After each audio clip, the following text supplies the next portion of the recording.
Sure you want to start? Yes, I think so. What's up? How you guys doing? Welcome back. Today we have another white one. We have a Golf GTI.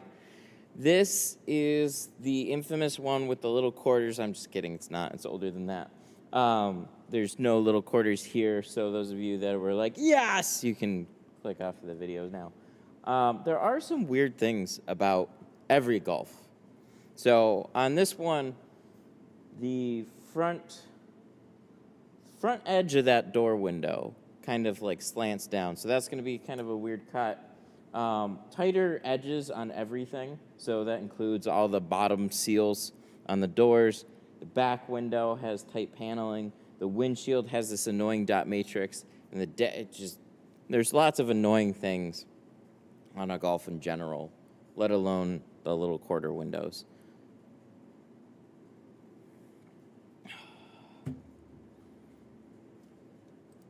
Wish I could stay when you start at 9:30, but I'm probably going to start at that time. That's no fun. You should quit. I start work in about an hour and have 3 cars to do in about 4 hours. Yeah, well, that's what happens when we all have the same hours. Imagine that.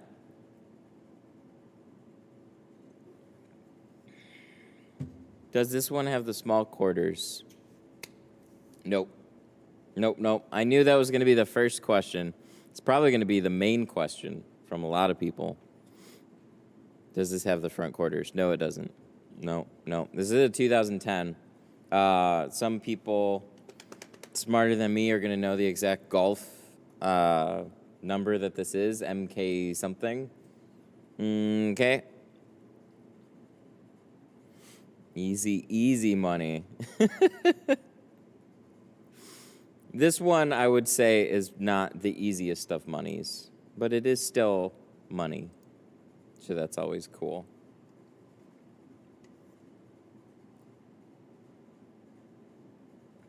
Weird curved front. Screwed 'em dingle!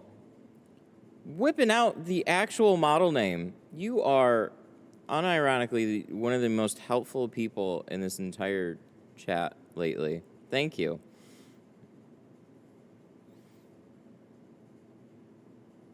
Loving the Detroit phone dial wheels. That back window. Yeah, the back window is not super fun. For me, it's more about, like, there's a couple things. They are a bit annoying to shrink, and then they're also kind of annoying to install. Very similar to every other Audi rear hatch and whatever. They just, like, there was another one we had on stream recently. I forget what it was. But the paneling just, like, so this is the back window, and then the paneling comes in like this. So it's stupid. I had to watch a Grubhub ad to get to you. I enabled those Grubhub ads. So thank you. Or you can just pay for YouTube Premium, which I pay for. YouTube doesn't give creators it for free. They still have to pay for it. It is the best value. If you watch a lot of YouTube Premium, it just makes all the ads go away.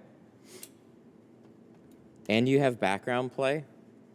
I use it all day, every day. So I think it's worth it. I bulk those so I don't burn the edge of the film. Yep, that's a good way to do it. Same here.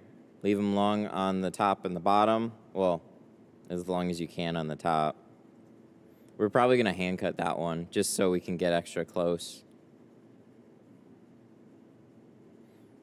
You don't have to zombie your way into the back seat. That is true.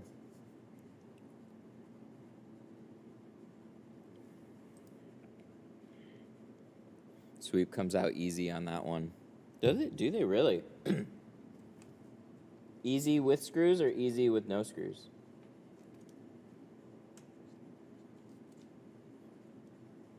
I don't blame anybody for taking them out on this one. Can't you have background play using Chrome instead of the actual YouTube app? Why pay for it? On iPhones, I'm not so sure.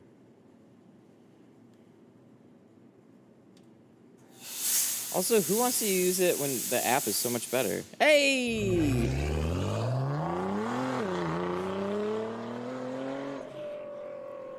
Gonna get in an argument with you guys. Braden from Super But I chatted appreciate $5. I'd rather give you the money than pay for YouTube Premium. Hashtag Geologist Life. Braden with the 5 geologist life. I can appreciate that one. I still think it's better spent giving it. Okay, so YouTube Premium does pay out its creators better too. I have no idea exactly how much. There's supposed to be something I think that might kind of tell me. But your watch time on Premium directly benefits the people that you watch more than just a regular ad. I know that much. But not as much as the $5 that was just sent. So thank you. Really, really appreciate that, of course.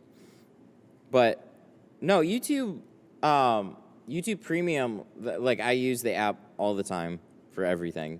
And I haven't really tried on Chrome. I don't know if background play actually works off of Chrome on an iPhone. It might work still on Android, but it's so much better. It cleans like the biggest thing for me is how much it also cleans up all the ads, which is excessive. So if you want to get rid of ads, everything just loads immediately, and every time I turn off Premium for a little bit, or before I'm logged in, I'm shocked how many ads there are that you guys deal with. YouTube Premium for the win, so I can be a part of the stream at work. Leave it in your pocket. Audio playing in the background. Did a 2003 golf on Saturday. Had to do the backlash twice. First one was learning. Yeah. I wonder if that's going to happen today. Have you tried the very small window of a Renault Clio? No, I don't get those here.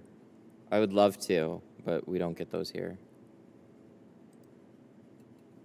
There's a lot of international cars that we just don't see here. Mostly we see like Audi, VW, BMW, Mercedes, but then there's like Peugeot and Renault that we don't get. It's not that we can't, just nobody buys them. Fiat came over and married Chrysler.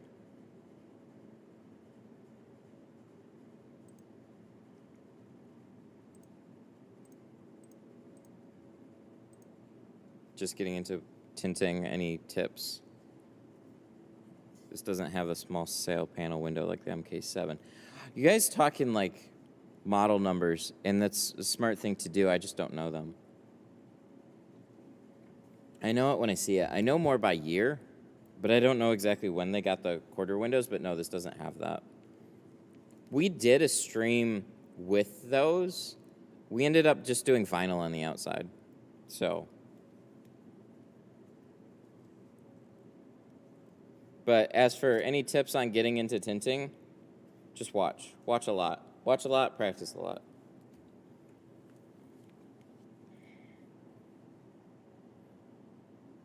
'01 to '04. You know what we can do? Okay, let me do this.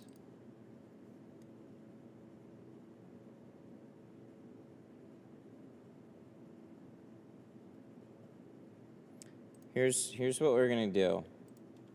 We're gonna look at film cut here, and we're gonna figure out exactly what the years are. So we're gonna start with like 21, just so we know we have it. We're gonna go to VW. We're gonna go to Golf GTI. So 21 through 15. Well, actually, I should have done 22. Anyways, so probably 22. Wow, they don't even have it. Hang on, let me move me out of the way. Whee! doink. Bonk, bonk, bonk. How do they not even have it?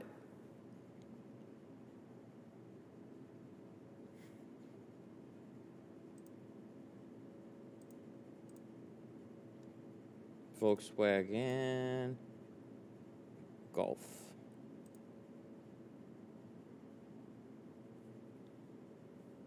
'22? Don't they have it on the last one though, right? It's been around for like a handful of years now. It's not brand new.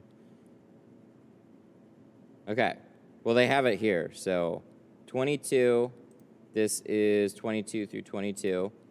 If you go to 21, I wish you could just change the year on some of these. Golf GTI through 15. There's nothing on that. But I thought that's when they started. So this has to be the one that nobody really liked, right? So if we go back to 14.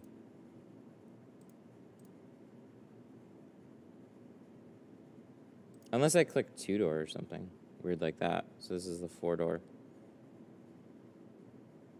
This would be, I think, this one. HB hatchback.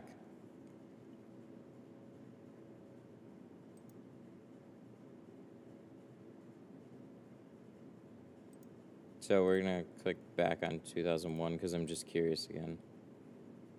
Yeah, 4-door hatchback.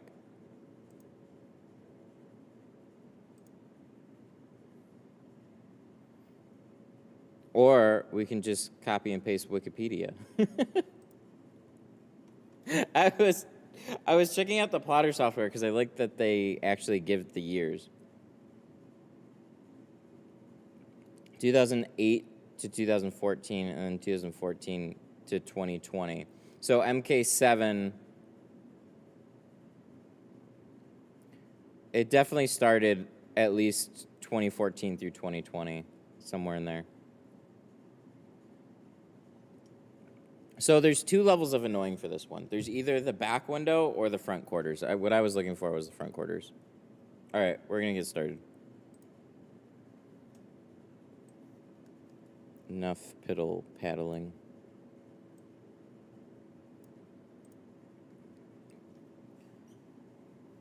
Did we not bring that up?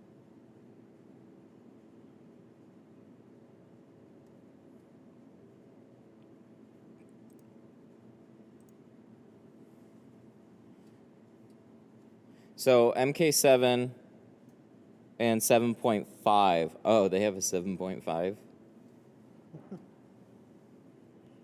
Have the annoying windows, rear panels that cover the hatch window. Oh, yeah, okay.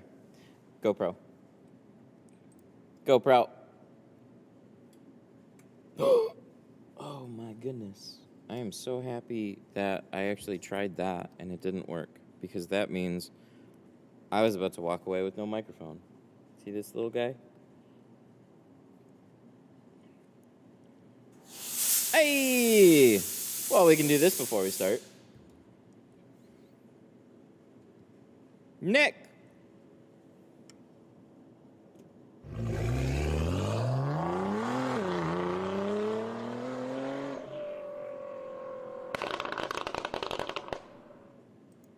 Nick Doolan super chatted $4.99. I forgot I learned all the MK models when I had my GTI lol.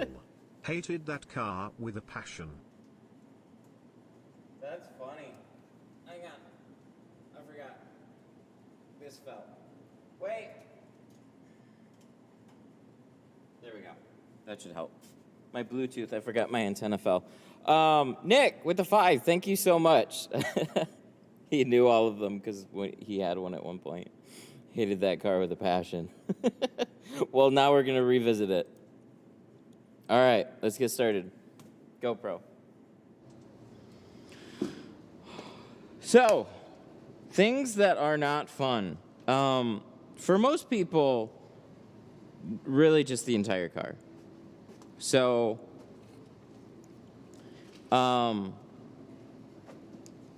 let's look at seals.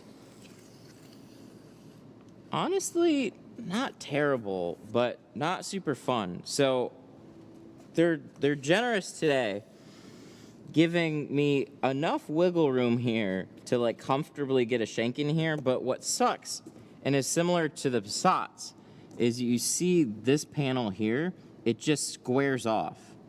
It's not like a nice round that comes back farther. It's just tucks.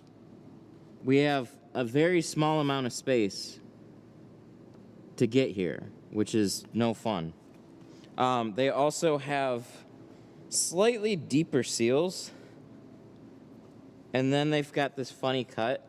So what you're gonna wanna do is we're gonna cut straight up here, and then this whole angle up here starts to fall out of the window. So if you just cut all the way up here, your tint's gonna go like this, and then you're gonna have a big old gap. Why they do that, I don't know. Rear quarter windows, really straightforward, and thankfully it's this right here.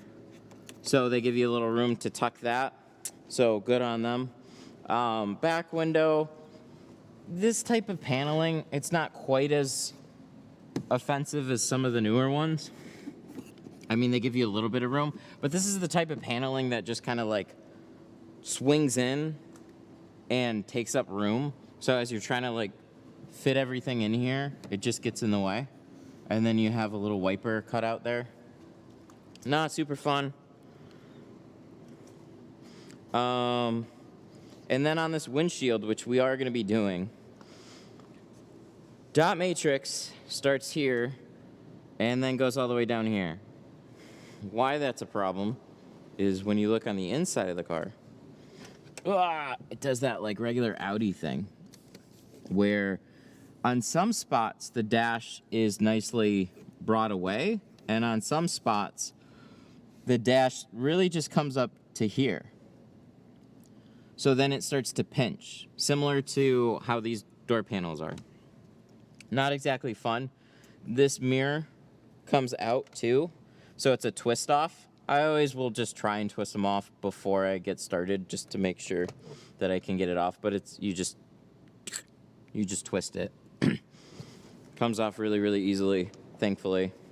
And yeah, let's find the key so we don't lock it in the car and get started. I'm gonna rinse this thing off. Okay, so that's there. Wonder if we left it in the car. We did. We left it in the car. He's got a skateboard, which I'm really want to just like ride around the shop for like 5 minutes.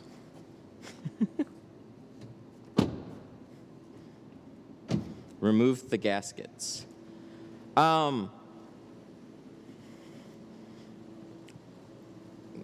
Do they just pop back and then you just pull them out? Because maybe.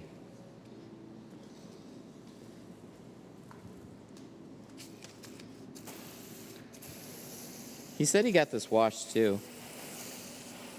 But our roads are real crap right now. Some people ask if I wash a car before I tint it.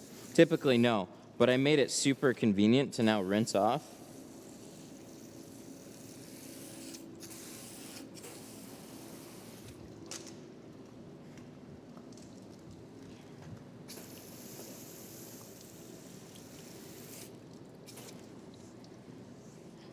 You should be able to roll the windows up and down with the key. I didn't know about that. I like this. This makes me happy. Just a quick, easy way to rinse off all the crap. Yes, please.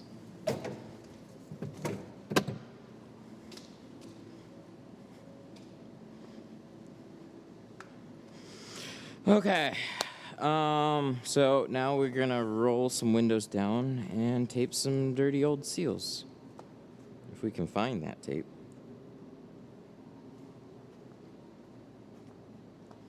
Uh-oh. Canon. One sec.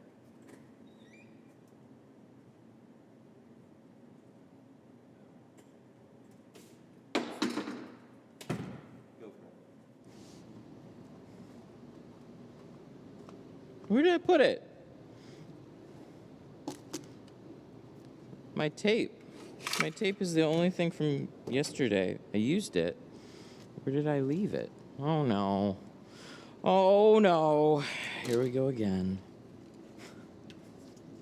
Doing circles around the shop again. I know I have... Oh, there it is. I found it. I can remember putting it here now. Can you guys keep a banana in your toolbox? You know what I found? Green bananas. If you get green bananas and you're patient and you wait like a couple more days with those versus yellow bananas, way better. They're sweeter.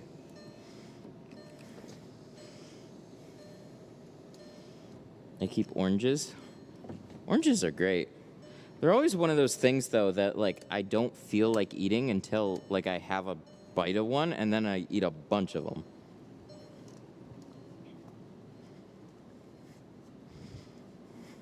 Green bananas are the best. Dang, somebody agrees with that one? Heck yeah. I didn't find that until like this year. This year? No. Sometime last year. I was just like, there were no yellow ones. I'm like, fine, I'll get some green ones. And then you just wait a little bit longer, and I'm like, holy shit, these are really good.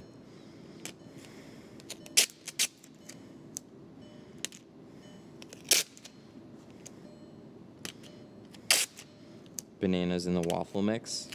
I'm more of a blueberry guy. I'll load pancakes up with blueberries.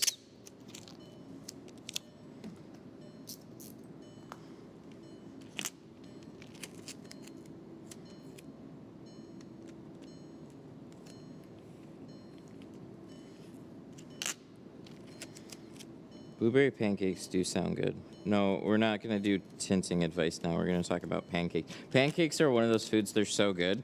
And then you have like your first bite and you're like, heck yeah. And then you eat like a couple of them and you're just like, I'm never eating pancakes again.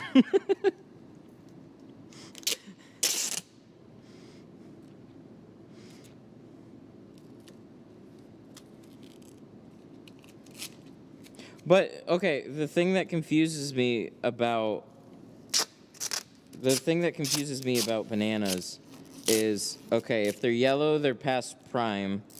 But the thing is, the green ones don't quite seem to turn as yellow. They kind of turn like an in-between green-yellow. So, like, what the heck?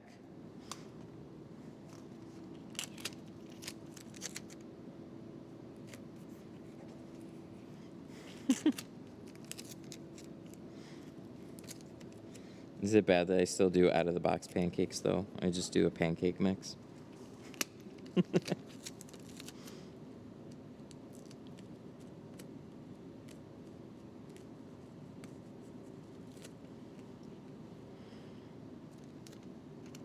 It's morning time. It's time for good coffee and some breakfast. I've let the yellow one sit longer, too. It's not the same. I don't know what the deal is. That's a mystery that's waiting to be solved that I'm sure there's a video on already.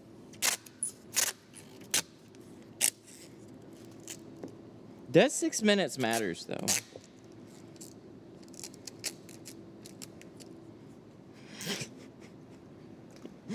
We found the 2-year-old. Chocolate chip banana. Yeah, those are pretty good too. Whenever you go to like IHOP, they have the ridiculous pancakes.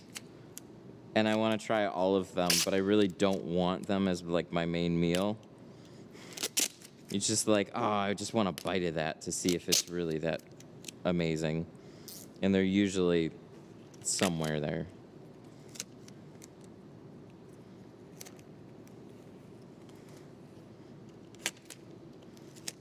Cinnamon Toast Crunch. You know what's funny, though? So, I used to, of course, growing up, loved sugary cereals, and it was just a special treat. Every once in a while, my mom would get these mini cereal boxes, like the little 8-pack of the variety, and my siblings, we would all fight over them. We had our favorites, but we'd still fight over all of them. I always got the smacks. Smacks or Frosted Flakes, both of those were like awesome. Or corn pops, oh dang. So, but now that I'm older,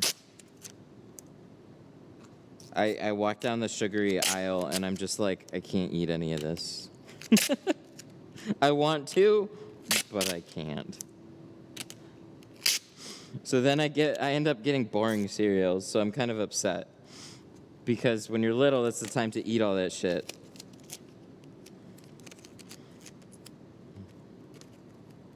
But we weren't really allowed to have that kind of stuff. Like, we only had wheat bread. The most sugar our cereals had was Kix. Kix was like this low flyer. had like enough sugar coating each one, but we obviously wanted more. But you know, it was acceptable for parents. It felt like more Cheerios, but it was a little bit more sugary than Cheerios was.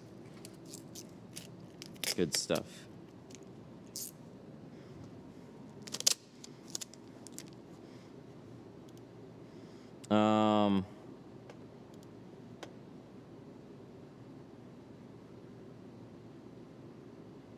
Okay. So, real question. Any tips for shrinking over stickers? I took mine off because the film refused to float over it. So, it's not going to shrink quite as easily, like quite as smoothly, but it will. You can still shrink over stickers. I really don't get anything that's that bad. I need to turn these off. But for example, these are real good examples here. But the glass isn't going to be very curved here. They're raised, so at most what's going to happen is there's going to be like some weird fingers that kind of split off of this, and you just do your best to smooth the film over it as you're going. But really, if they are annoying and they're getting in your way, it's best to just take them off anyways.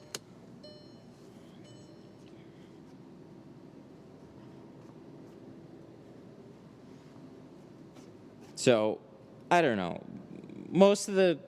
What I'd say is most of the time,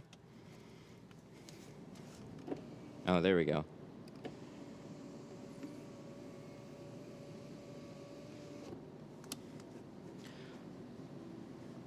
Most of the time, if something really gets in your way, then you're going to want to try and move it out of the way. But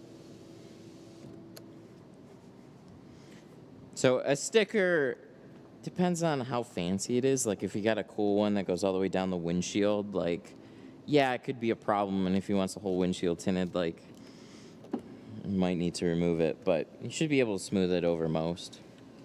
It's one of those in-between things.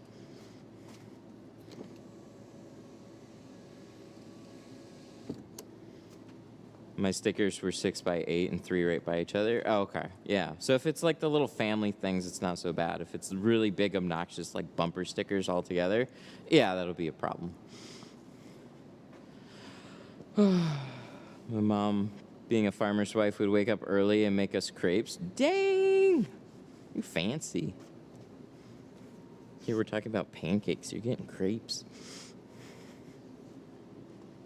Isn't that like a special art? Because they're so thin.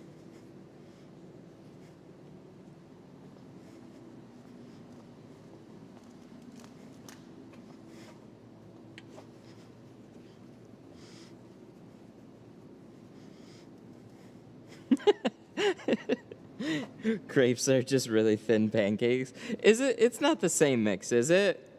Because my life was kind of changed when I heard that waffle and pancake mix were the same. Is everything just pancake mix?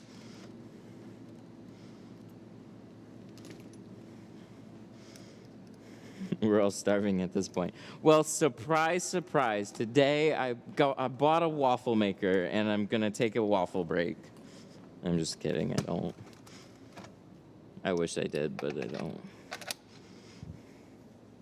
That would be extra mean, right? If we started cooking pancakes on stream.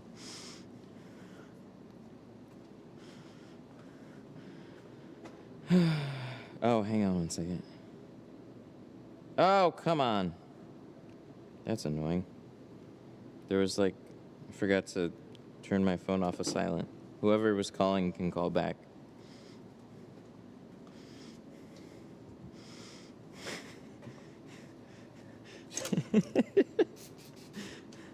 Put it.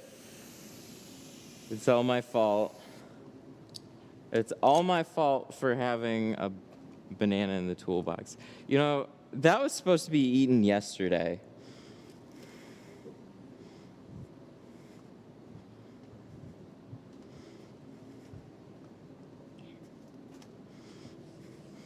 So, I'm not used to eating while I'm working, so I forget that it's even there. And then, so we streamed and we finished at 5:30, and then we left. Banana stayed here, and I'm like, I'll eat it tomorrow. But I'm probably going to forget about it until the stream's over. Oh no. See that little nick right there? Whoa, I mean this crazy thing right here. Oh, damn. Okay. We're going to have to get... I probably shouldn't have done that. We're going to have to get a couple new ones.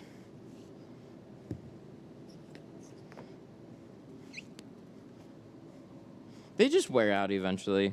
They're really not that bad.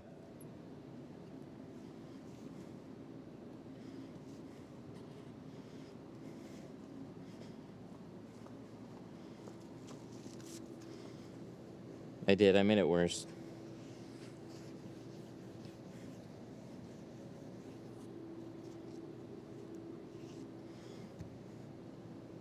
I was going to try the IKEA squeegee.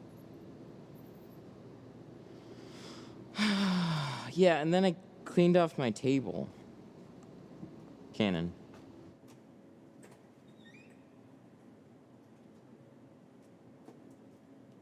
GoPro.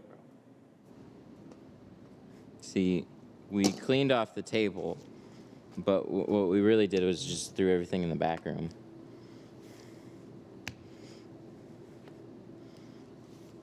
Yeah, I don't like this. Like, it's got a wider reach. It works well. Just doesn't curve that much. I mean, it kind of makes sense, but I don't know. It worked better than our limp squeegee here, so... This is a pretty flat windshield, though, so it's not so bad. It's not so bad.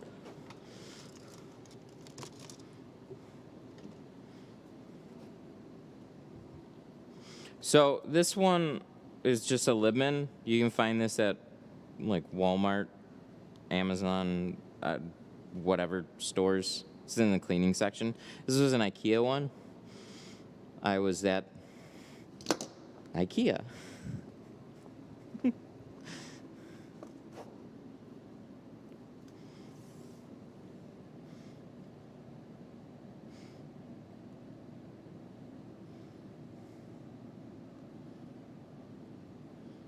One of these days we'll find something to dethrone the Libman, but it is not this day.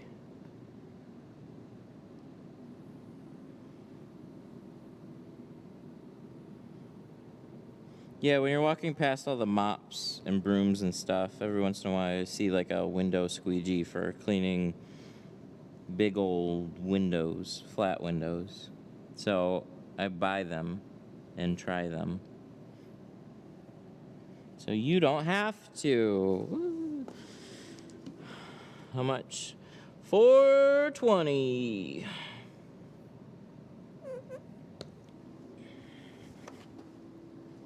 Yeah, so we were talking a little bit about price increases before the end of the stream last time. Because my starting one was definitely a little dramatic.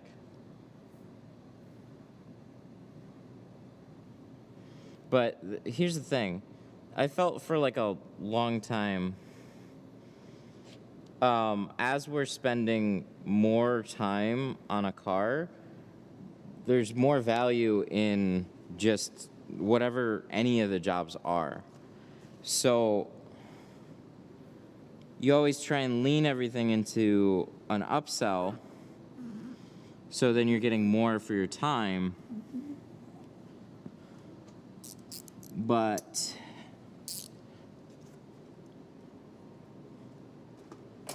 really, I don't care as much about the upsells. It's more about getting at least that beginning price to be a little bit more bumped up. I mean, obviously I want to do upsells with it, but just at least want the very beginning job, like my entry, to kind of be worth more. So,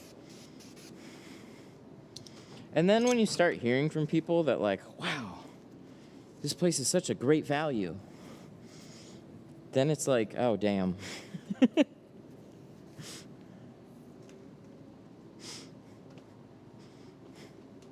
I gotta change something. How do you become a dealer for Geo?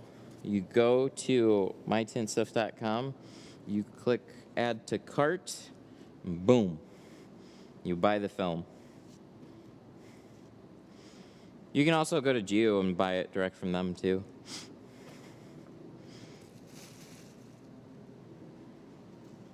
But yeah, there's not much to being a dealer. They don't have real minimums. It's kind of just you're ordering like full roll of film. So the thing is, there's some companies that take minimums, and they're not one of those. It's not as popular of a thing anymore. But you gotta tint a YouTuber's car, then you can charge premium prices. Very true, actually. Like if we could get Dr. D's Lambo or something, then yeah. I think I gotta move though. I think I gotta move across the state. Or cross country, actually. It's a little farther than that. All right, so we'll try the IKEA one on the back. I'm not particularly confident in this one. This is a more curved back window.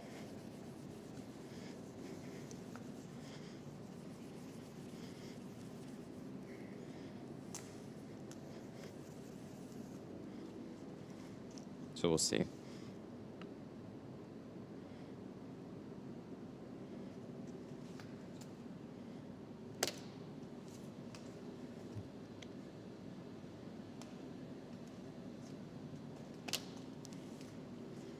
Gotta go to Cali, do all those TikTok fancy cars. Yeah. I don't think many of them live in Michigan. I think that's my biggest hang-up. It's no fair. You know, most of them, like most YouTubers, they'd either lived in, like I would hear, it was either like New York or California.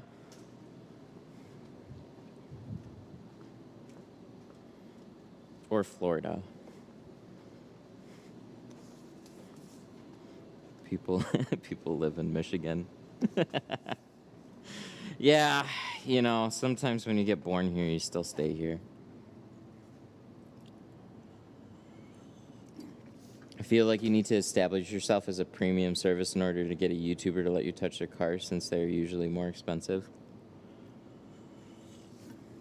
That's probably true. Especially if they're like a car-related channel. Because to them, it's also content. So they will go somewhere that kind of leverages that alongside of it. Like they'll want to make a video about it.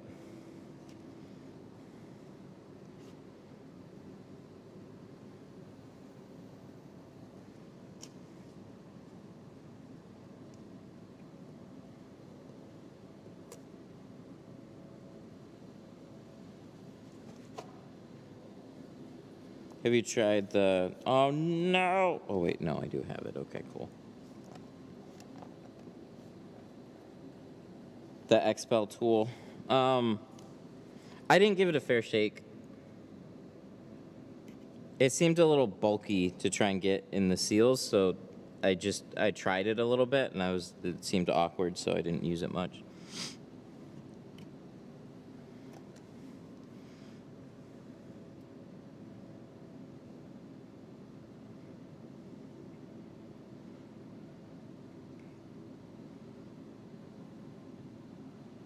Some don't care about that content. Well, sure.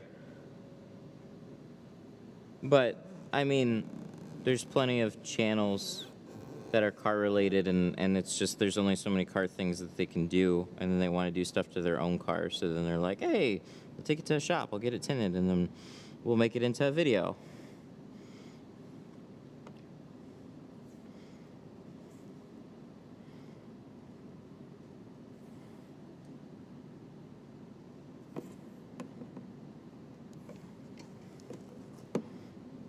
So some do, some don't.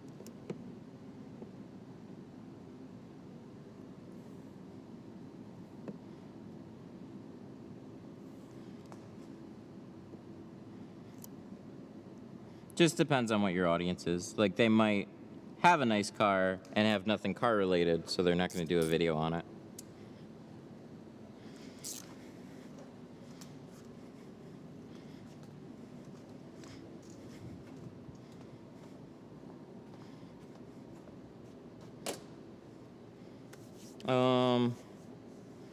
Tommy F. Yeah.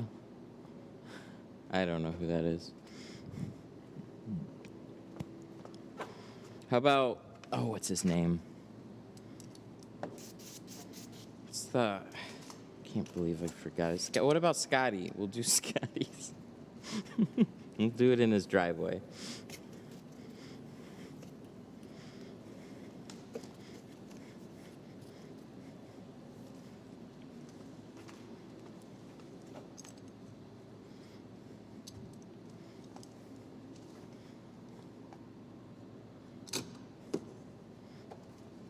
He's a big JDM guy. You guys are speaking car now. I don't even understand what you're saying.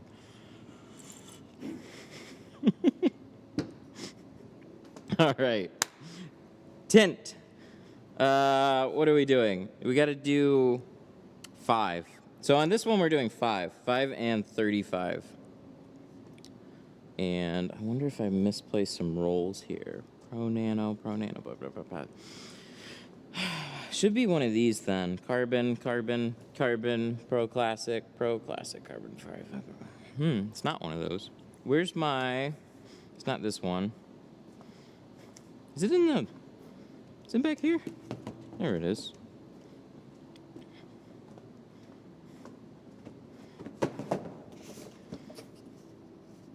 Nope, this is empty. Uh-oh, are we out of 5? That would be fun. What is it you put on the windshields? Just water with shampoo. I also do dryer sheets. Dryer sheets or something called dry shrink prep. One of the two. Pro Classic 5. Is that? I suppose we can use this one. Is this open? Oh, that's fun. Neat. Look at that, I already opened one in anticipation. Yep, cool. All right, let's get some film on the glass. So we're doing 5.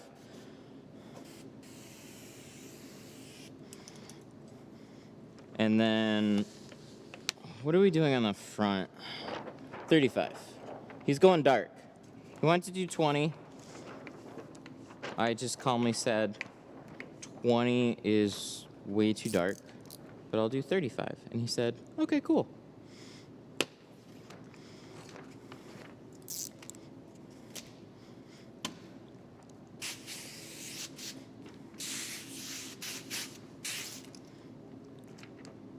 This is one of the hardest vac windows. Is it though? We'll see.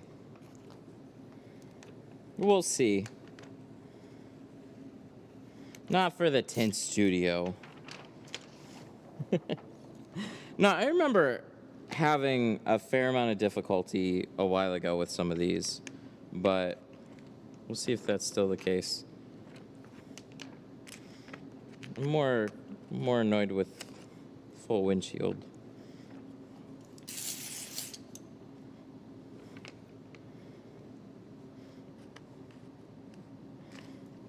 That's right. Matt has 69 years of experience.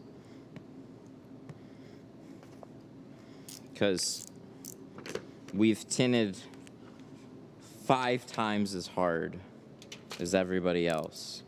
So I'm only, what am I, 33? Oh God. Gonna be 34? Am I gonna be 34 this year? Jesus Christ. Can you use a cheap air compressor for a keg? Absolutely. That's what I ran around with when I was doing mobile for a long time. All I would use is like a small tire air compressor.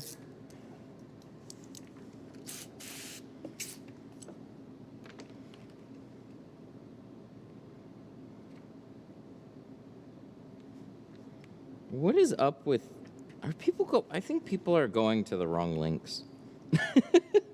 Jesus Christ. So there's a link in the description for the tint class. It's at mytintstuff.com.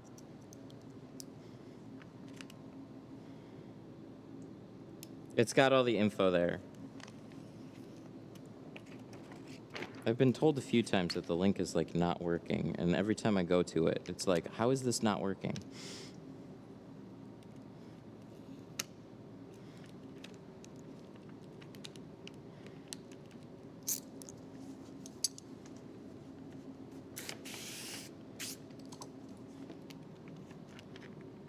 Yeah, it's a pinned comment, and it's also in the description, but so it's 2,000 for the 3 days, and we are going to be going over a lot of stuff. It also has the online thing bundled in with it, which is pretty damn cool. This is why you gotta check it out.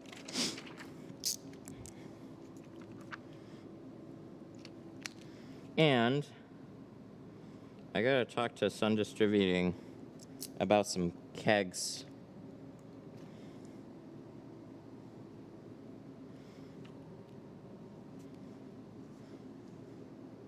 Because I gotta supply everybody with some tools and kegs.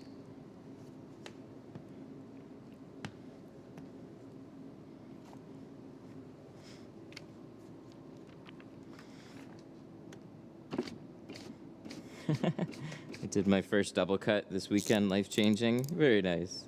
Proud of you. It really is.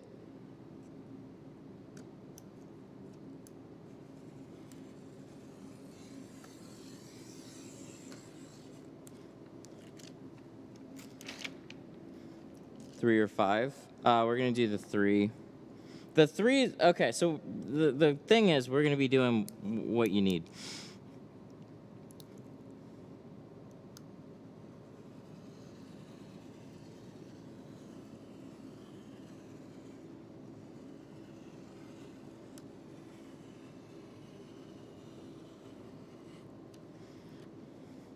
The 5 is still helpful. It's a little bit excessive.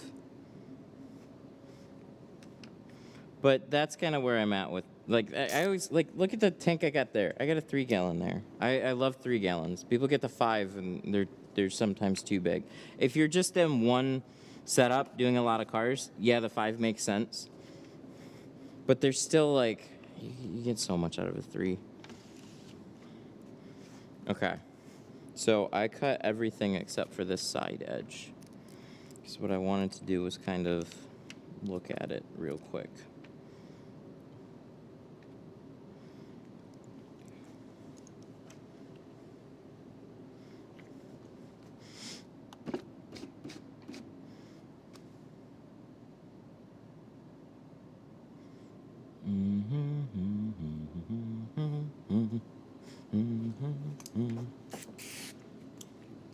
So we're doing 5 on this. Yeah, we're just gonna knock this guy over and cut that front edge.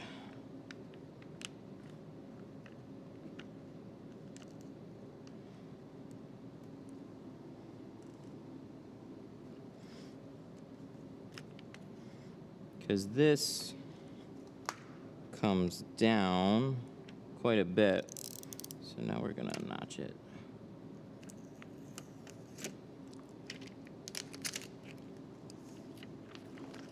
Should be good.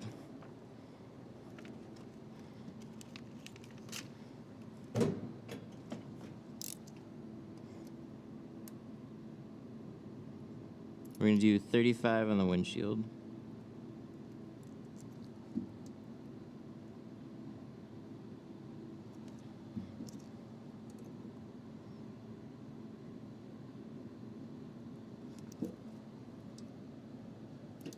Yeah, so these fronts are a little bit weird.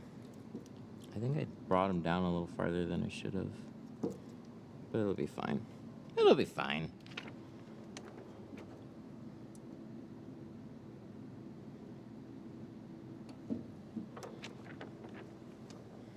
Well, don't spoil his fun.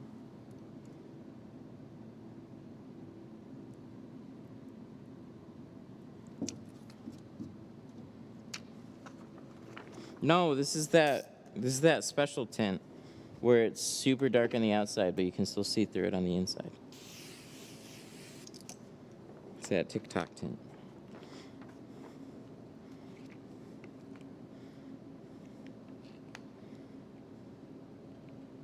You know?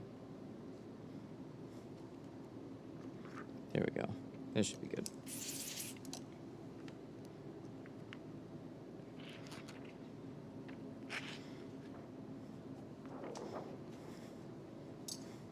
Yes, it's just the ceramic one. No, I have a cheaper one. That's the next one. Oh, would that devalue it? Oh, I should do... Oh, I don't want to ruin a trend, though. So, you could do a follow-up and say, but it would devalue the whole thing, because the whole thing was, like, ceramic, right? Well, you could say, you could bring it back up. Like, I have that special carbon film, and this will save you a little bit of money and do the exact same thing.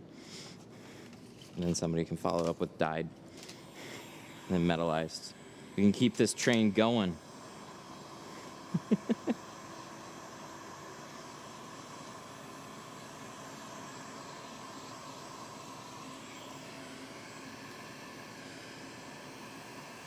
You know what's been really cool about that, though?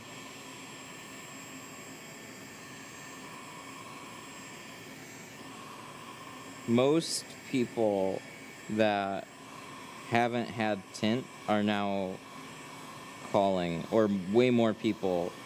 Because I had a call the other day with that question, like, do you have a ceramic film that's really dark, but you can see through it really easily? And I asked, have you ever had tint before? And you're like, no. But I saw this video. And I'm like, that's amazing. See, that's a special type of marketing that some of these videos that I make too, like, that's kind of bigger picture stuff. You can market to the people that are looking for certain things. You can also try and market to the people that, like, just broader reach, just getting information out there. So some of those silly videos, like, they reach people that have never even thought about getting tint before.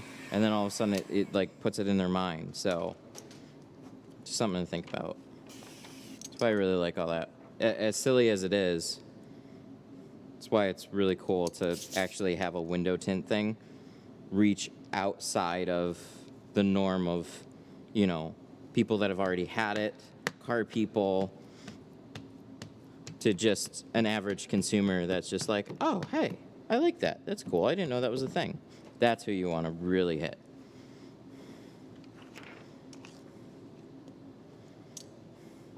So, keep up the creativity.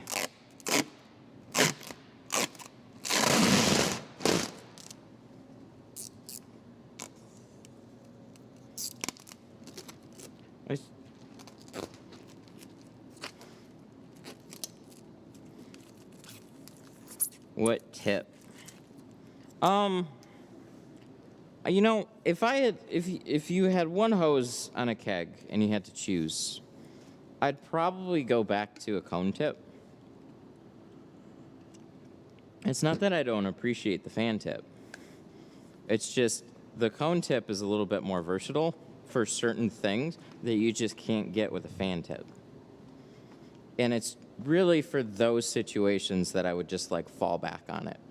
But for most of your application, you're only going to be doing a fan tip. Like that's it. Everything that you need to do is technically with a fan tip. It's just for those handful of situations that you kind of need a cone tip. So my suggestion is both. But if you only had one thing to pick from, then I suggest probably a cone tip. But there's no reason you can't get both. Because look, here. Can we change it? Well, like, so this is literally it, right? So you get both. So keep this in your pocket or your toolbox. Keep this in your toolbox and then just swap them. Just unscrew this one, pop this one on, boom. You're good to go. You got to clean your filter once in a while anyways.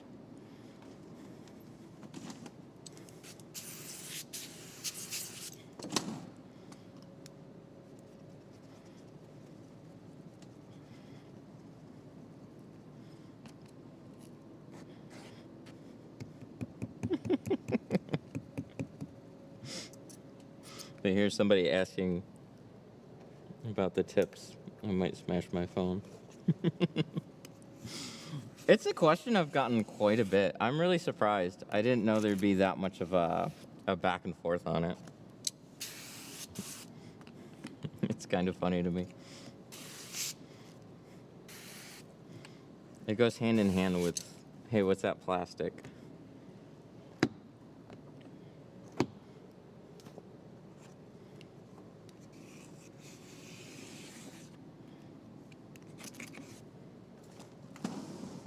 The cone tip makes it... Oh, I see what you mean. I think you can use too much water anyways. I'm living proof of that.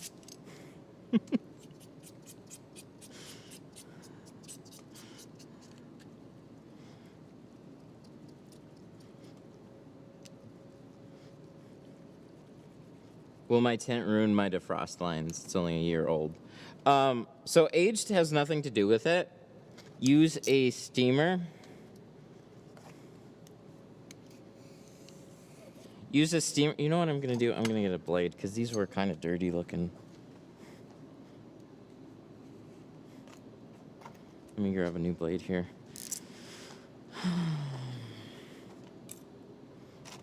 I like to stay hydrated. That's why I use a lot of water. Okay, so for defrosters,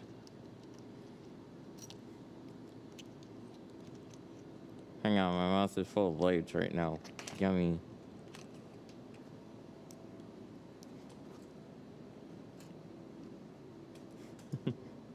So, pulling tint off of defroster lines generally is totally fine. There is the rare occasion that they will take off the defroster lines. You just got to do them safely. So use a steamer to warm up the film. So that'll cause the glue to soften up. And then gently peels off the defroster lines. It still might leave glue behind, so then you use glass-safe scrub pads and some adhesive remover, and you'll be good to go. I've done plenty of removals Defrosters are always okay. There's that rare occasion that it might do something, but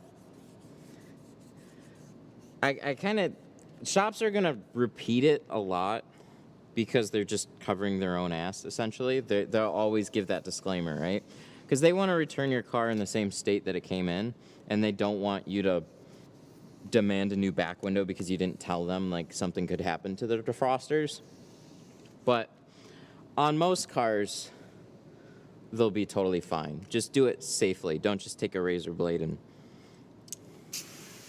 go at your defrosters. That's all.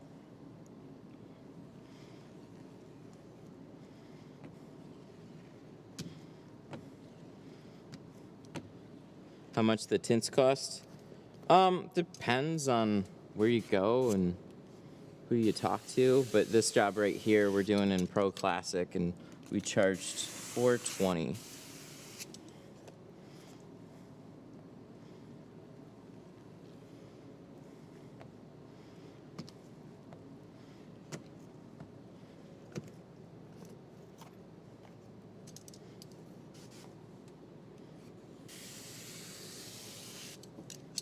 Okay, so I think we cleaned this enough at this point. See, I do use a little more water. Water was always my, like, go-to. Water was always my go-to. For, like, speed cleaning everything. That's why I have a habit of using more water. It's like things needed to get done faster, and the fastest way was just, like, basically using a fire hose. Just there you go. It's clean.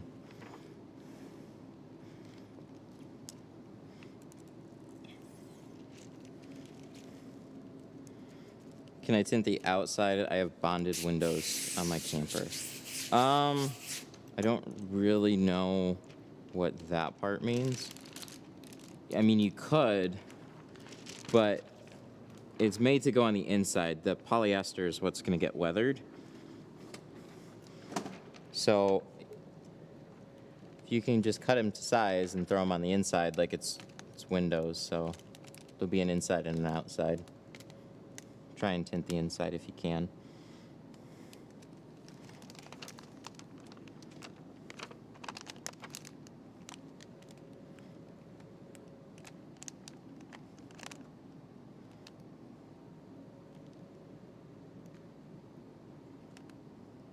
So I kind of guesstimated this front edge a lot. I think we did pretty good. I'm gonna look at the outside, but I have a fair amount of overlap there, and that's what I was looking for. So when you roll this window up and down, you see this plastic, like this is the plastic edge is basically right here from my line of sight, so I can tuck it all the way into here and still kind of see that film. So I want to go as far into that seal as I can without overlapping the edge. So kind of like guessing on the F-150s, similar thing there.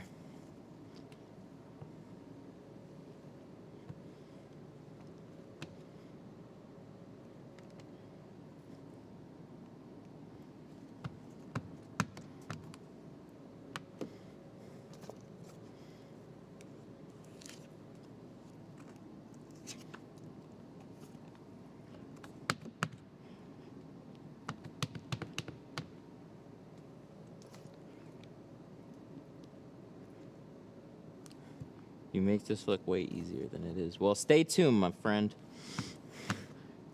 Because it's easy until all of a sudden we screw up and and then it's not. It's famous last words until we have a problem. Where's my fire?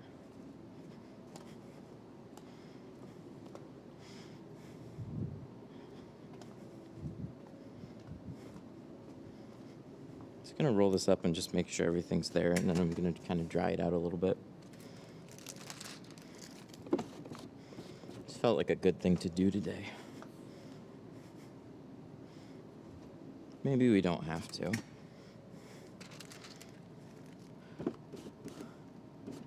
Wait till he does a back window. Makes me feel like a failure. Aw, don't say that.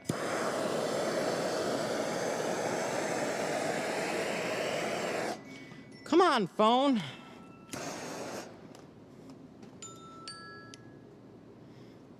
Hello, Tint Studio. How can I help you?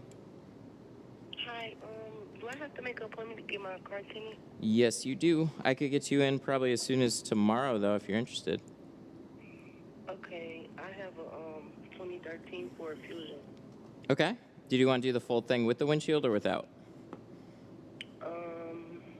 With the windshield. With the windshield would start at $420 for that car. Okay, and without With that. Without the windshield would be $290. Okay, thank you. No problem. Tomorrow at what's the better time for you? 10 o'clock. I could get you in with a deposit. Okay, how do I send the deposit? So I can text you a link over to our site with the info, and then as soon as I get that, you'll be all locked in for 10 o'clock tomorrow morning. Okay. You want to go ahead with that? Yeah. Okay, cool. I'll shoot that right over to you. Okay, thank you. No problem. Bye. Cannon.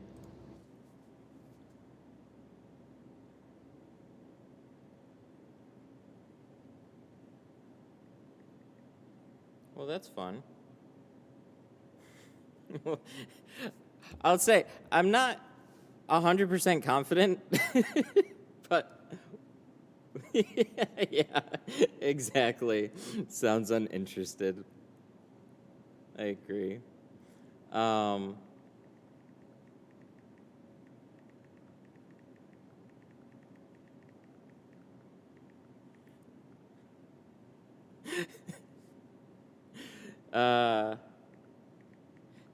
Is the link for the...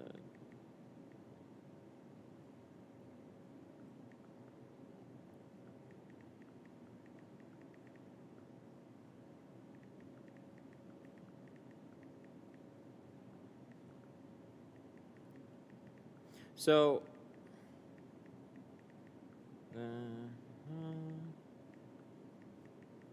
one second. Okay, we'll see. We'll see if we get a deposit or not.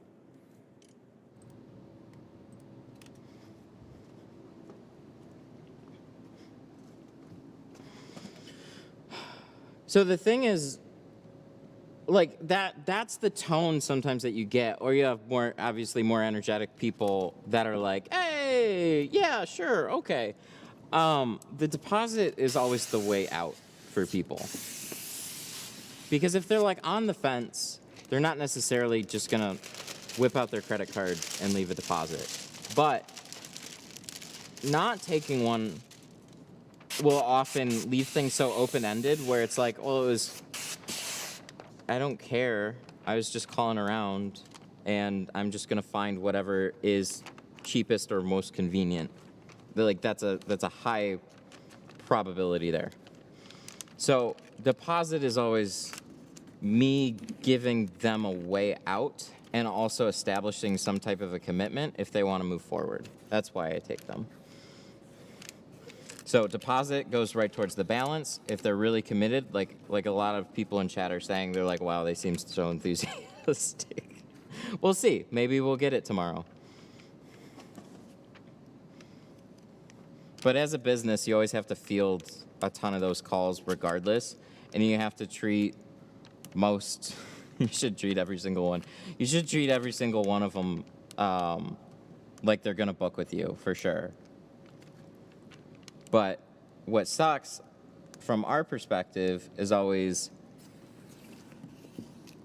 you get to that point where, okay, they're going to book, cool. They take a spot on your schedule, and then an hour or two into that appointment, like they didn't show up, and you're like, well, I could have booked something else. I have actual other people that wanted to schedule. What the hell?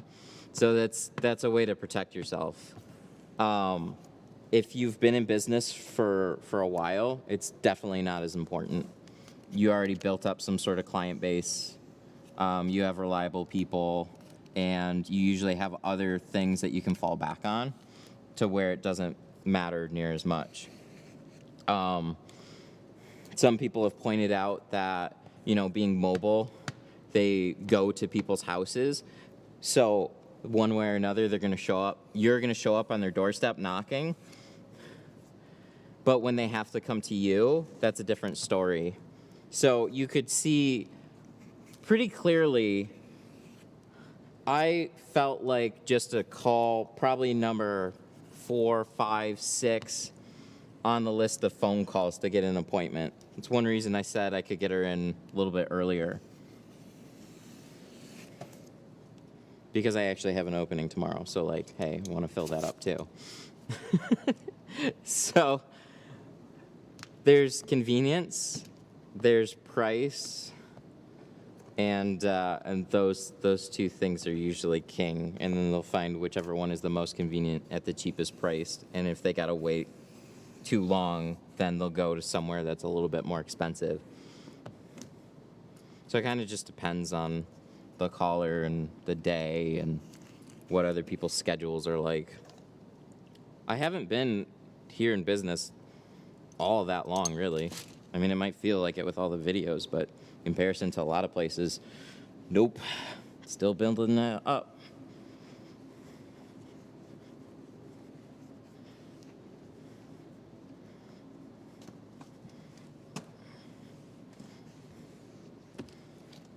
Does the owner of this car have a car IG?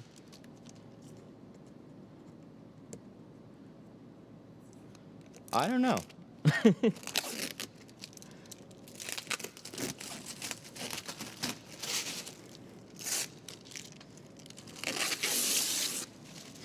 Is this your shop? It is. This is my place.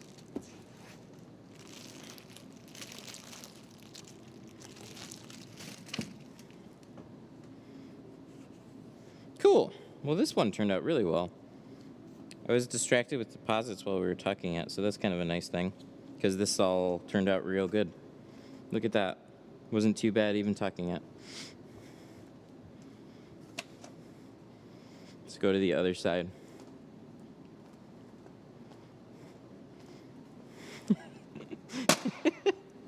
Slowly converting the back into a pancake house. They don't have an Instagram thing on here. Is that a thing to give like your car its own Instagram? I actually don't really know that. I thought people give themselves Instagrams and then they own cars. Is it like a dog Instagram?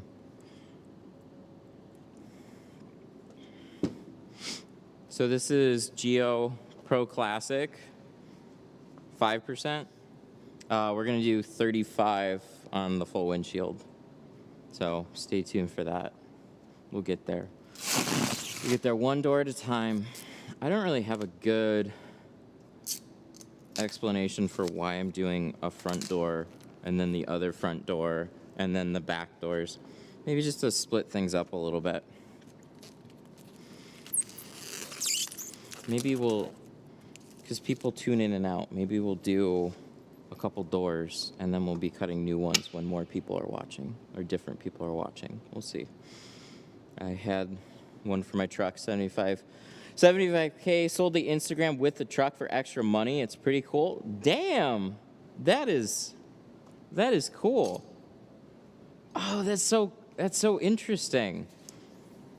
That's a really, okay, what did you sell your car or your truck Instagram for? What I really like about the whole idea is like, it shows you cared, and it also shows like vehicle history too. So whoever the buyer is, like it's like getting a much better Carfax, right? That's smart.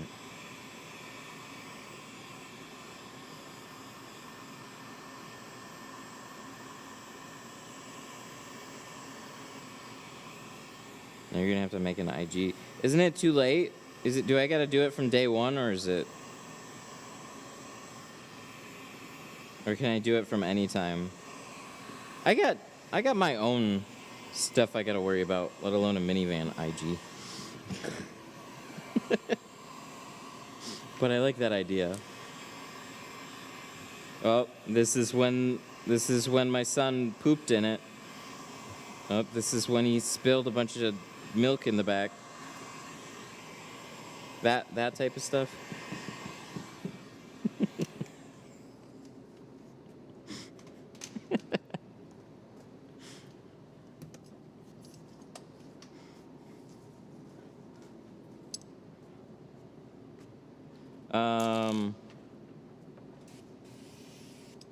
So the truck sold. Oh my God. Wow. That's impressive. So the truck sold. God, I love just different business. This is great. Okay, so the truck sold for 30 grand a few years back. The Insta had about 78,000 followers with some small sponsors. He threw in 2,500 for the Insta alone. Came with some clout. Damn, using clout to sell your truck. That's super cool. I thought it was going to be a couple $100 or something, maybe. Not $2,500. Dude, that's amazing. Well done. Everybody's going to start making Instas for their cars now. Well, I'm sure it's not I mean, everybody watching here that hasn't done it is probably going to be like, oh shit, I got to do that now. Go follow my car.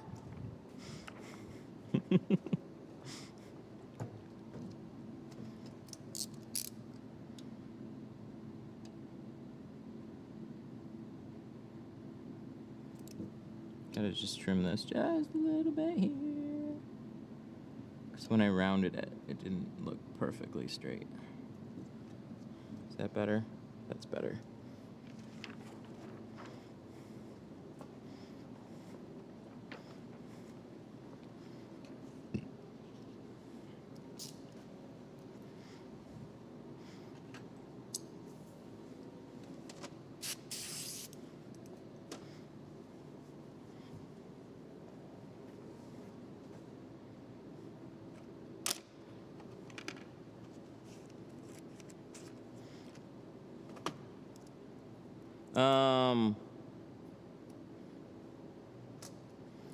Because let's be honest, what am I going to do with an Instagram built around a 2011 Duramax race truck? One day start posting pics of my dad wagon, my dog. That's how you lose everything. So 2,500 was well worth the work. Yeah, that's super cool.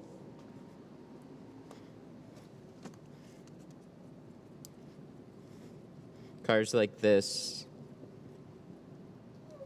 get a good Instagram following. What if you don't do anything to it, though? What if you get the car and then you just want to drive it? Like, this is it, looking out over a sunset.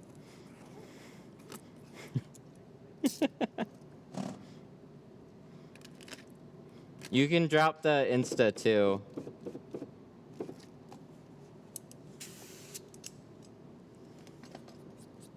People want to check it out, so if you don't mind dropping it, I'll shout it out.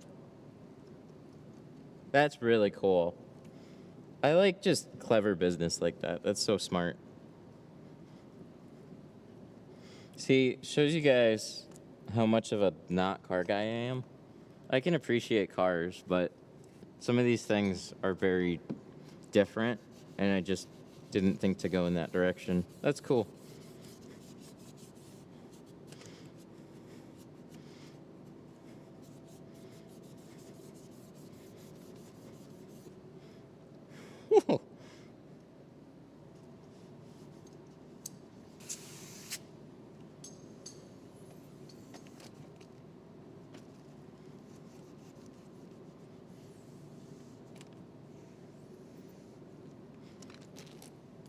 Truck Daily used to share it.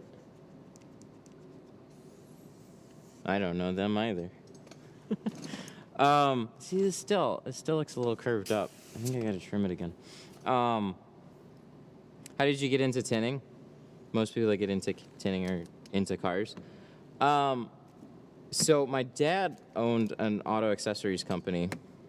He still does, but it's changed. So it was a summer job for me. Not the tinting part, though. I was started as a detailer, which sounded interesting to me at first, and then I got in and then found out that it was just cleaning cars, and I was like, oh no. But I didn't have any other jobs at the time. I wasn't exactly like, you know, I don't know, I was just in high school. I was just looking to pay my 93 Buick Century. Actually, I didn't even have that at the time. So I was doing that, and then getting a little bit more friendly with some of the shop guys. So I'd watch them while they were doing bolt-on stuff. This was 2004, 5, 6, probably like 5 or 6.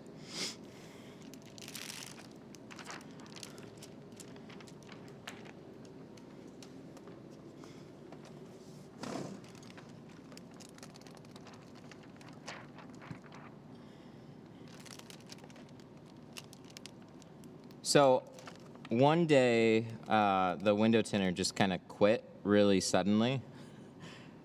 And I was going to aviation mechanics school at the time, and they asked if I wanted to learn how to tint. So I just ended up doing both. Going to aviation mechanics school, learning how to tint. They said, hey, it makes more money. And I was like, okay, cool. Plus it's cleaner too. You're not, you know, as soon as you lift a hood, you're covered in oil and grease and shit. Window tinting, you're spraying baby shampoo everywhere.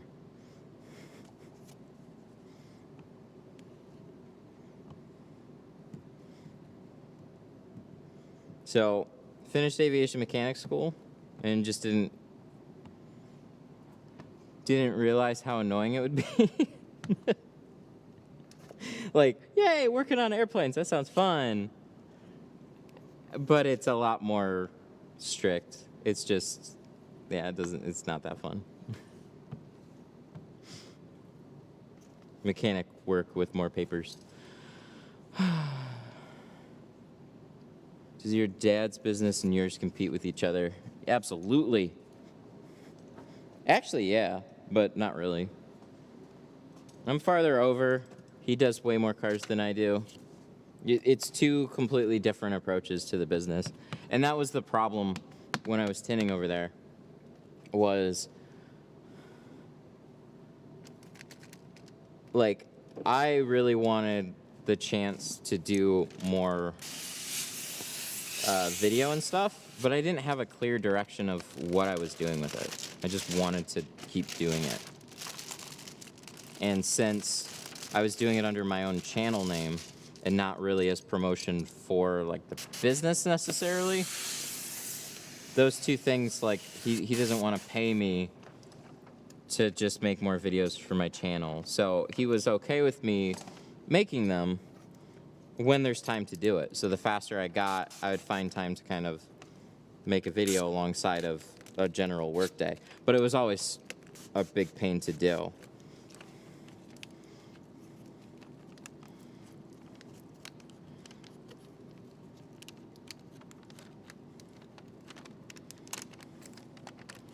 Did he disagree when you started your own business? Yeah, it was happy for me. I think at that point he kind of realized it was like about time that I actually do it.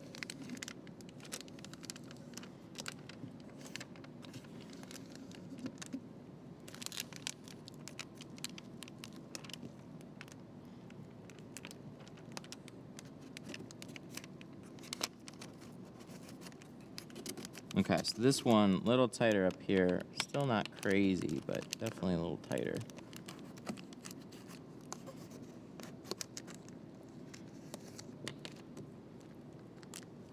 Yay.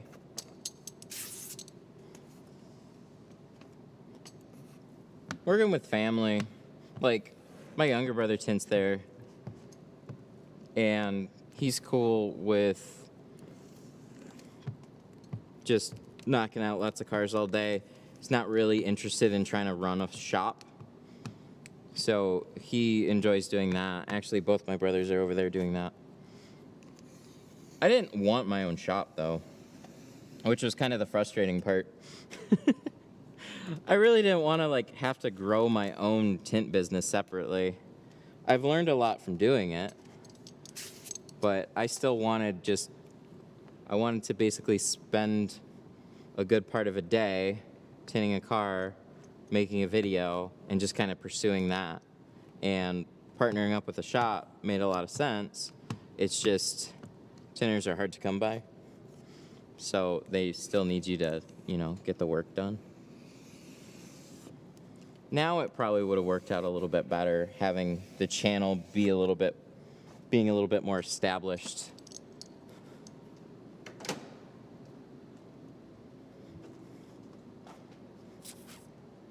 Brightness settings must be changed. Is it obnoxious, good or bad? Because this is a white car with really dark film. Easier to see, harder to see? Let me know.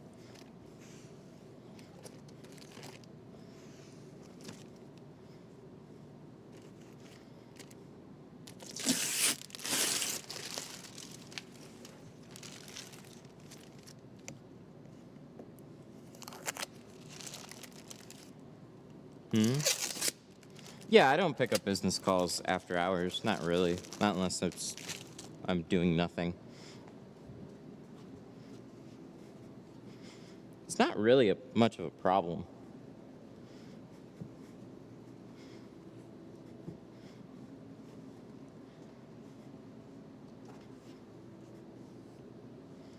How long were you working for yourself at your home garage? I was only able to stay in the home garage for probably about 5 months before the city said no, and I had to get a place like this.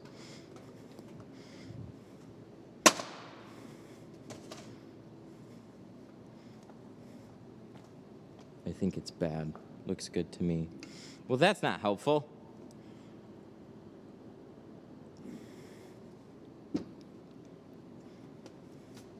Okay, so we've got 2 doors. Good.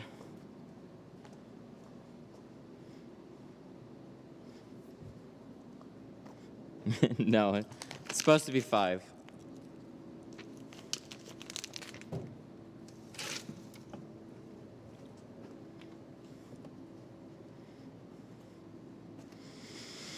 Okay, back doors. These are going to be a lot easier. These are just squared off. There's no funky angles or anything, and then they're just going to go straight up and down the whole way. So, easy peasy on this.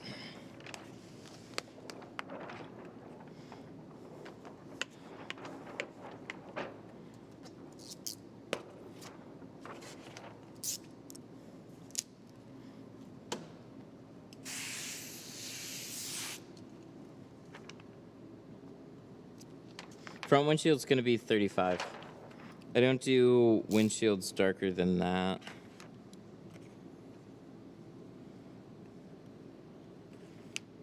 It's not that you can't put 20 on your windshield. It's just there's going to be a handful of times that it's going to be really sketchy trying to drive with it. For like an average person. So it's kind of just whatever liability you want to try and take on as a shop. So this one's going to be dark. I like 35. It's a lighter shade, but when you put it on a windshield, it doesn't look like a light shade anymore.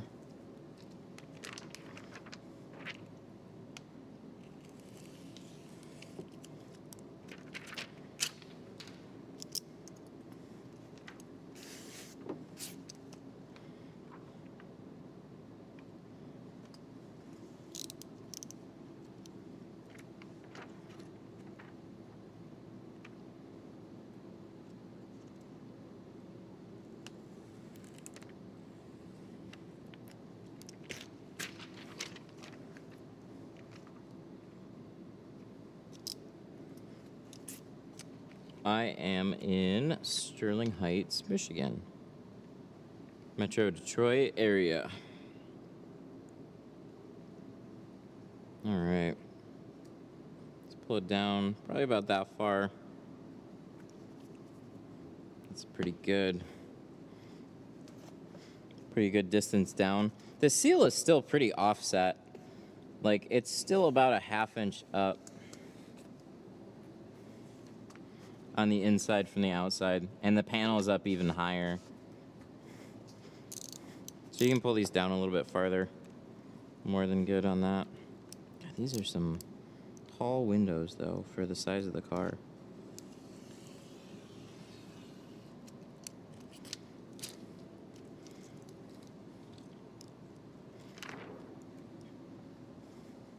Also try not to get confused.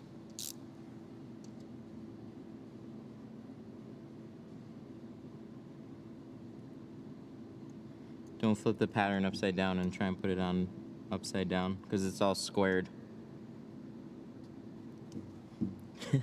Corvette back window is kicking my ass. They do that.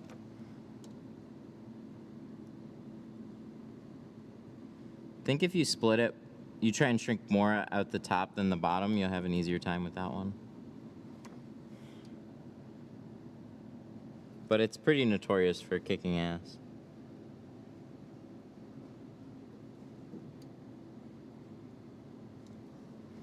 Just don't post it in the Facebook group, because everybody will say, easy money. Actually, I'm kidding. You can post it. So hopefully you won't get a bunch of ass hats on it. Do you ever turn down vehicles? Sure.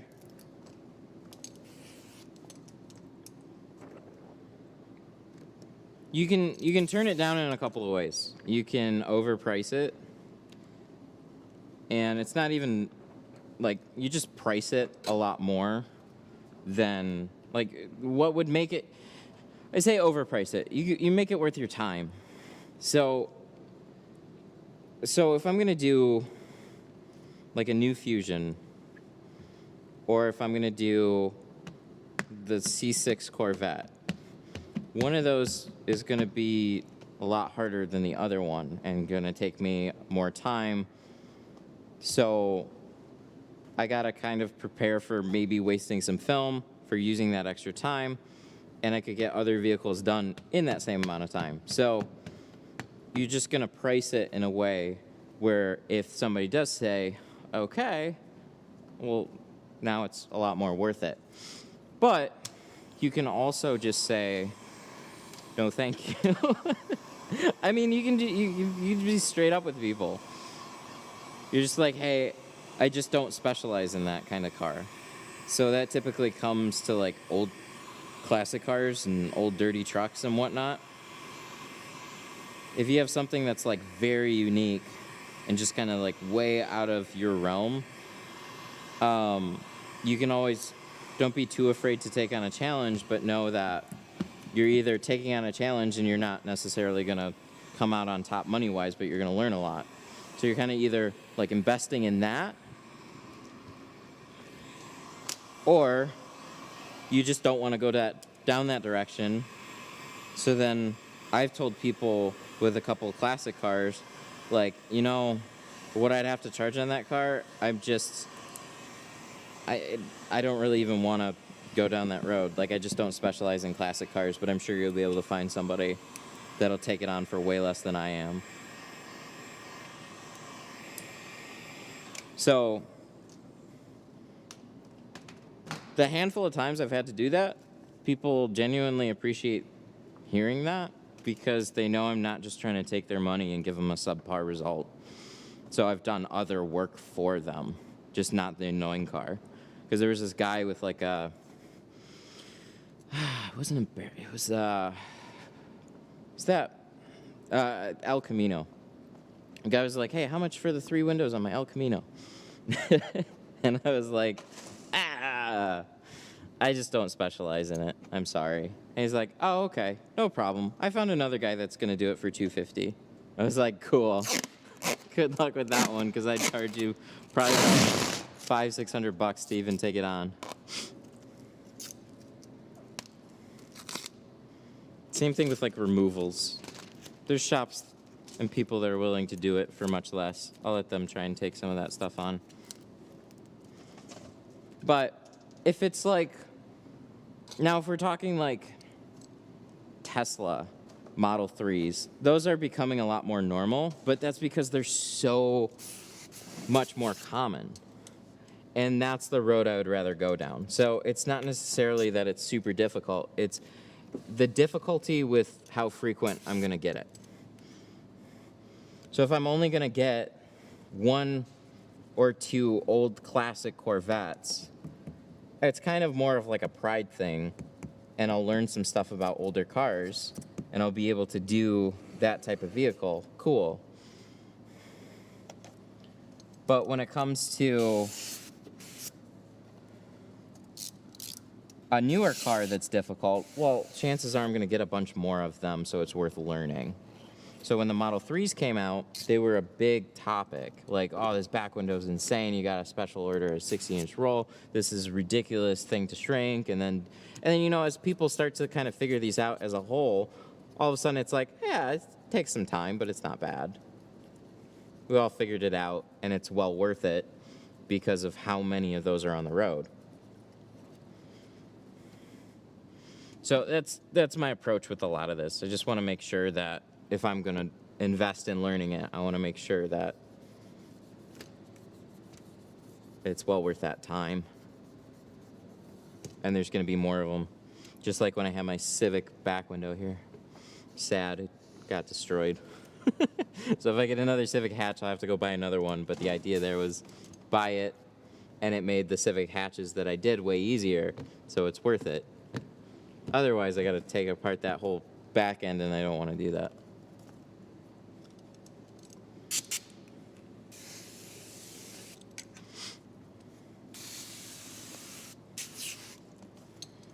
You know, there's a comment I had.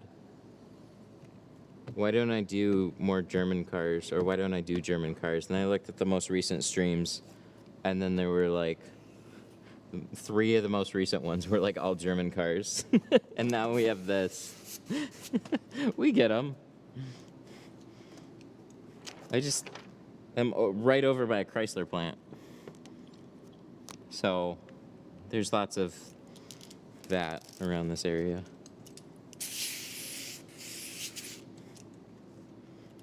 Do you stream every car? Most of them. Not everything, but most.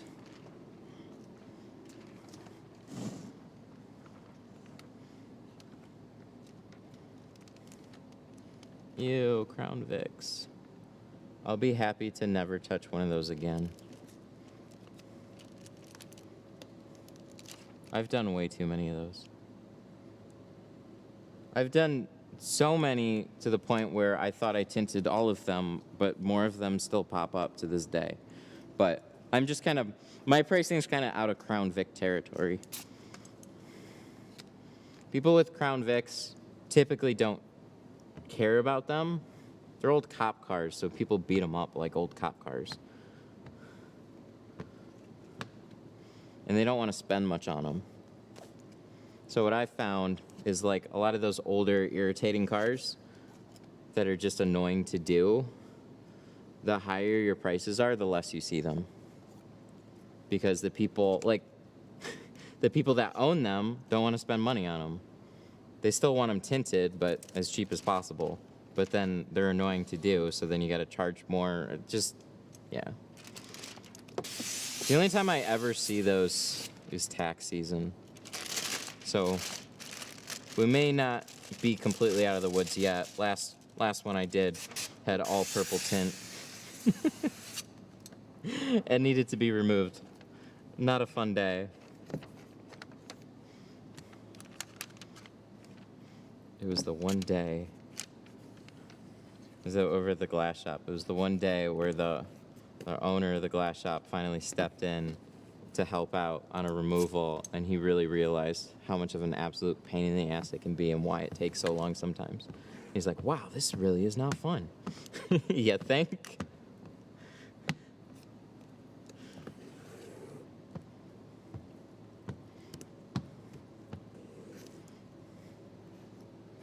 Gee. So a lot of shop owners are going to think that you're just blowing smoke at them. So when you have a problem, they think you're just being dramatic about it. No, that's not all the time. It's usually a legit reason for why we don't want to do something.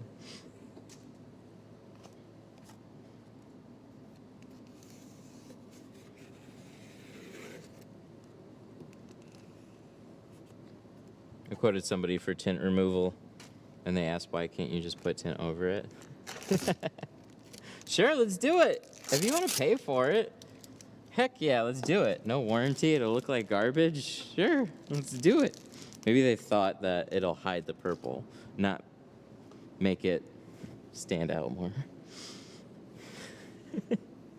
Just tint over it on the outside. I don't want to see it anymore. It's really annoying though. So you get your car tinted, you don't spend much money, it turns purple, it bubbles, it fails. So that little money that you spent on it initially, now you have to spend way more money getting it fixed, or somebody else that inherits the car then has to also do the same thing. It's no fair all the way around. Do you think I can cut out these off a plotter faster than I can just put glass 8 on here and just do these hand cut? Maybe.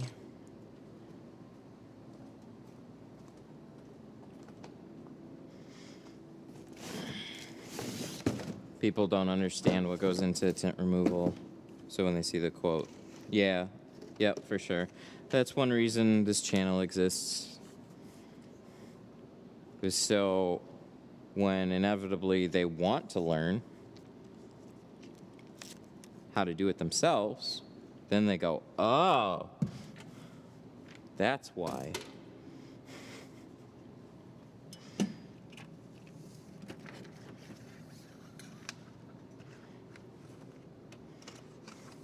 Crown Vics, I own 2 of them, and it's a pain. It is a pain. That's one I have a special tool to pull the seals out, and it makes them much easier, but it's still a pain regardless.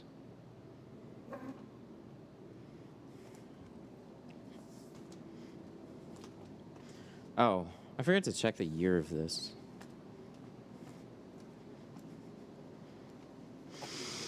Oh 09. Oh yeah, he said it was a 2010. 07, 09.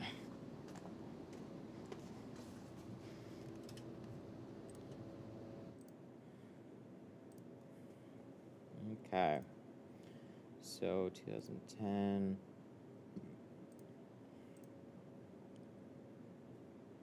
Four-door hatchback.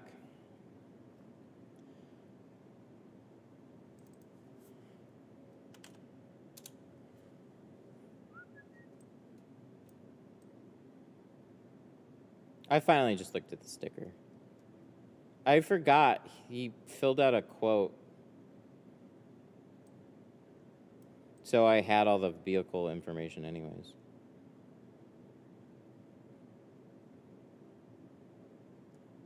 Yeah, let's just do that. Why not? We probably should have just done a 36, but I like cutting 24s, so hey, here we are.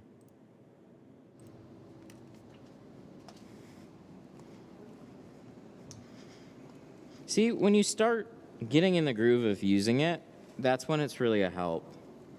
You got to learn the little quirks. You got to get it all set up, fine-tuned and everything. And when you do that, that's when they can be a big help. But getting there can be stupid annoying.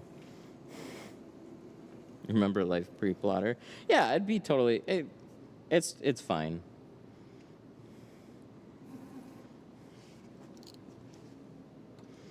It definitely has been a big help with the annoying to cut quarter windows, which is really funny because some people have said they're like, I'll buy a plotter just for those quarter windows.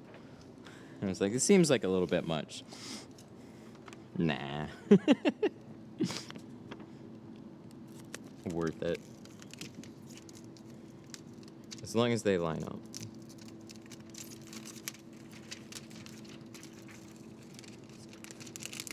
So, like, once it's all dialed in, where's my edge? There's my edge. See? Then it all comes together. Yay!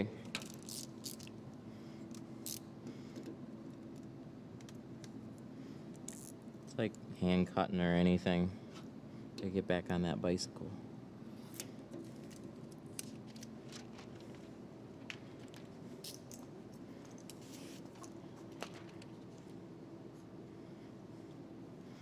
We'll see how these work. Now that I have the film in and we have a short roll, might just do the back window too and say screw it. But we already put glass 8 on it, so like what the heck?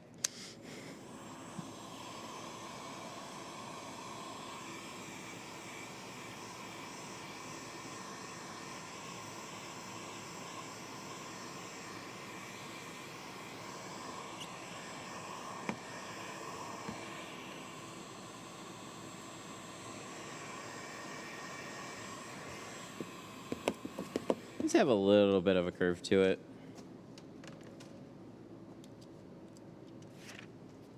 Not terrible. Did I put a blade here? Did I forget that? Really should do a blade on all of this. It's not bad. It's pretty damn clean. Oh my god. That's horrifying. We did put a blade there. We put 2 of them right underneath the clay bar. Let's grab that. Surprise! Oh no. My hand, it's gone.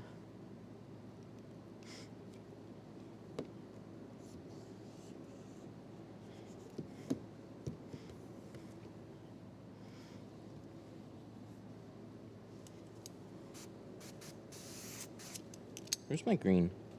I need my green. Oh, we're getting up anyways. Could have used the pink. I'm gonna use the green.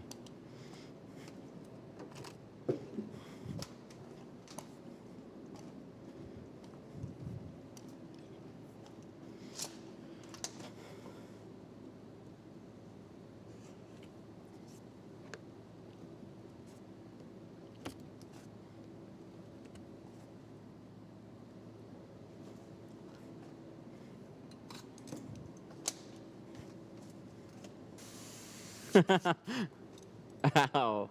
Did you stab myself with an easy reach a couple days ago? Did you get it under the fingernail? That's the worst. You reach into your tool belt and then it like jams under your fingernail. I've done that.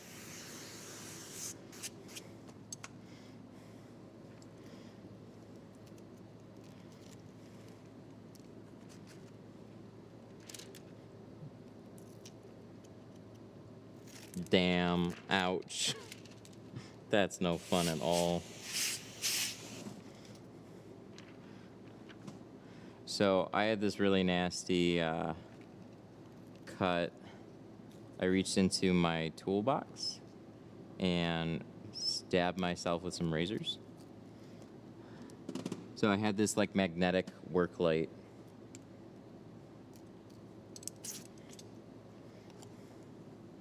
And, you know, toolboxes like that, they just get really messy. And I had a bunch of exposed razor blades that were stuck to the bottom of a flashlight, angled out towards me. So I like was really frustrated. And I reached into that toolbox and then jammed that razor blade clean into my finger. That was not a fun day. So this is actually just a hair long.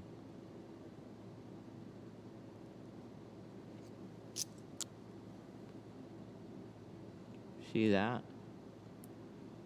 I guess a little more than a hair. But because it's got such a nice overlap, it's pretty easy to fix.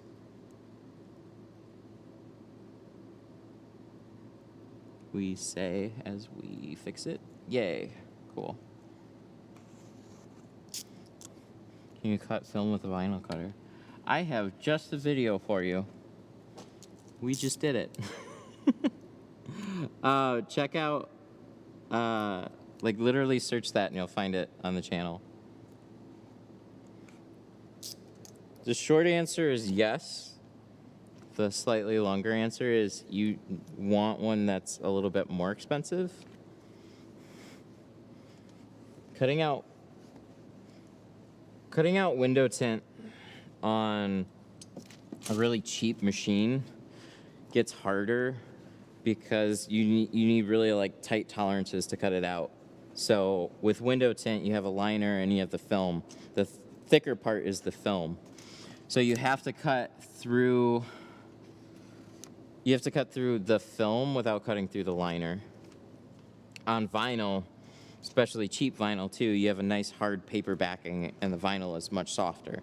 So it's super easy to cut anything out on vinyl with a cheap machine. A little harder, but you can do it with window tint.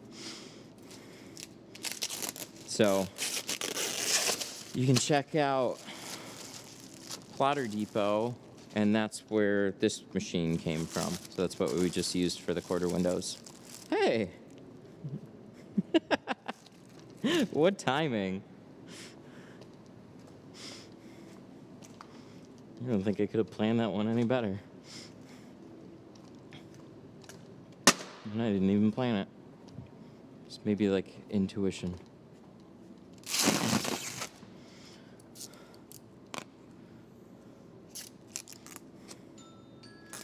Oh, come on. How am I supposed to get my phone when I do this? Call me 2 seconds earlier.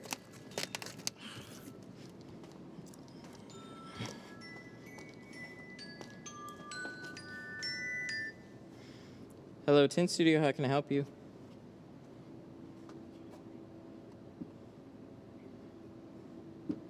I actually, sorry, I just specialize in automotive. Have a good one. Somebody wanting to get commercial building tinted.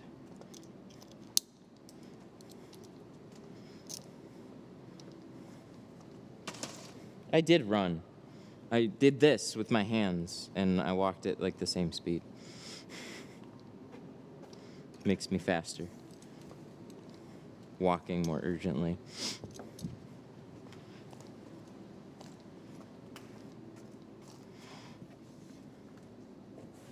So on the topic of,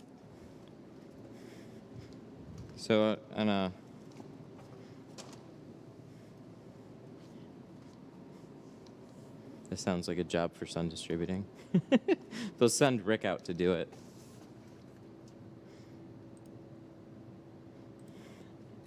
I'd send him the number, but I don't think he wants to go do it. Why don't I do it? It's not here.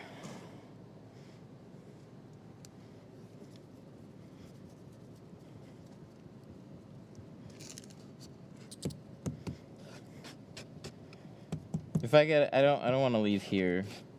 So I do architectural if I was just trying to be a tint business. I think it's a great avenue.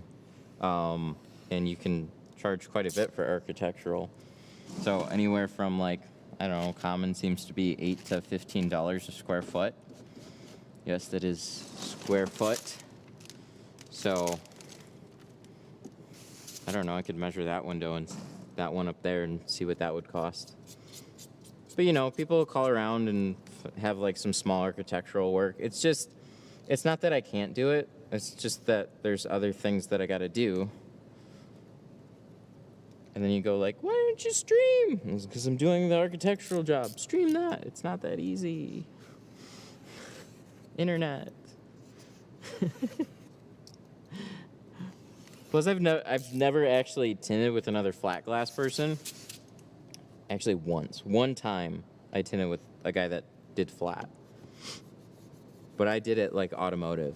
You don't do flat glass like you do auto. It's not the same. You do the fancy like roll up and swish.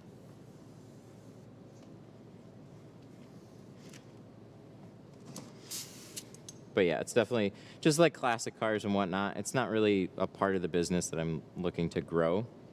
So we just don't do it. Maybe if I actually put some effort and got some flat glass people on speed dial.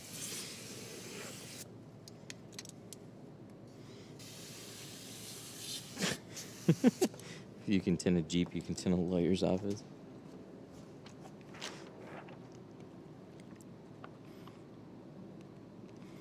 I'd agree. I'd agree with that.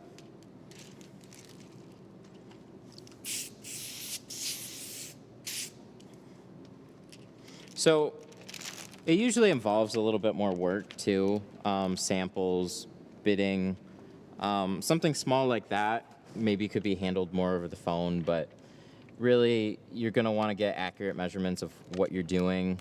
So you'll often go out there to quote it, and then you'll go back out there to like do the job unless you happen to have that type of flat. But a lot of flat business will like special order for their flat jobs unless they just do a ton of it, and then they'll have the most common stuff on hand.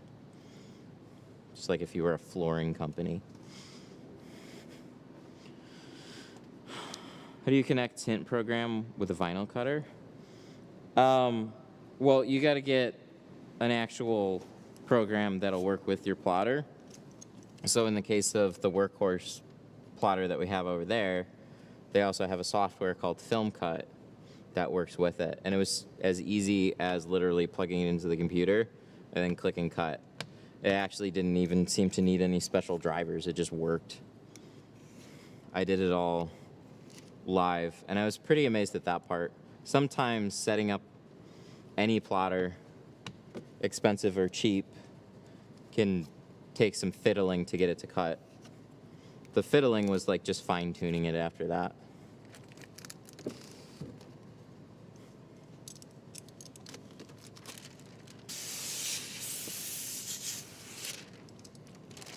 But I was gonna set up a separate computer for it too, but it's a really lightweight software, so it's nice to just bring it up on stream and kind of give you guys a glimpse at what using a plotter is like.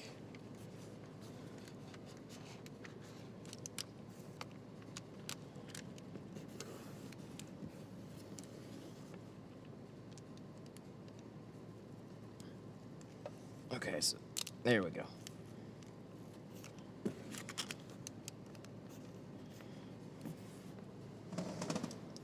We're the only tint shop within 45 minutes. That's nice.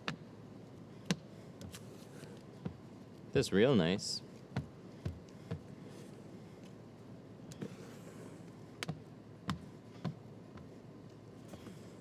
Yeah, you guys want to get into flat. Like, don't let me scare you out of it.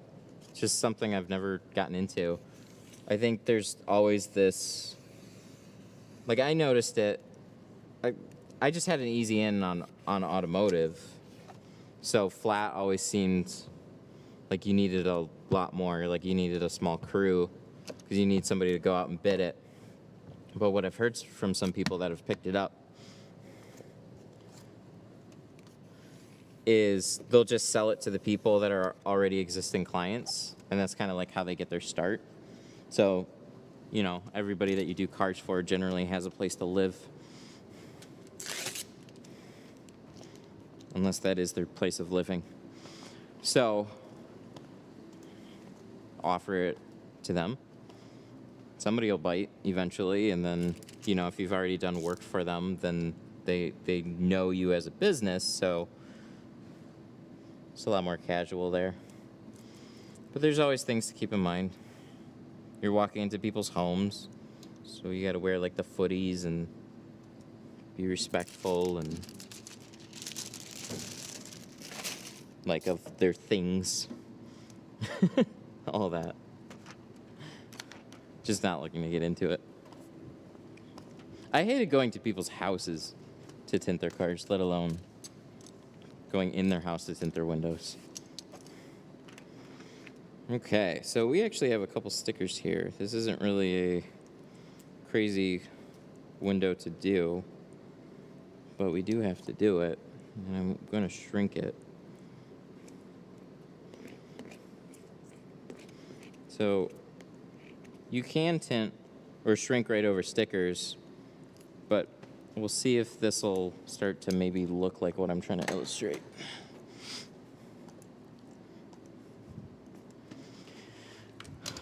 as we get closer and closer to that back window.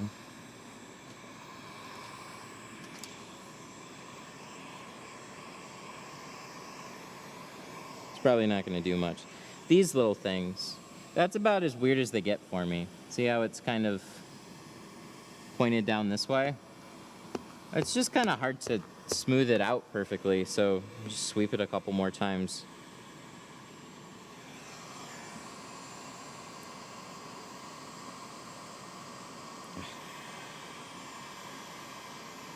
I shouldn't care about it, but I do.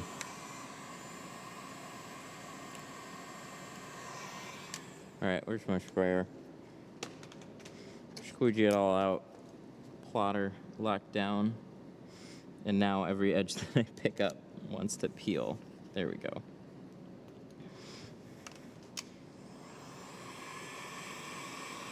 But yeah, I'll pull it back and snap shrink most of what I do anyways. So that's really normal. That doesn't really have anything to do with the sticker. But if you're shrinking regular fingers over it, it's not uncommon to see these little guys right here. So it's not gonna hurt anything. To get them to go away and just look flush, you just have to like squeegee a bunch of times over it and just kind of sweep out all the air that's collected underneath it, but it's not gonna mess it up. So it doesn't need to look 100% flat to then lay totally flat. How do I get the badge next to my name? You can join the Tint Studio memberships.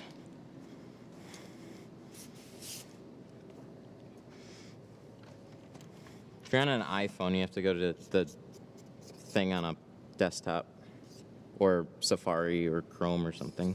You have to go to the channel, and then there'll be a join button. If you join on iPhone, Apple takes 30%, so they just don't show it. Not my choice.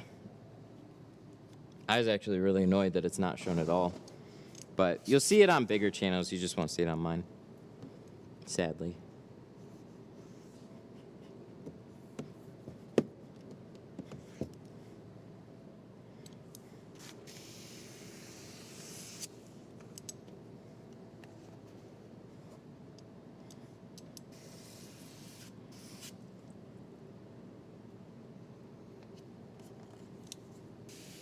All right. So this one, I'm guessing will be the same. I think this one will probably be just a little bit oversized too.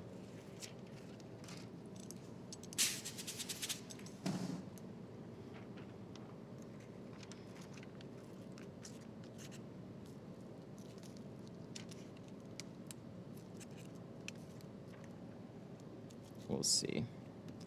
Chances are if one is though, the other one will be too. They're just like a little off, not by much. Good thing there's no gaps, because that's a hard no. But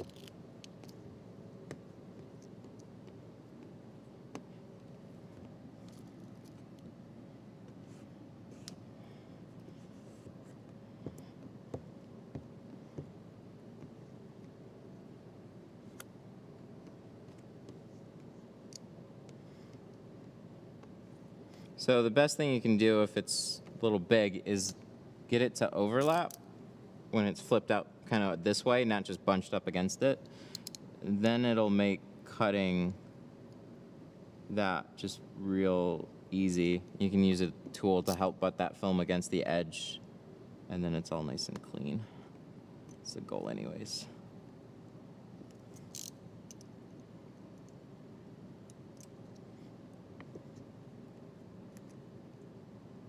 And then you take that little piece, throw it away.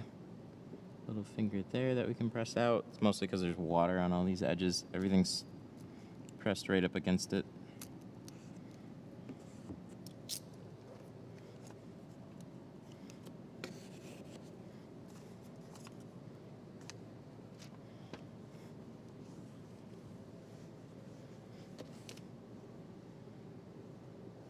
Can you give me the store I need to buy the paper tint?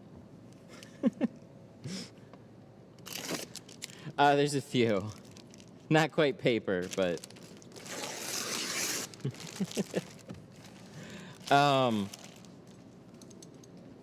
Yeah, a few stores I recommend. Sun Distributing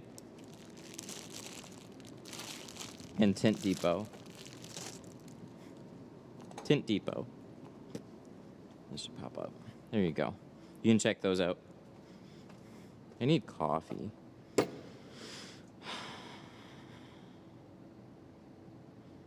Time to return the plotter doesn't even cut the film exap. Unbelievable. Software. I mean, it could be it could be both, but it's generally the software that's to blame, not as much the machine.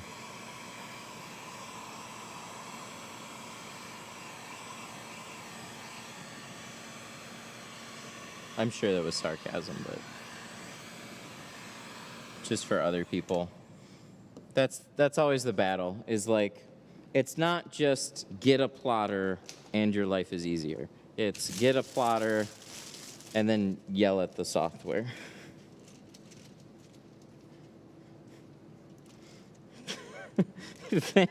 Valentine's Day red triad. Yeah, sure. Let me just whip up 5,000 of those by Valentine's Day.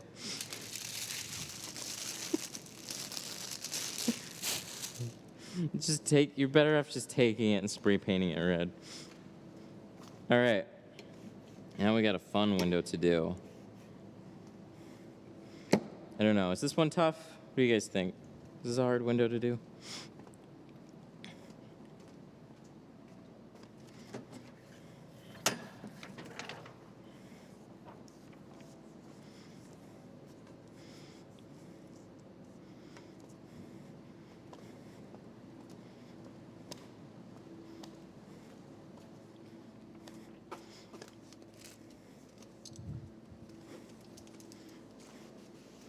Spray paint it red, get your Valentine's Day post, and then that's all you need out of it. Okay. So we can obviously use a short roll for this. We're better off for it.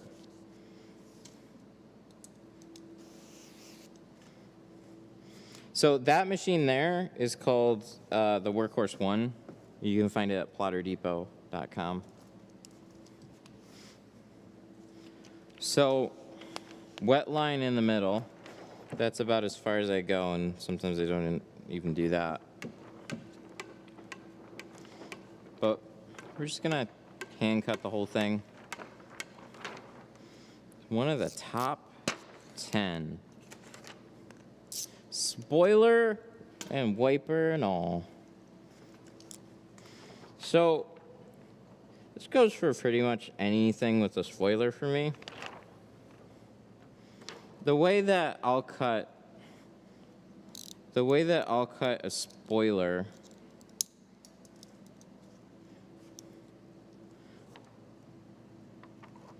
is I'll put a bunch of film overlapped. I was just trying to make sure that this looks fairly straight.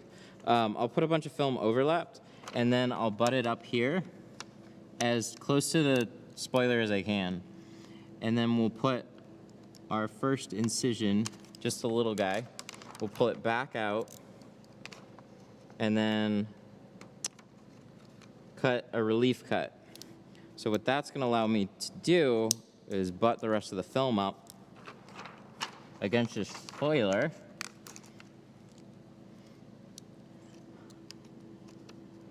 And then just trail it in between that gap from the spoiler and the glass, because they all have like a little bit of a gap there. That way you just get a nice amount of film up. Now the top of the glass is really only here. It's hard to see.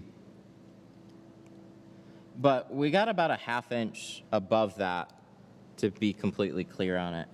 This isn't all that bad. What most people have to worry about on this is going to be shrinking. I get that. So I did what is, just did a wet line, so it's not really anything fancy. All it helps me do is, so I wet my hand, ran it across the dryer sheet, and that just holds the film in place because it's more vertical.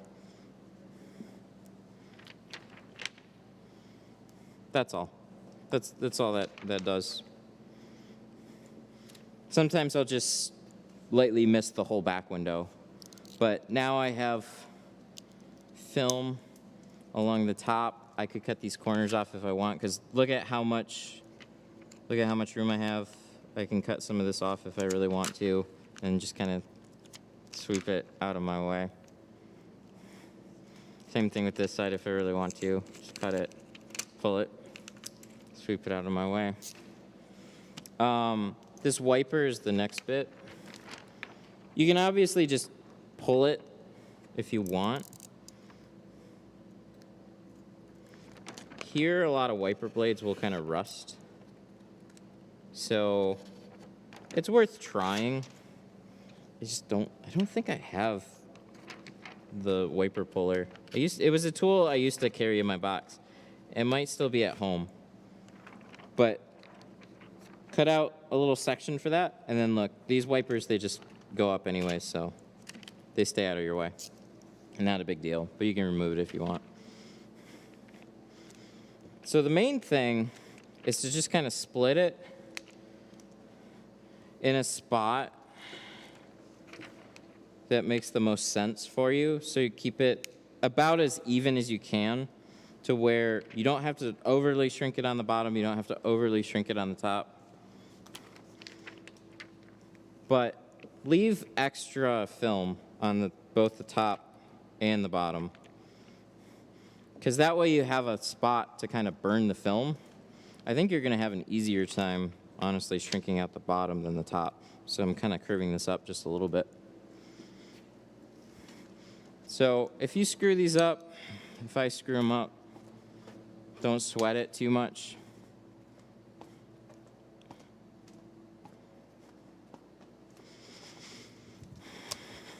It's actually a GTI, not a Golf GTI. Whatever Dodge Ram.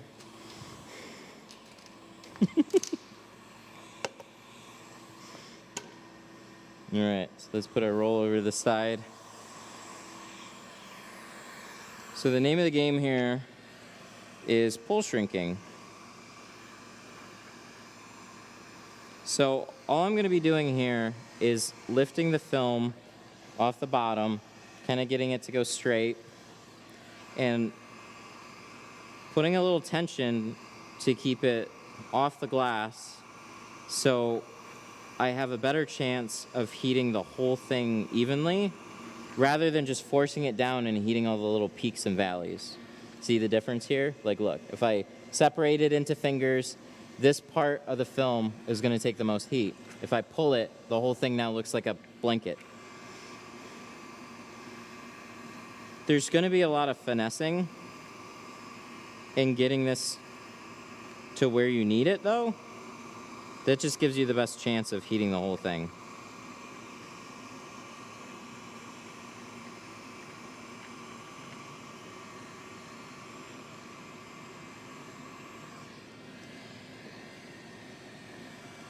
So my glass aid, thankfully, shows me kind of where my edge is, which I kind of thought it was here. I have to go a little farther over. Cool.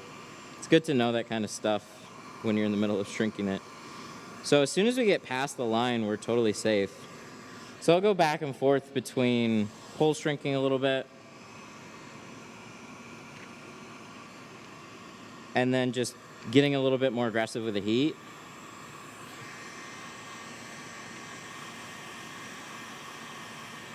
And it might look a little messy, but you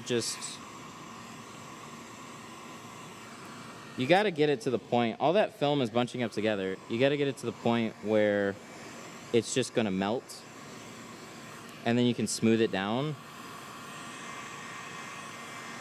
So if you just kind of sit back and just like lightly keep heat at it for a while, it's sometimes not going to do anything. So you have to get a little bit more aggressive. And you might be afraid of burning it. And you might burn it, but that's fine. Then you have more film. Just try it again.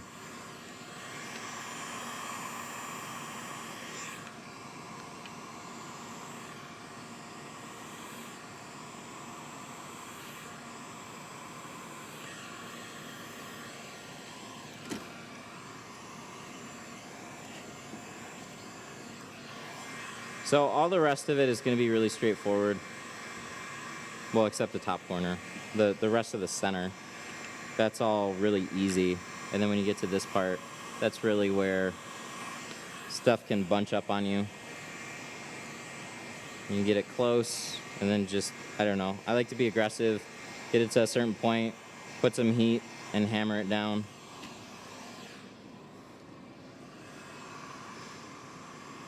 How's this heat gun treating you? It's okay.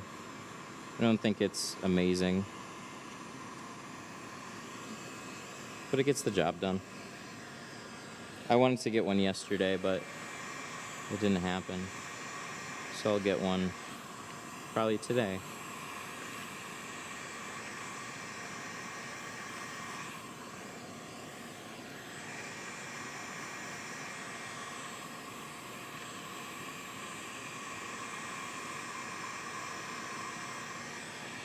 Like, if you go to a hardware store and you buy this gun, you won't be disappointed with it. But then when you compare it against some other ones, you start to notice it's okay. It's not amazing.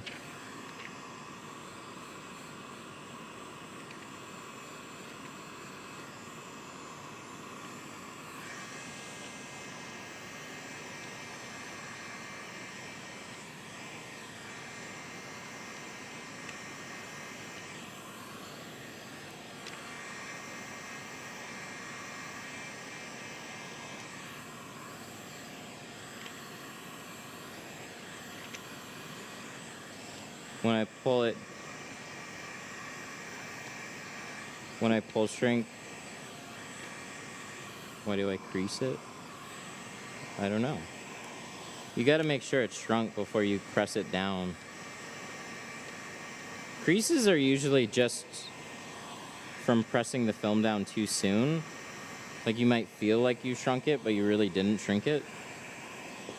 So you're kind of going through the motions, but you're not actually doing the thing. That's about maybe as best as I can tell you with that one.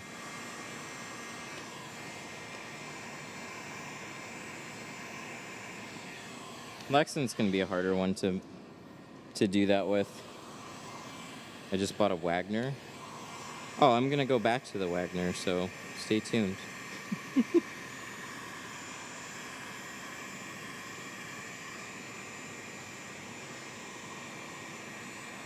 Have you tried the Bauer one? I don't think so. So with the top, honestly, I think it's a little bit easier. They kind of pinch in, but as long as you can keep this like nice air pockety wave going, it should go down pretty straightforward.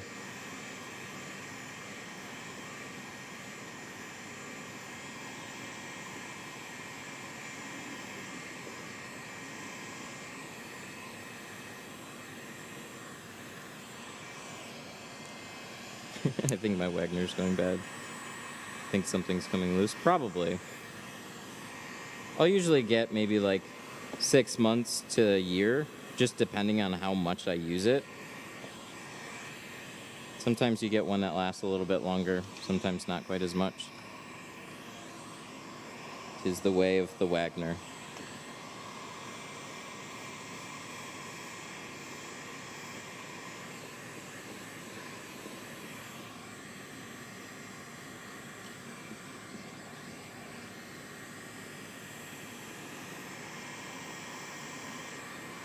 Sometimes some of these corners are a little bit easier too. Like that one just seemed to go super fast compared to the other side. I don't know.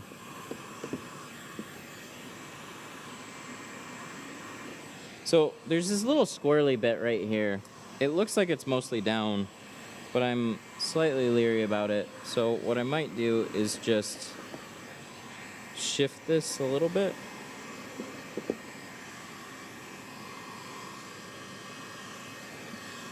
It's hard for me to even see if there's anything to shrink under here.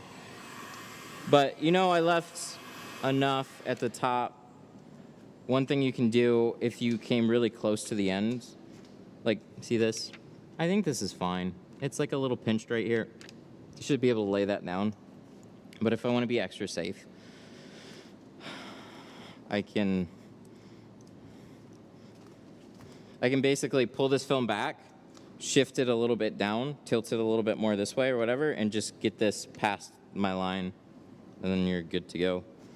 So that was fun. Did you guys learn something?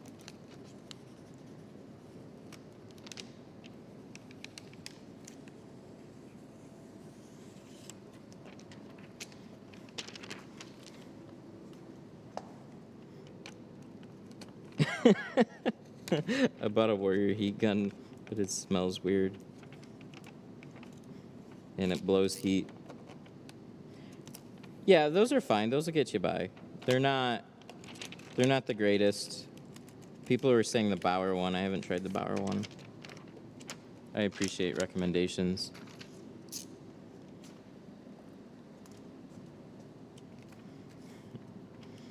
Windows 11?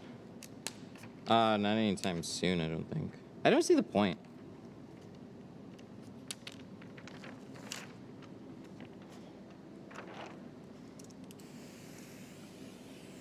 When the software does what it's supposed to do, what is the point of upgrading?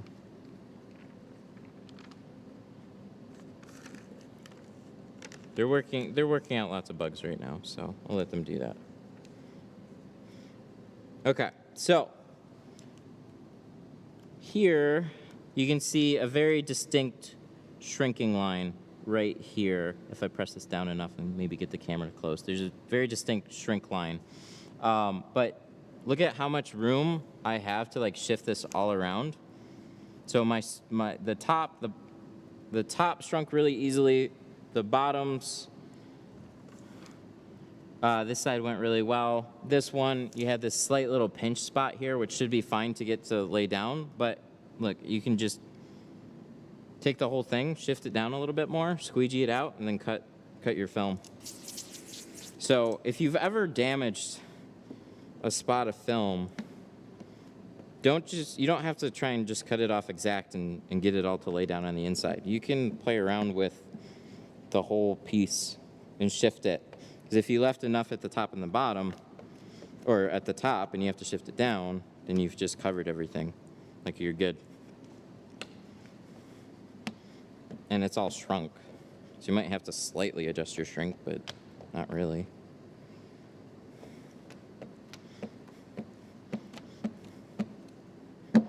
Fusion. Oh, so the Orange Crush blades, yeah, those are good. I just didn't like the rubbery streaks that they left after a month. So this one I've been using longer.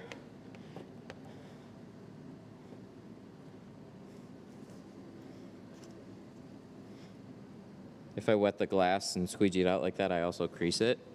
So one thing I do to help prevent against that, if like you shrunk it, I smooth it out ahead of time. So I'm never just like squeegeeing it out without first making sure that the film, go back and watch my hand. I was always pulling the film as I'm squeegeeing it out, just to make sure everything's gonna sweep out nice and smooth. Because you never know when you're gonna hit that spot, and it's just gonna fold on itself. So now we can cut this out. I think we've gotta use the Craftsman one. I was just talking up this light here, and I've plugged it in a bunch of times and it's still dead. So I'm guessing either the connector or the battery died. That's no fun. Where'd I put my really crappy Craftsman light then? Or do I gotta use my phone? Maybe I'll just use my phone. Oh, here it is. It's losing its brightness. I need some more AAAs. God, it's so dim. Oh, shit. Yeah, I need a brighter light. That's not gonna work for me. Damn. All right, let me grab my phone. Maybe that'll work.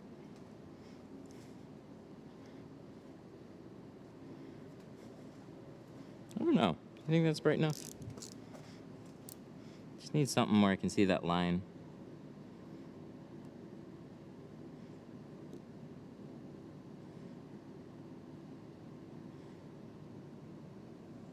Yeah, I gotta get whatever that number is.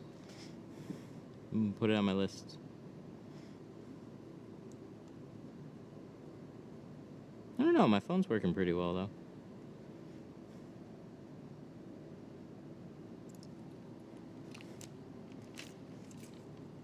See, that's all I need. Just need to see enough for that line.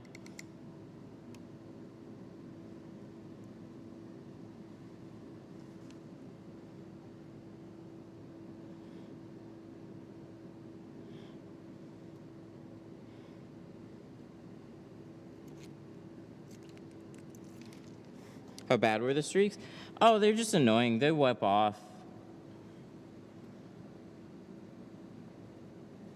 But it goes in hand with starts to lose some of its slippiness. Feels a little bit more rubbery and starts to leave some streaks behind. Just get the hybrid. Hybrid, I don't have that problem at all. I think it's a better feeling squeegee. You got two sides to it. I'll regularly sharpen it up too, so you get a lot more life out of it. I'm already clear past whatever time I was using an Orange Crush, and I'm more happy with a hybrid.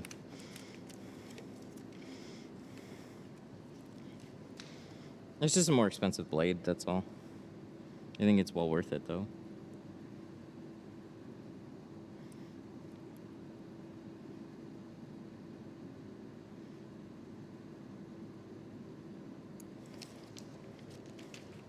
But if you like, I mean, just try them. There's tons of people that love the Orange Crush. That's like Fusion's recommended squeegee too. Like tons of people like it.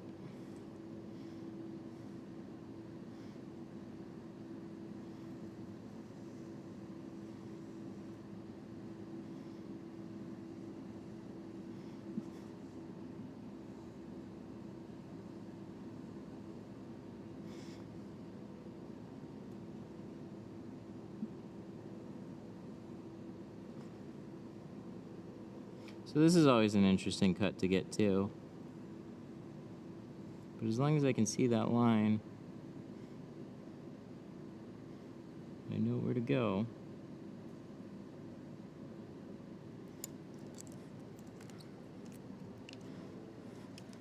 So what I'll do is I'll kind of bend the blade a little bit funny, and then I'll just kind of dig the knife into it. And there you go. See, we're all good. So we have a couple little ripply areas that we could touch up a little bit better. Good.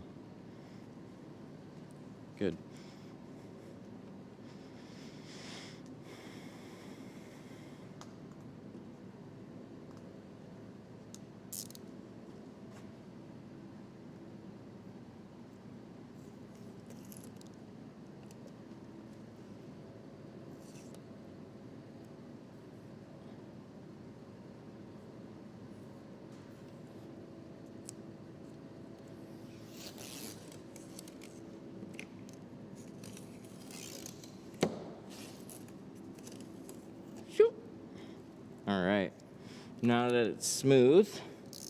So one thing I'll do, I don't know, this is kind of associated with a post I saw. So if you have fingers on the bottom and they're not shrinking, you just got to put more heat on them. That's really it. So every time I'll cut out my pattern, you've essentially cut out relief points on your film. So where all this shrinking was kind of held together here, it kind of split apart wherever you cut it, just a little bit.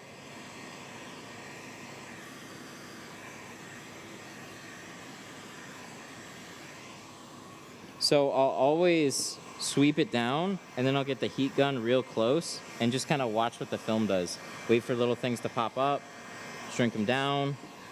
Another thing that you can do is you can pop the film up a little bit, create those little air pockets and ripples, and then just put some heat on it.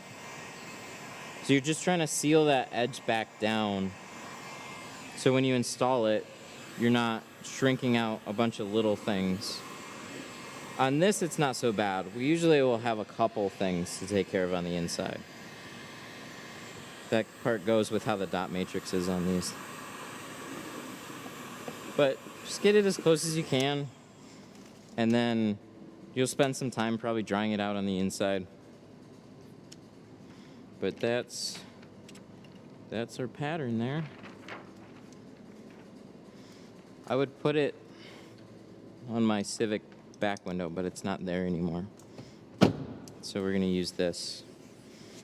When I'm mobile, this is my peel board right here. This section, it's great. It's perfect.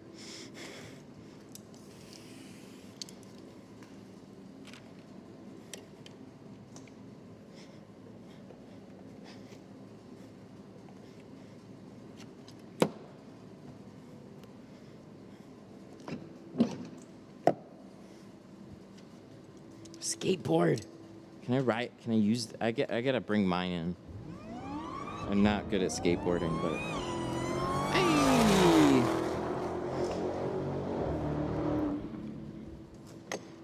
Daniel Rayner super chatted Daniel Rayner. $4.99. Kuya, how does feel to be an all-star, 5-star tinter?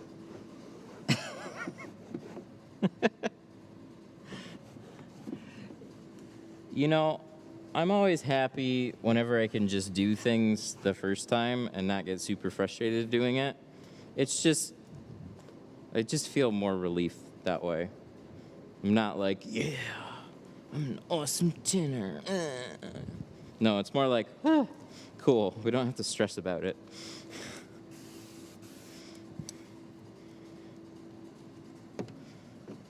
Just want jobs to go efficiently, clean, and turn out nice. Thank you. Thank you for the 5. I appreciate that.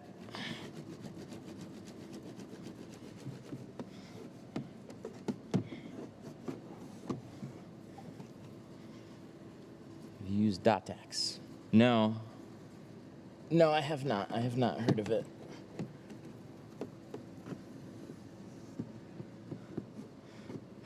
Not being so cocky. I know, and like signing tools now, what the hell?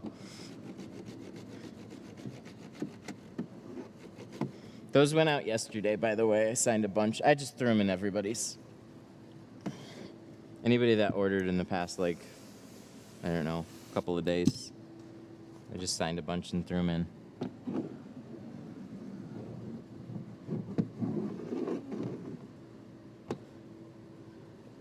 Clean this off real well. One big thing is wiping off the panels. I think that's underrated, even by me. Because I used to not even think about it. I used to get to this point and not even think about wiping off the panel. But there's a bunch of dirt that'll collect on all of this and up in these edges.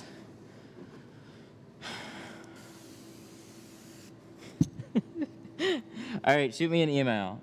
Respond to the order, like my tint stuff. You should have got like an email about your order.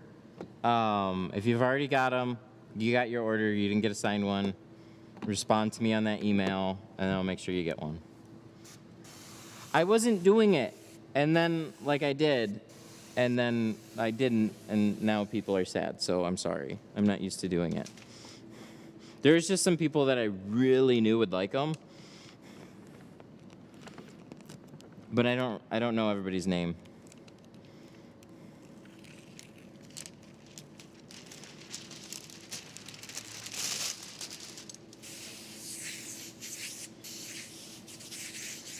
But if you watch this, you really wish you had one, and you ordered something,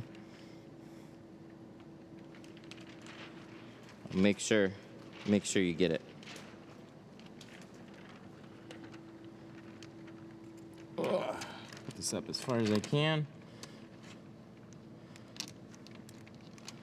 How long does the clay bar last? As long as you want it to. So they'll definitely start to look scuzzy, but you can.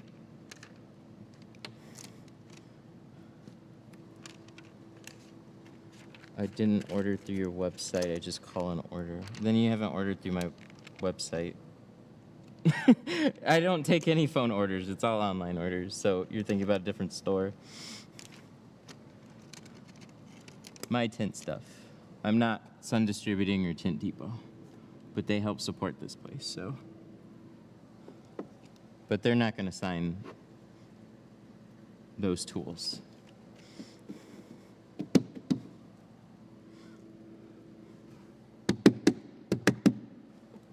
Looking good. Ooh, not that. See that? See that gap? Stick your head there. That was Sun Distributing that said it. Oh, you trolls. You trolls, you.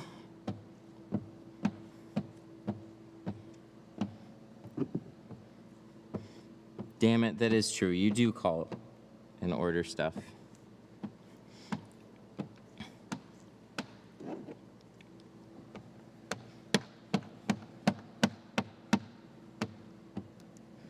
Signing tools, what happened?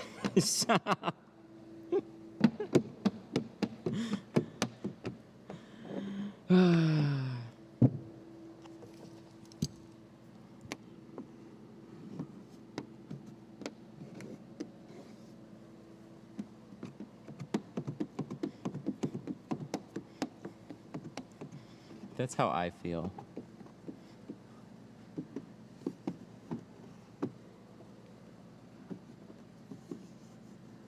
Is there any maintenance with the clay bar? Yeah, just rinse it off in hot water or warm water. You'll kind of like massage a lot of the crap out of it. All the chunks will fall out. But it'll still kind of look like grayish scuzzy. It's not gonna hurt it. There's gonna be eventually a point where you're like, nah, I'll just get a new one.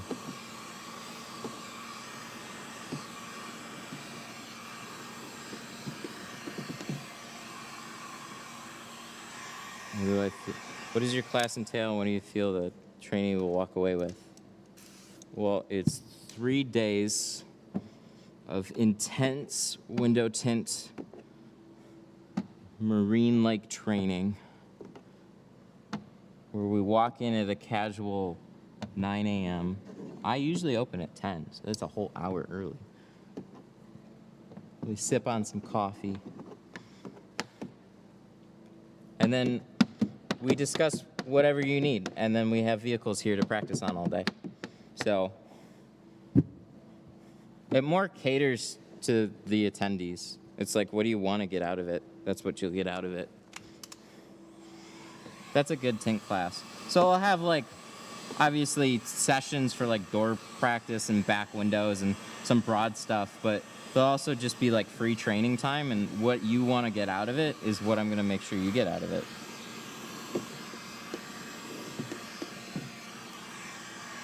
Here's the thing about classes. They can be so helpful.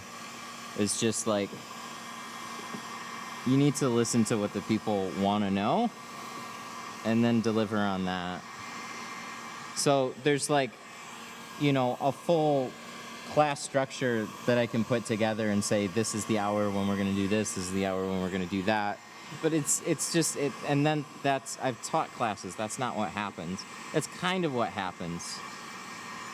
But then it's hang around and talk about this business situation, or I tried this window, do you have anything for this? And like, you gotta leave a lot of it open to freeform.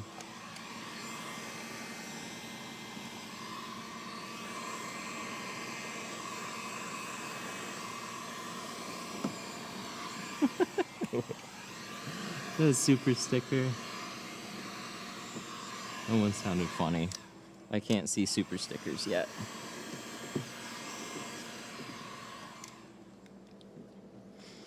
So there is a little bit of shrinking on the inside here. You can see there's a couple little guys right here and the way this dot matrix is. So I'm gonna let that heat up a little bit more, dry out, and then just check all my edges as we go. But even with shrinking everything nicely on the outside, on these, just the way that the dots are and the way the water sits in here, to me there's always things that need to be touched up. So if you have a little finger, don't sweat it. Just warm it up and press it out and give this sucker a little time to dry,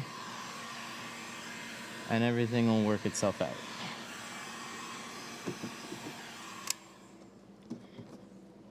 This one I'd say is one of the easier ones too. But there you go. This one's like 99% of the way there.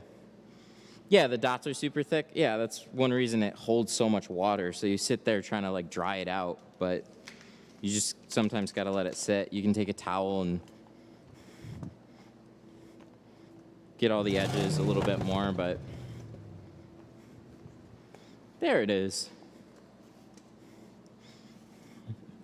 That was a really delayed one, too. Auto Detail Films Super Chatted $2.22.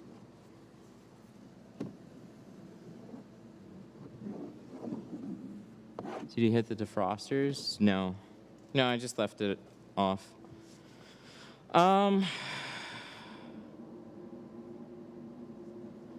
Who is that? Auto Detail Y Films. Thank you for the 2. I really appreciate that. That was very nice of you. Okay, we need to do coffee before we get to this windshield. What time is it? It's 1 o'clock. Let's see, 10, 11, 12, 1. Cool, so we got like an hour. We gotta rinse this out.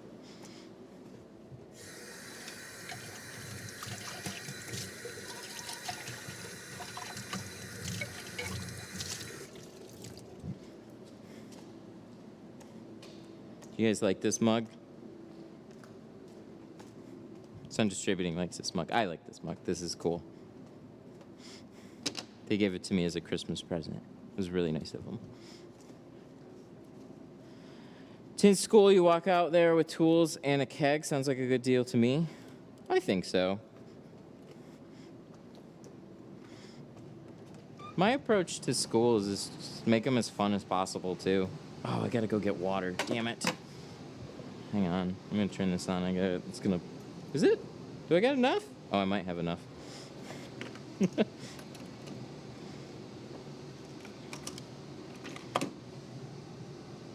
Maybe. Maybe got enough water for that one. So... I know the classes are expensive, so trying to give back to with really, really handy things that you're going to use.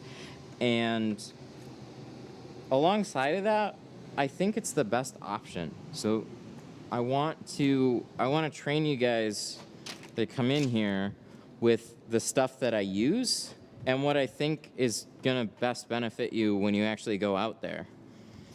So that's one reason they're set up the way they are. I don't want to like half-ass on tools and go like, oh, your life would be easier, you just got to get this one instead, and then try and sell it to you while you're here. It's just, this is going to come with everything that I think you guys should have.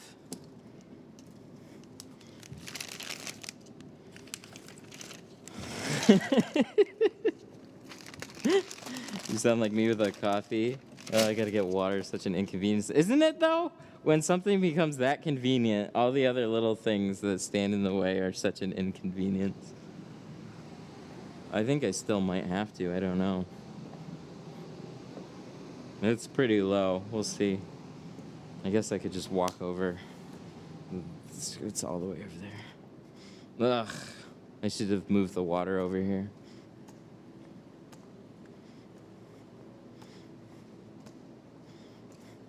This is why my shop has a 5-gallon water dispenser with a built-in Keurig. Yeah, but when that 5 gallons runs out, you're in the same boat, buddy.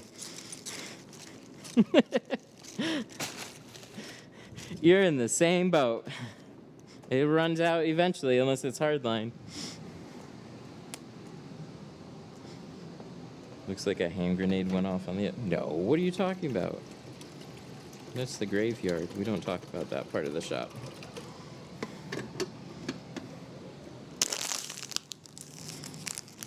Oh, you're so fancy.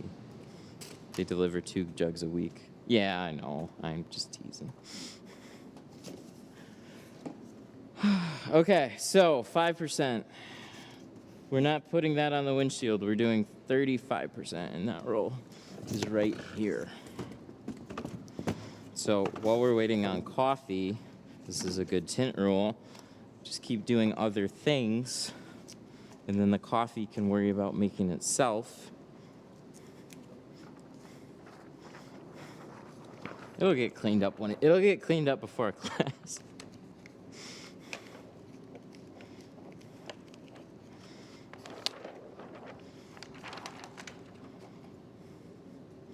He wanted 20. But we're doing 35. But it was one of those, like, there's things that you think that you want, but the goal is just to keep the front looking really dark while still usable. So it's just like, yeah, I think I want to do 20 on the front. And then, no, 35. Oh, okay.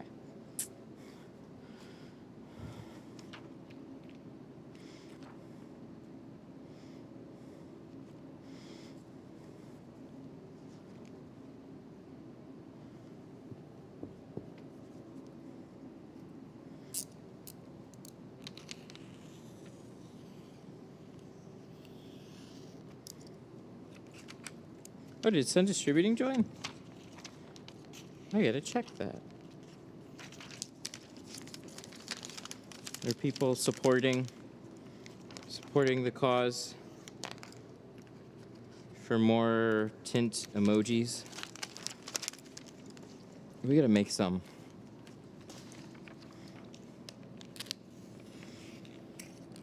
So the windshield is easier to shrink really than the back window. It's pretty flat, but you still got all the annoying paneling issues that get in the way. So that's not super fun, but we'll figure that out. It's like we do for all the other ones. It's just taller. Well, I guess it's a little bit more curved than I thought.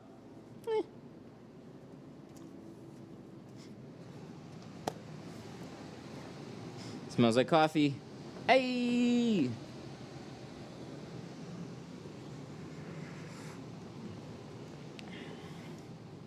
Don't look over there.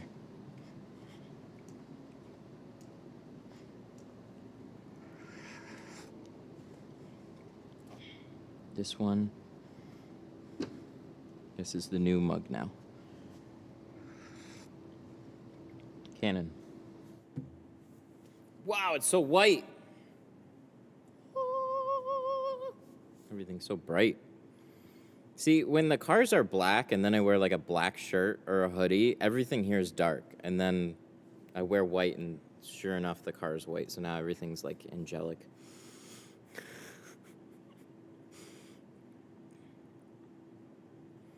What solution do you use in your keg that doesn't go bad after sitting? They're all going to. I mean, you can use like Fusion All Type. I think will hang out for a while longer, and you don't have to worry about it as much.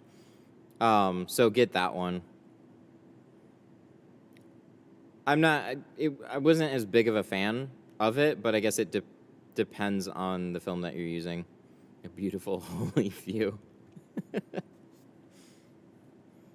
I have to bounce. My Avery Dennison people are here. Like actual Avery Dennison people from Avery Dennison. Or like UPS with Avery Dennison. Tell them hello.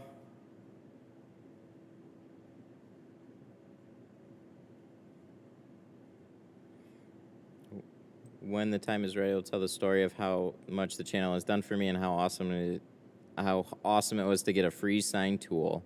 Dang, we look forward to that. Had a guy yell at me because I wouldn't put 5 on his windshield. That's fun. Just like full on yelling at you because you won't do 5% on his windshield. I had a guy call and he was like, "Hey, I need my vehicle tinted." Okay, cool. We're starting on a good foot here. I want to do the full thing plus a windshield. All right, yeah, no problem. And I want to do 20% on my windshield. And I was like, I can do the rest of it. I just can't do 20 on your windshield. And then he had a long pause and he's like, so what you're telling me is that I have to go somewhere else for the windshield. And I said, if you want it 20%, yes. He's like, but I want to bring it to you. I'm like, then you want to get 35. And he said, no, I want to get 20. I said, I'm sorry, I can't do that. And then he hung up the phone. Hey, it's all right. I know there's plenty of places that'll still do it. It's just a personal liability thing. There isn't anything that's necessarily saying 5% over 20% is any worse, really. Like, as far as direct laws are concerned, but there's just little things, you know, like a bar. A bar has some sort of a legal responsibility to not overserve people, but what does that really mean? So, similar with a tint shop, it's just you do you. Some people do cash deals, no receipts, no warranties. But, you know, everything here is legal with a doctor's note. And we don't have to check about a doctor's note. So, like, as far as I know, you have a doctor's note for everything. But there's just some things that I think are dumb. So, if you want to do it that dark, most of my normal paying clients, it's always a particular type of person. Somebody that wants to be a little too gangsta. People still saying that? That's a person that wants to do 5 and darker on the windshield. It's never anybody else. Yo, I don't want anybody looking in my car. Okay, cool. You came to the right place. 5%. Not quite the right place anymore. It's not 2003. Nobody says that. Is that old? Is 2003 old now? What do people say now? You guys can keep me up to date as we slowly watch a millennial lose touch with society.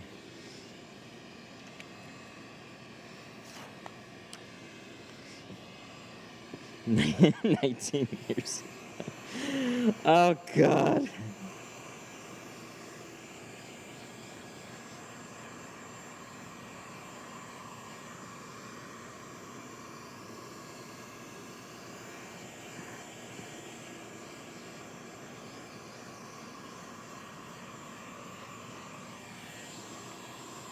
Pushing P, but I'm not sure what it means. I'm not sure either. That sounds like when you are old and you're trying to pee,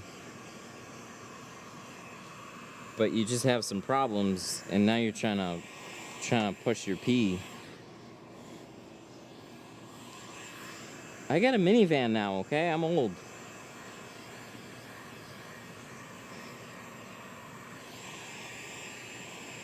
Oh, that's just pushing propane and propane accessories.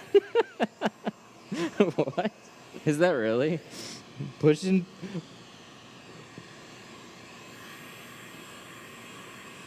Wait, I'm hearing like 3 different responses now. I like propane.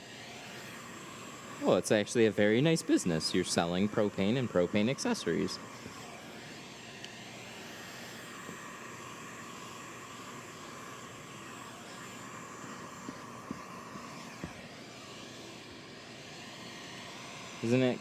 Isn't windshield tint kind of illegal? Kinda.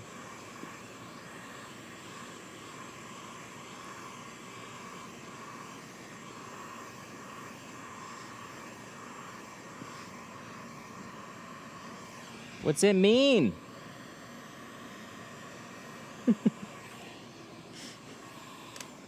Somebody said it was taking care of your family. How does that go together? My favorite when I was in school. So I was homeschooled. And I went to public high school. And then they would teach me terms at the time, like rubber band banks. I thought that one was pretty great at the time. But now that's like 500 years old, so.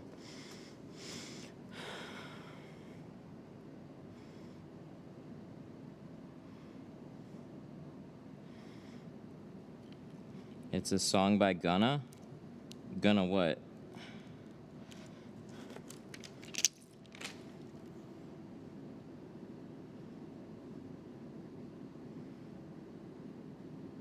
Pushing P does mean taking care of your family, like doing good. How, though? How did that come about? Like, I get rubber band banks. It's very literal.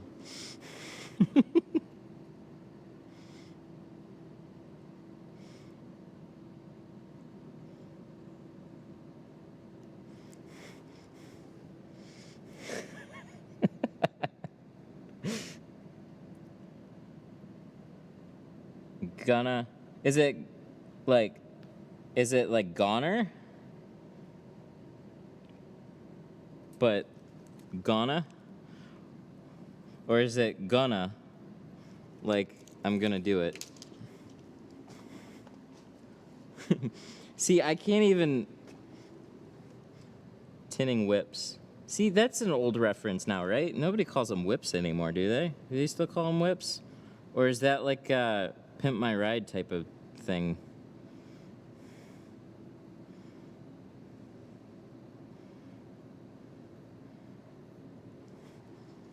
Hey, I'll have you know, Eminem is still relevant today.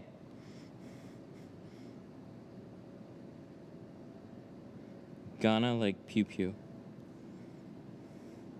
Pew pew.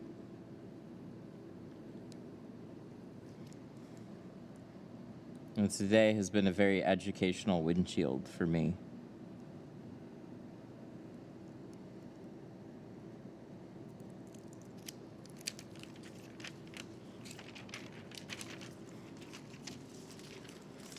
All right. Gunner, but more hip. Oh, okay. Gonna. Oh, well, you can blame it on my robot voice. Hello, Tint Studio. How can I help you?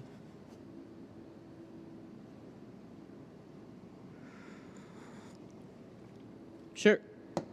Yeah, what kind of vehicle? A RAV4? Did you want the full windshield or just all the side windows in the back?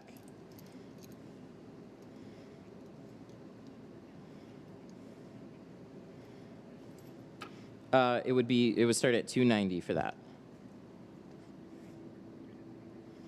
We have a couple available. That would be in our entry. It's a color stable dyed film with a lifetime warranty.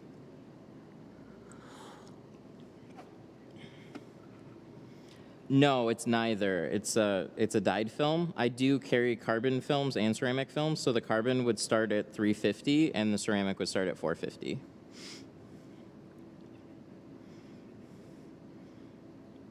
Like which brand or which type of film? So ceramic is going to give you the most heat block, and that's really all they do. Like that's the staple feature out of all of them. So the higher you go in material type, the better that they are. So carbon's going to block out about 50%, where ceramic can block anywhere from 75 to like 95. Correct. They're all going to block 99% of UV, and they're all going to like look really good, and I install only films that come with lifetime warranties. But if heat rejection is really what you're looking for, that's going to be carbon and ceramic films.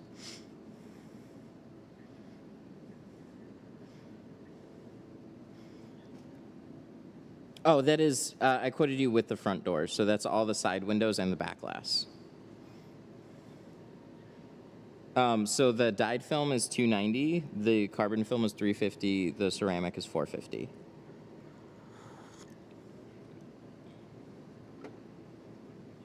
Correct. That type of job will take about 3.5 hours. Yes, we take everything by appointment.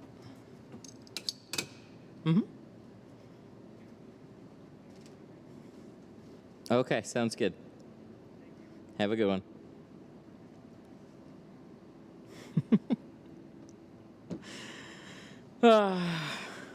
My favorite is when they say, I'm going to call you back and make an appointment.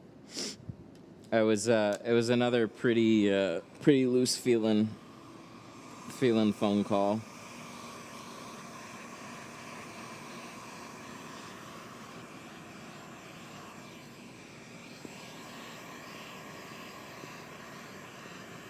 What were we talking about? I just didn't expect it to go on for very long. There's always certain vibes you get whenever you pick up a phone. And that one I knew was probably not going to pan out.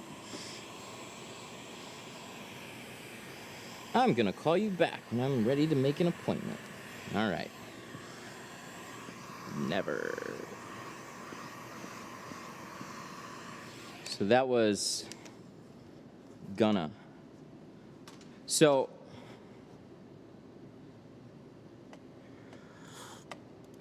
what was this here? So I wasn't reading any of chat. So gonna be like gunner. Oh, okay. It still looks like gonna. Like I'm gonna do it. Cars, whips. Isn't that so? Is that still relevant? Can you still say whips? Or is that not a thing anymore?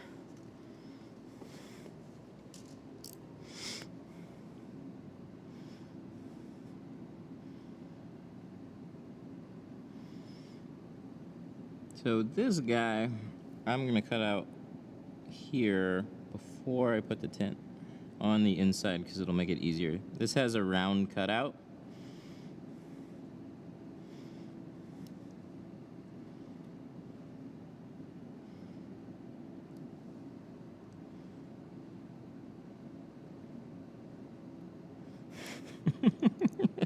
Depends on who you ask and how old they are. Fair enough. As we've clearly stated with everything else. Oh shit. This has been on the whole time. That's no good. It's probably dead. I don't know. This could have a really good battery in it. We might have killed it. Let's check. Oh, hell yeah. No, we're plenty good. I just didn't realize the thing was on for all that amount of time. Okay, cool. Be careful. Towel.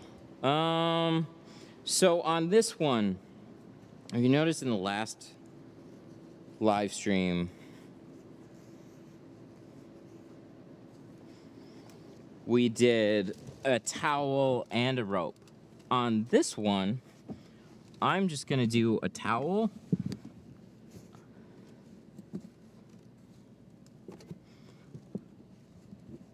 And maybe a rope, but probably not. Usually,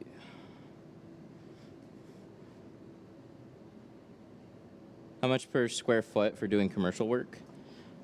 That is going to be up to you. I don't do commercial, but from what I hear, most people are anywhere from like $8 to $15 a square.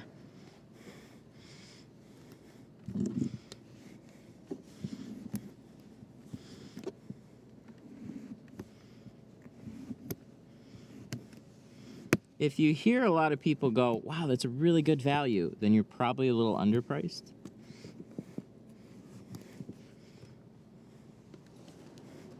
I don't know. I'm not in the commercial space, though. Yeah, I'm not going to do a rope on this one. I'm likely going to pull this towel back, too.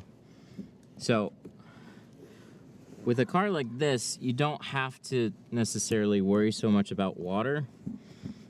At least I haven't had to, so where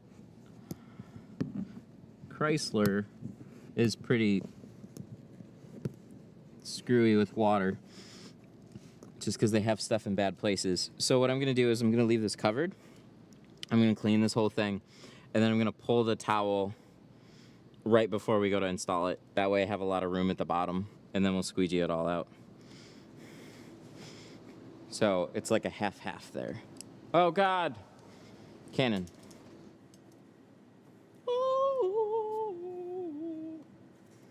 Welcome to the Tint Chapel. Look at that, we caught it at a good time.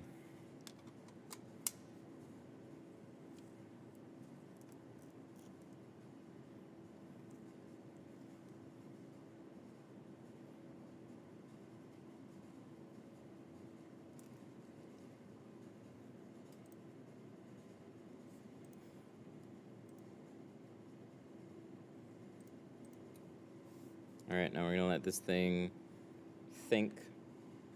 I might have to unplug it. Nope, there it is.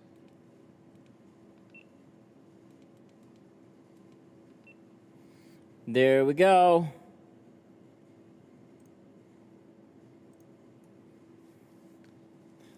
Oh no. Just redid a front window for my customer and put on the wrong shade. I don't know if I should tell him.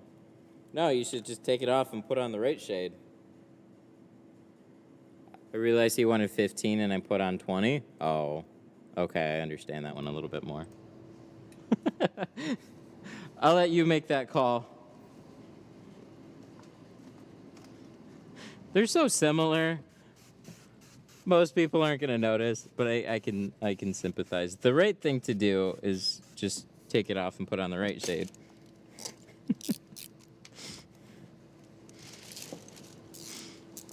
The funny thing that can happen too is like if one window peels and then you forget about it and it's on the invoice as 15 and then he comes back and then you put on 20 and then you're like, oh shit.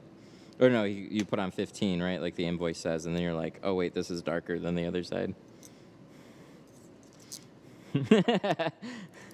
Fire's right. Technically it'll be 15.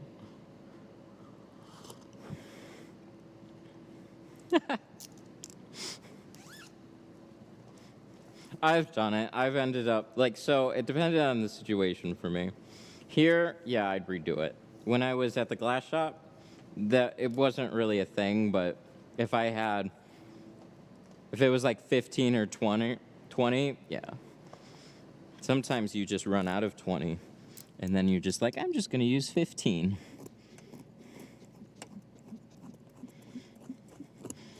Those are things that we're not proud of. 20 is such like a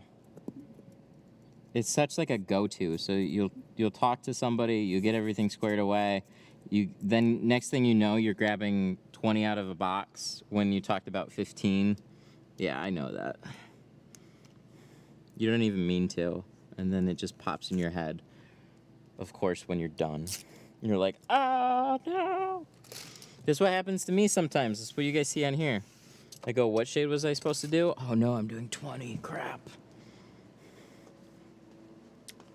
I thankfully got really used to the glass shop. They would never hand me an invoice. It was all verbal. So they were actually really good at always remembering the shades on vehicles. So I would just ask right before I go to do the car. And I got pretty good at remembering. Where some of the other places, they would write it on a board, and every once in a while they'd write it wrong. That sucked. Nothing like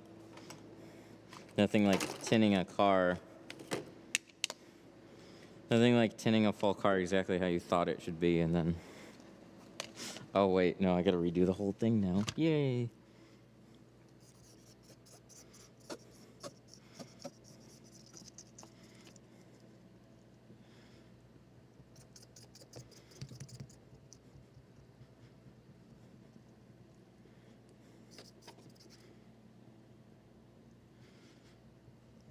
So we gotta scrape this whole thing. It's a 2010. It's an aftermarket windshield,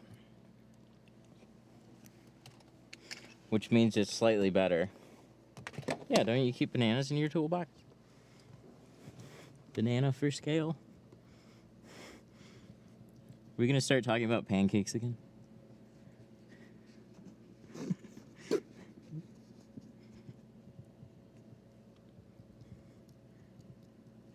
So, being replaced, this is a slightly newer windshield.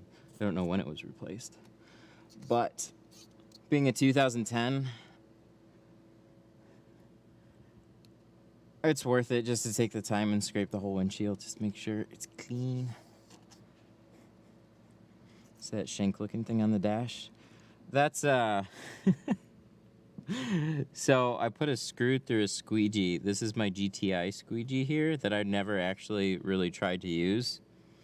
I have other push sticks. I just lost them all. So I use that because it's the only one that doesn't go missing somehow.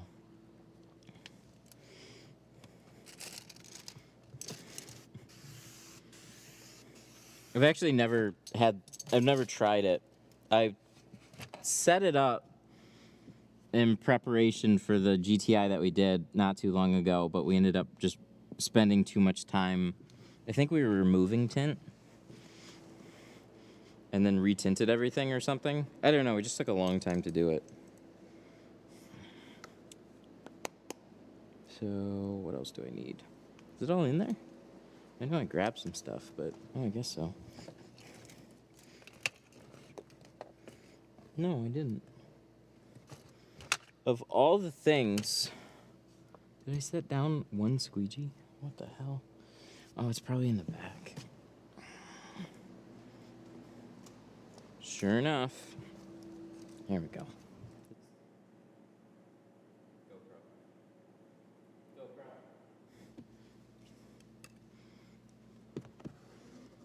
I was late yesterday.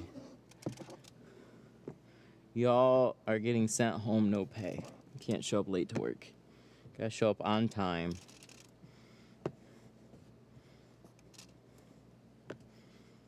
I would have gotten sent home, I think, every day. I was always coming in like 10 minutes late. I was pretty good about coming in 10 minutes late, but every once in a while I would come in like 15 minutes late. You guys ever have that happen?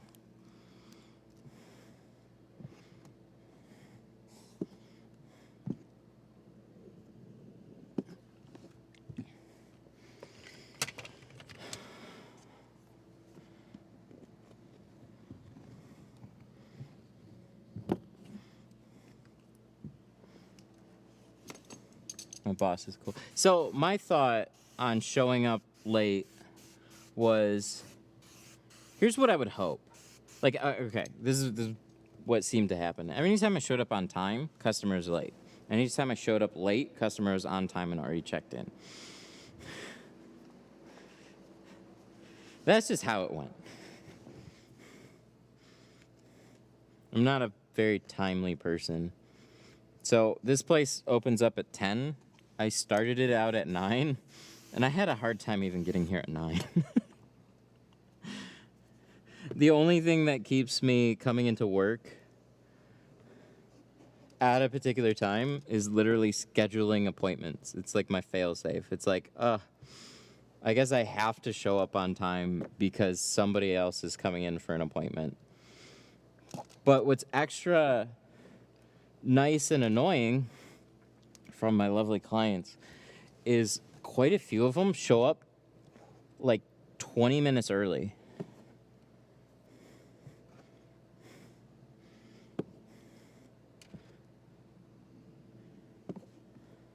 Super annoying. Who's gonna come in 20 minutes early? It's good. It's good because it's better than being 20 minutes late, right? But at the same time, I'm like, oh, hang on, I gotta unlock everything. Thank you for showing up. What time is it? Oh, the whole world's been up for a while? Yeah, I gotta get better at that. Okay, so now we're getting ready to install this. I'm just gonna pull this back a little bit. So keep the majority of the dash covered, just to give myself a lot of space.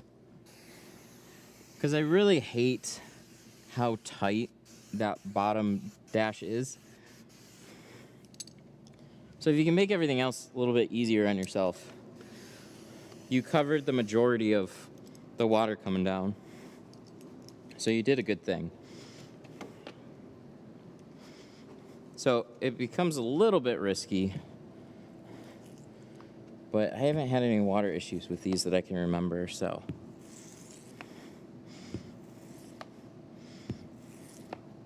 It'll be fine. I can't tell you how many cars I tinted without a soak shield because they weren't a thing when I started tinting. So, hey.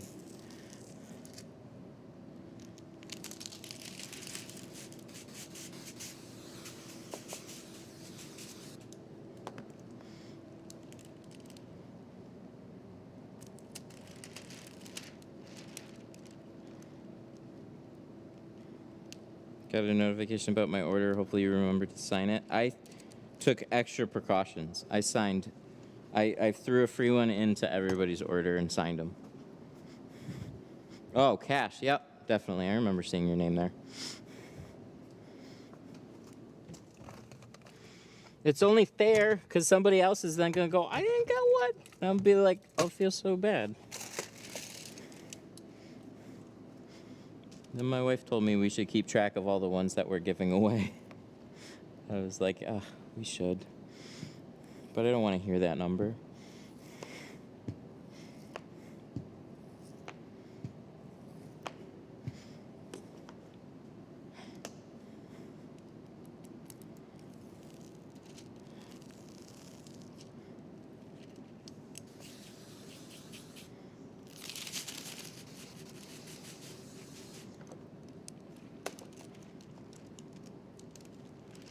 But yeah, those all got filled out and sent out.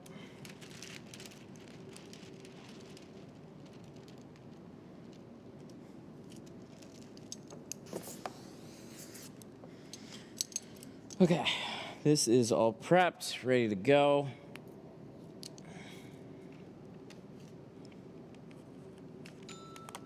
No. You. Call back. Call back in a little bit. Isn't that super frustrating? When are there phone calls? This is the same thing with everything that you try and do when you run a business or you record a video. All the things happen when you're all of a sudden doing the thing that keeps you from doing the other thing. I peel the window, we're going in, phone rings. No.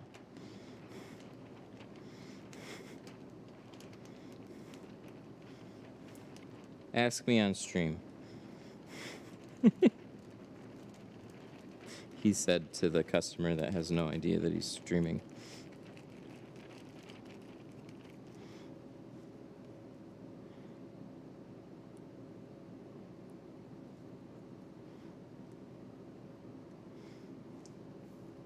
And then you'll sit there doing nothing, and then the phones won't ring. But when you got to do something, that's when the phones ring. It's when the phone rings, it's when everything happens. Okay, so we rolled it over. The liner's currently sitting on the other side of the film, so it's magic. You roll it all together, and then you flip the liner, and it sticks to the opposite side.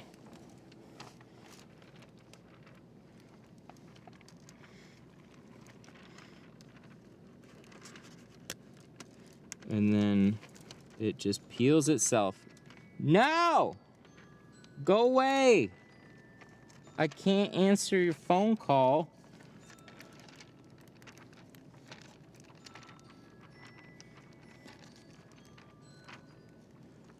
I should set something up.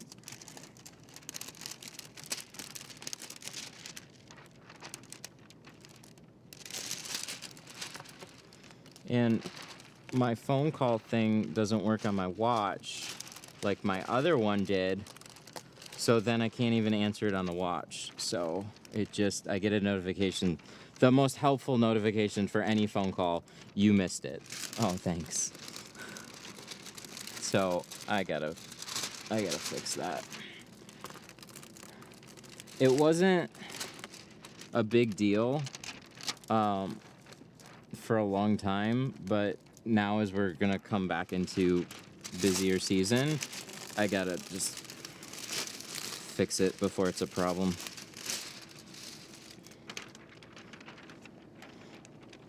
That's right, I need an extra 2 hands. Let me go down to the 2-hand store and get some.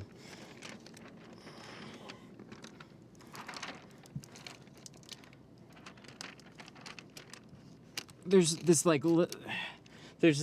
annoying amount of more work that I have to do to then stop the extra work. Does that make sense? So I'm obviously gonna have to hire somebody as an assistant, but then I gotta find one. So there's that small amount of work in finding somebody and teaching them, and then they'll make my life easier. I just gotta do that.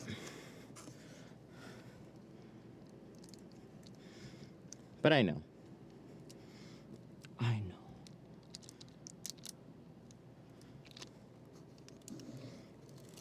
Then I'll have them sign all the Tint Studio orders.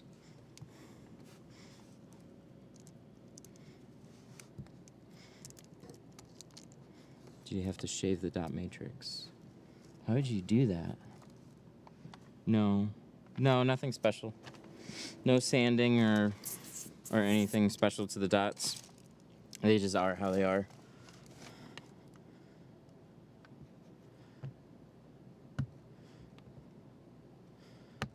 Hiring is the worst part.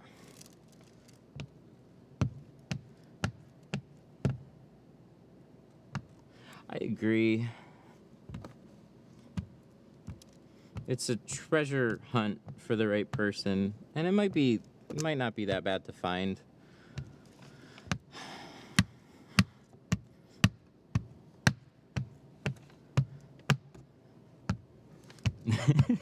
Who wants your assistant's signature?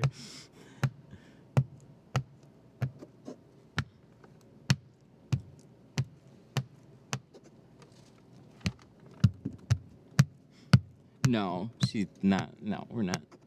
No, I'll get somebody to do them. She's got the baby. Baby's gonna be screaming on the phone. Because that's always a fun thing when I'm at home trying to take a phone call. Oh my God, can you not?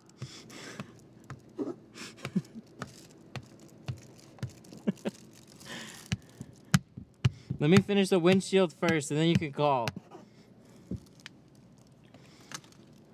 So, she's gonna, like, if I'm home and somebody calls, I like try and, right now it's at the stage where I try and run into another room real quick. And then my son tries to follow me and go, pick me up. And then you're like, ah. And they go, is that Cocoa Melon on in the background?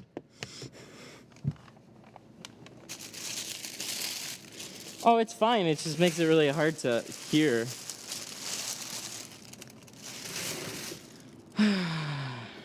Canon.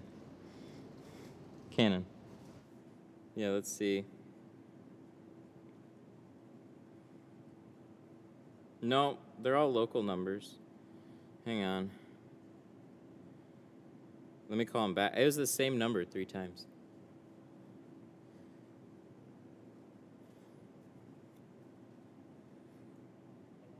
Hey, this is Matt from the Tint Studio.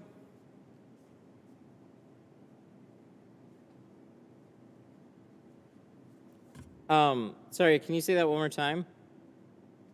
I was trying to see if you guys do a window tinting, right? Yeah, we do.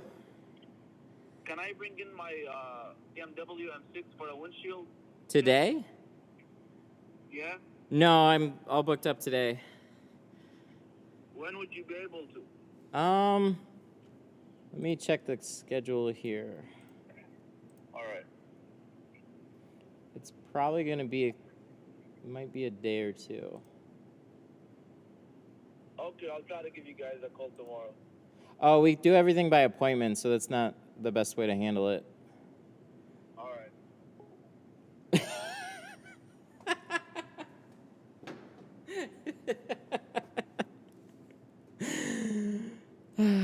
That was a good one.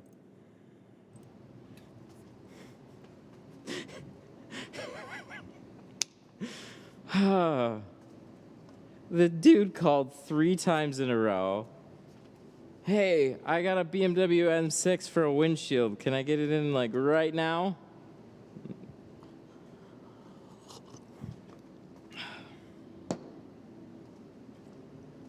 Just now. I need it now. If you can't do it for me now, I'm off the phone. So when I said a couple of days,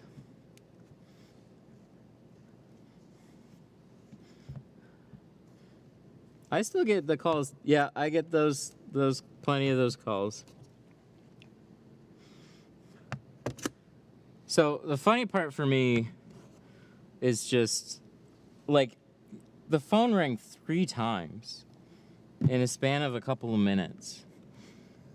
So I just think, hey, maybe a bunch of people are calling. Most people don't call 3 times in a like most people don't call that quickly together. But it was pretty damn urgent. That was funny. So, oh, the same number. I half thought it was like somebody that I already tinted their car and maybe they had a problem or something. No, it was just somebody that needed to get in right now. Phone calls are becoming a nuisance. That's one reason you need somebody else to handle them. Because, like, when you're not doing something, it's no big deal. But when you're in the middle of a bunch of stuff, that's when it's,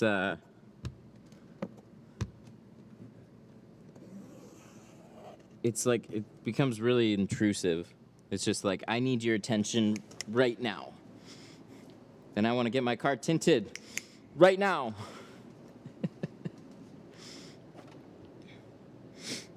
All right, what do we need? Can we squeegee this out with a banana? No. I don't want to use this thing. This thing's pretty amazing. I don't know if you've ever used these. I should probably just use like a slim foot or something. So there's a lot of space down there. Yeah, this is a nice edge. This is the Red Devil. This is a painting tool, but these are awesome for super tight areas. Similar to this, but this is a tint tool. This one's a little bit thinner. So on really tight third brake lights, like 300s, they can be really, really helpful just to get all that water out at the bottom. So I'm not gonna cram this tool too far down, but this one, it's thin, it's plastic.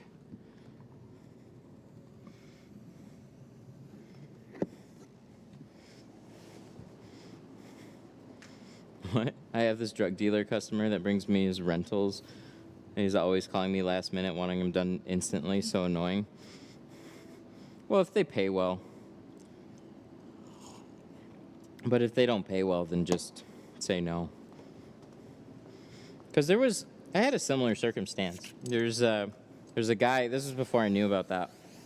There's a guy that came in, talked to the sales guy come back and he's like, this guy wants like 3 rental cars tinted, but he wants it pulled off in like a week. And I'm like, why would you rent a car and then do that? Sounds expensive. Like you just, where you're visiting, you just have to have tint, but then you're returning it. Oh, it's a drug runner car.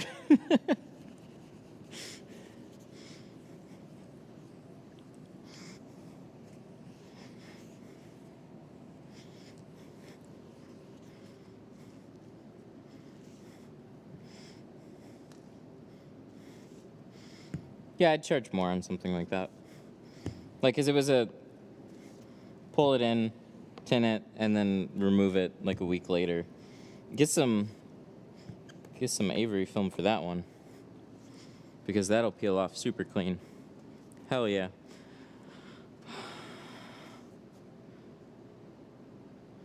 That and it gets rid of hot cash. Glad I ran across your channel. I want to get back into tinting. Started in '93. Haven't done it in a few years. Cool. You'll learn a thing or two here. Can you get in trouble for tinting a rental? I don't think so. Not that I've ever heard. Guys just bringing in a car, like, what do you know? Plus, like, they don't even need to announce that it's a rental. I mean, if anything, that might help. So, like, I don't care the quality of it, and that's why. But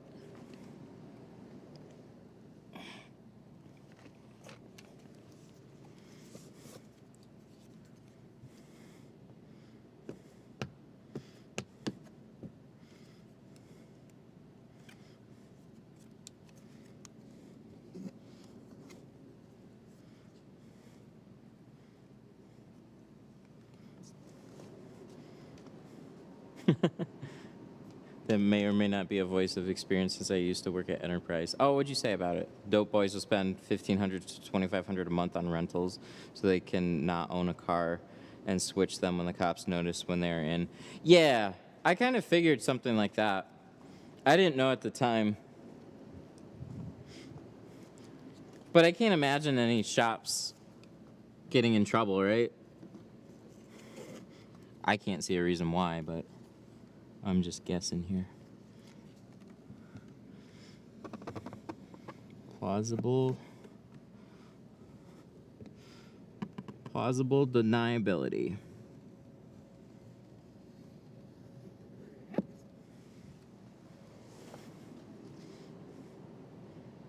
Ah, okay. As a tinter, you cannot get in trouble for tinting a rental. However, depending on the company they rented from, they get risk of being put on the do not rent list. There's a do not rent list?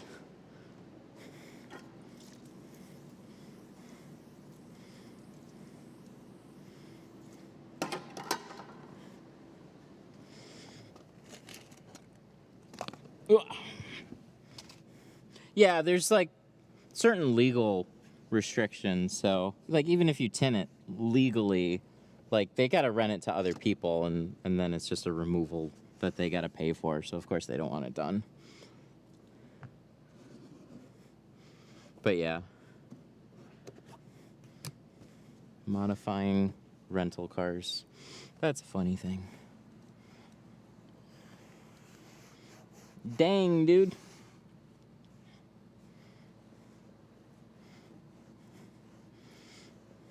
The do not rent list.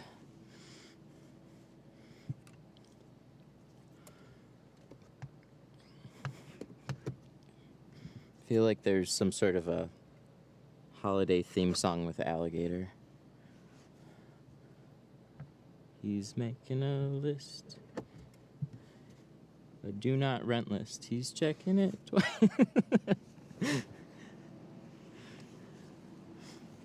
He's gonna find out who can rent it or not.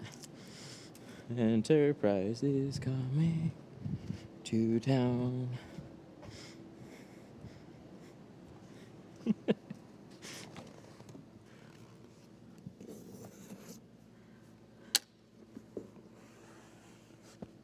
Dang. I like this. This turned out really, really good. I'm very happy. We had all the tuckage in the bottom. Where can I get a towel like that? Check out Sun Distributing. They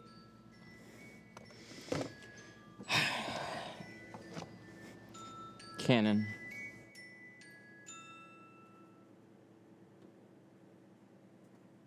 What the heck? Go to answer the phone, and then immediately when I go to pick up, it's like they hang up. They're like, got him. Got him to get out of the car.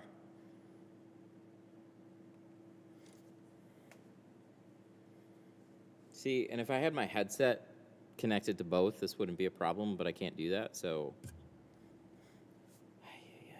it's just not my day today. Sun Distributing. Is it? Oh, come on. Just put it in the chat. Sun Distributing. There we go. There's a link for you. They're like the best place to go for a bunch of dash towels. They have more than that, but if you want good dash towels, they got them.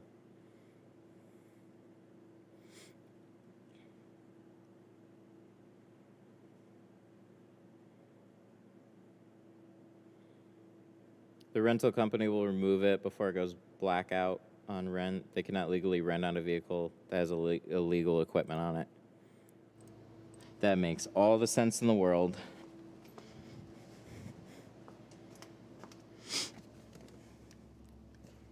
Is there a certain age limit for cars too? Like, I know they change them out pretty regularly, but is there like an actual mileage limit on rentals? Like, after this amount of, like, after a car's this old with this many miles, or this many miles, we gotta get you a new one?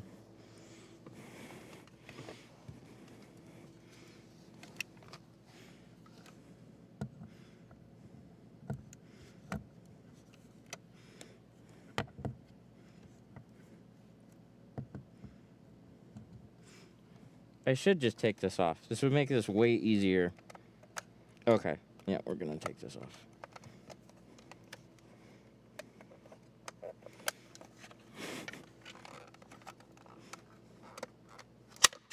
There we go.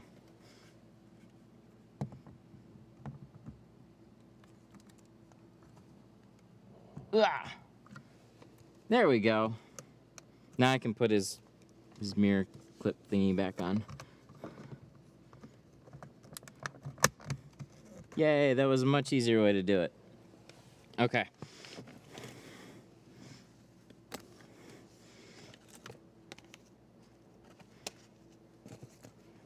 Kind of. It's a long explanation. Okay, that's fair. Sweet. That's fun. I don't know where we got a bunch of dirt on our hands, but we did. So, this back window's been sitting up for a while. We have a couple little things to touch up. Yeah, and so with Sun Distributing, they're trying out some different towels too right now. So ask them. The size that you see here and there, it's a 30 or 35 inch deep, and it's like 70 inches wide.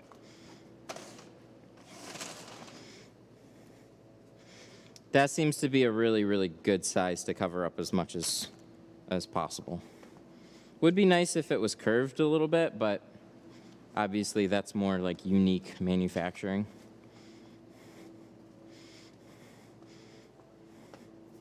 They had to, as far as I know, they had to take off.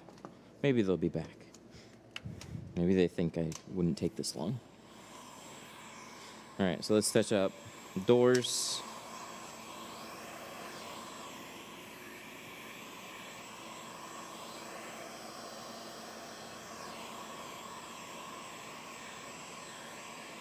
This little guy here, gone.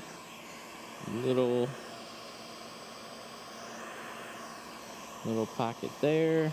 Heat it up. Be careful you don't melt or distort any of this plastic, so you could cover it if you want. But either that or put some heat on it and then pull the heat gun away. Because what you start to do is crisp up the little ends. And once you do that, you definitely notice that it was done.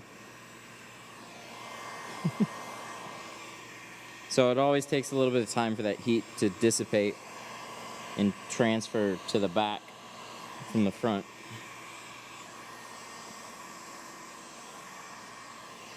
I'll remove the rear view whenever it's really convenient.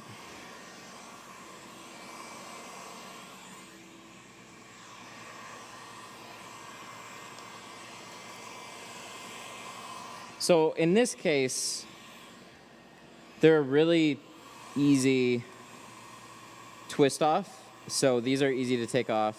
And then on some Ford ones, you have to make a splice that goes all the way up. But good amount of vehicles are just a T20 to remove, Torx 20. So those will come off.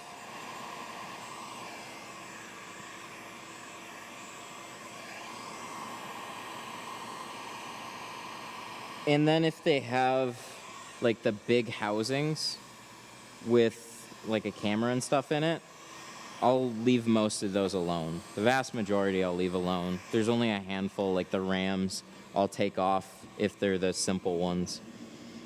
See how this is all brightened up? It's definitely drying out a lot more. So that makes it easier to then come back and heat up any spots that are a little bit longer.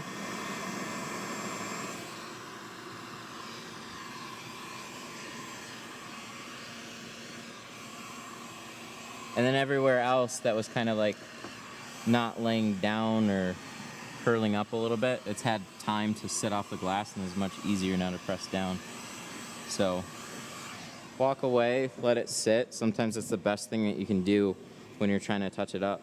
Also when you're heating it up.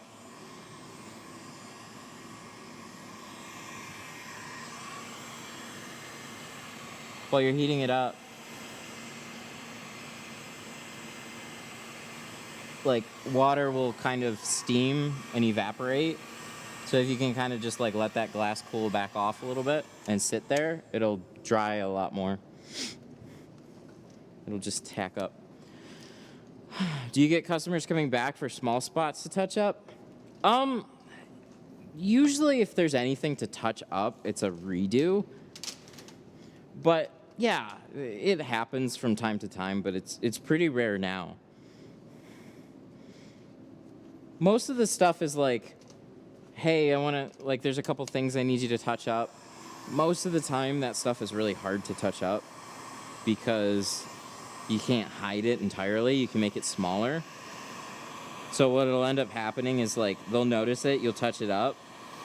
You might press the air out for a little bit, and then it starts to, like, come back up. And then they saw that spot, so then they're always going to keep looking back at that spot, and it's going to bug them. So if it's a back window, you have a little bit more leniency with it. With like a door window, sometimes it's best to just like, oh, hey, I'll just redo it for you. There's always going to be something. And you kind of like give those disclaimers, so you just be really nice about it. Like, hey, there's always going to be something. Even on my windows, there's always going to be something that you could point at and go, what is that? I don't like that. But it's going to be really small, and you're going to have to like look close to find it.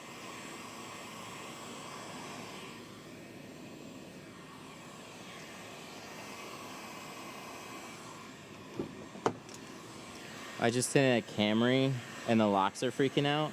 Ooh, that's no good. Did you do a windshield? Sounds like you got switches wet or something. No, don't throw that out.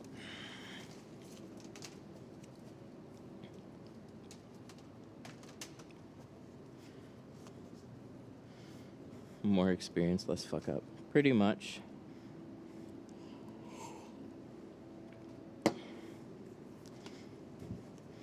But my big rule of thumb,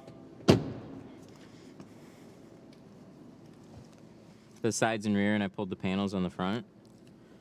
I don't know.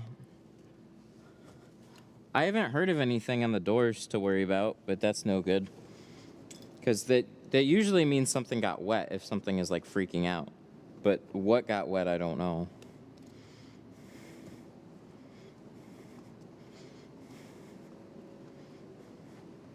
Pulled the panels. Something still could get wet if you pull the panels. But maybe water fell down on a module or something, I don't know. Damn! This looks good. Okay, so like what I was saying, my like, I don't know, rule of thumb or whatever, like, so to keep most people from like coming back and like nitpicking everything, is there's priority windows. So windshield, this area has to be as clean as possible. Driver's door and driver's side, mostly driver's door, is like the most important. If you're not doing a windshield, then driver's door with the windshield, anything in the driver's line of sight, because they're always walking back up to this. So you want to make sure this is going to be the cleanest window out of everything, and then progressively less. That's not to say you can short out the rest of it. Do a good job, but the way people generally are is once they notice something on the driver's window and they don't like it, then what was a perfect job all of a sudden is not a perfect job, and then they start looking at all the other windows. So you want to just kind of make sure that's the most important, and then don't have anything obvious anywhere else, and you'll generally be fine. And having people coming back for touch-ups or anything. Damn, look at this. This thing is so dark. So 35 on the windshield, 5 on all the sides. This turned out real good. Back window went on pretty nice. We'd heat it up a little bit. All in all, pretty straightforward. Wasn't too bad. I don't think this is like the worst. I think some of these back windows are harder than other ones. Like even on the same model, I think some of them can be a little bit more curved than other ones. But this one seemed to go pretty well. There's a couple of little spots in the bottom corners that were a little tricky. That took a little bit more time. But you guys saw too a little trick here that I didn't really even remember until I was in the middle of doing this. So I overheated this corner just a little bit, probably something I could have touched up, but I had so much overlap here. I just had the whole thing, oh God, we're getting gassed. I had this top corner like that was overcut, and then I just pulled the whole thing down a little bit. And then any over-shrunk bits here is now out of my film, cut the whole thing out. Good to go.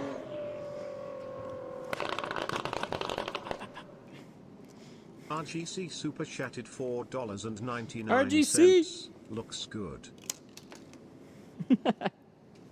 RGC with the 5, thank you. Looks good.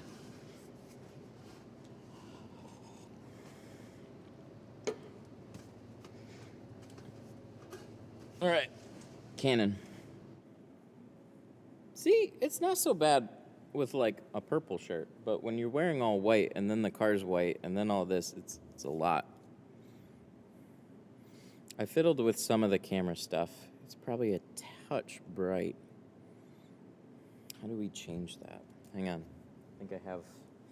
No, I don't want to get up. Let's not knock that over. Let's do this button. No. Let's do this button. 200? 200 ISO? Something like that. See, that's better, but I still feel like that's just a touch dark now.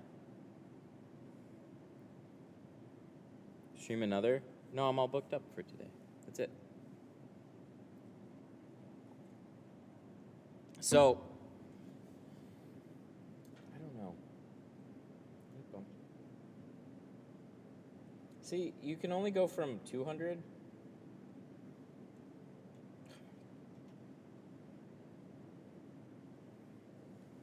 to 400. So then the other thing that you can change is like the frame rate, but then that messes up motion blur. So then I have to change the aperture. And I think I gotta, it just gets annoying. I'm just gonna leave it right now.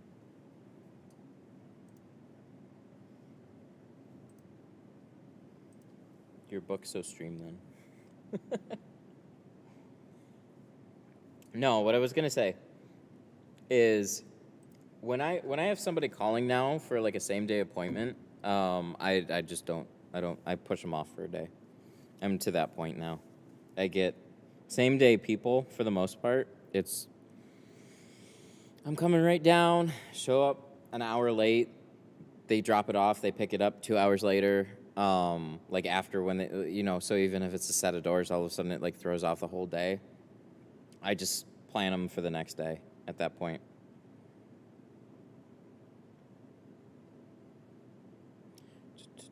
Oh, I gotta take a picture.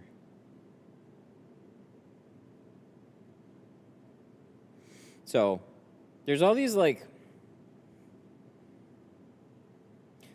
little like sacrifices that I've had to make for trying to make this a more regular thing.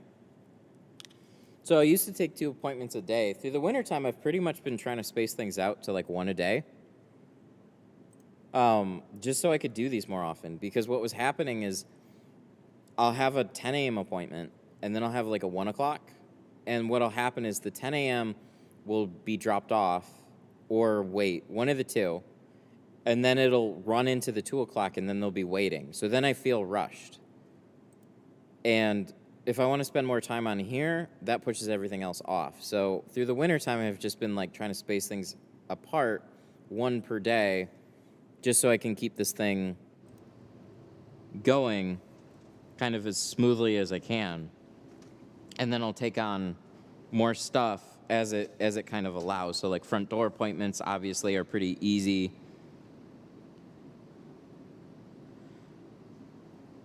Ooh, this looks good. Oh, wait, let me move those boxes. Front door appointments are pretty easy to kind of splice into a day. Front doors and full windshield are pretty easy. If I have to have a fix, that's pretty easy. The only things that are really, really challenging to kind of splice into my day is like another full car when there's the juggling act of checking people in and out and then different drop-off times, and then, then we have a mistake. So if everything goes fine, then it's no problem and we can do it. We were doing it all summer.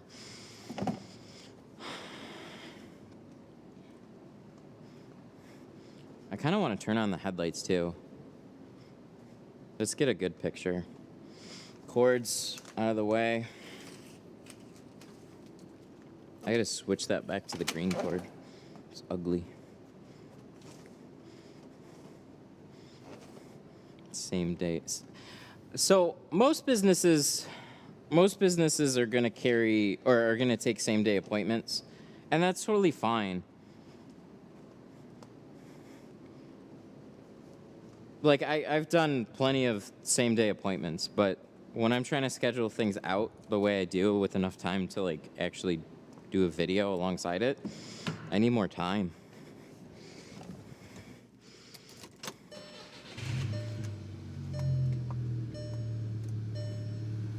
I'm really surprised how dark that looks with 35. That's what I'm saying. 35.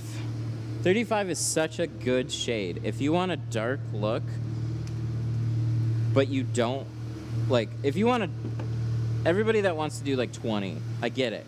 20 is like a darker shade. 35 is light. When you put that on the windshield, that's when it really darkens things up. It's the last point of the light. It's blocking out 65% of the light. Okay. So I propped that door open. Ooh, it's got fog lights. Let's turn those on too. How do we turn those on? Dun, dun, dun. There we go. Oh, they're yellow. Okay. So this will be the thumbnail.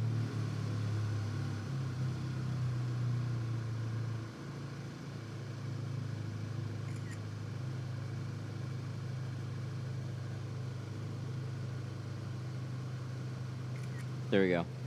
That'll be the thumbnail moving forward with this one.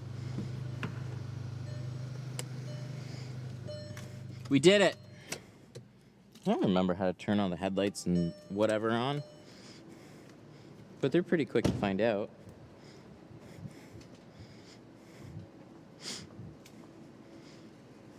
I still get paranoid. So if I ever have the keys in the car, then I leave a door propped open. Obviously, we don't want to really roll down the windows, but we definitely don't want to put ourselves in a position that locks them in the car. Canon. So I know there's no way that every time I look at this computer, well, not every time, but like when I pay attention to some usernames, I definitely notice Screwdum Dingles. This is my favorite. 20 on the sides, 50 on the windshield is a great option as well for a dark but safer take on the windshield itself. Yep. 20 on the sides, 50 is a really nice look on a car. I like, if you want the darker of the two, go with 35. Still pretty comfortable to see out of, but look at how dark that looks. The only way that that's not dark enough is when somebody is like, when they're basically like got their eyeballs up on the car and they're like, oh, I can still see into the car. And then they want to go with like 5/5.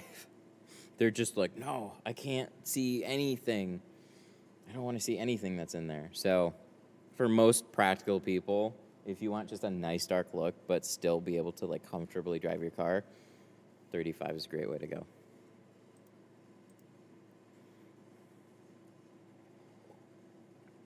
Buy a car reach-in tool. I need to do that. I need to get an OB2 scanner, whatever.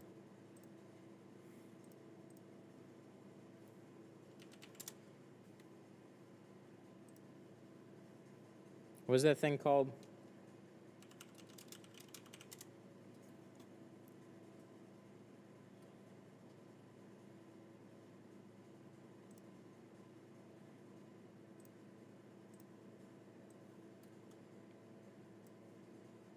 I gotta get something like this.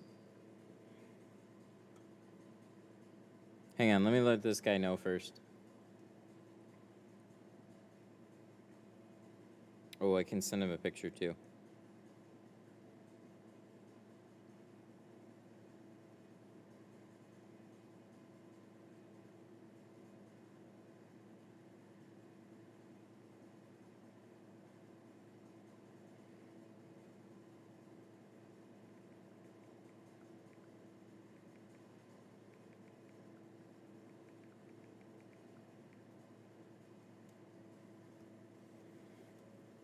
All right, what are you guys saying?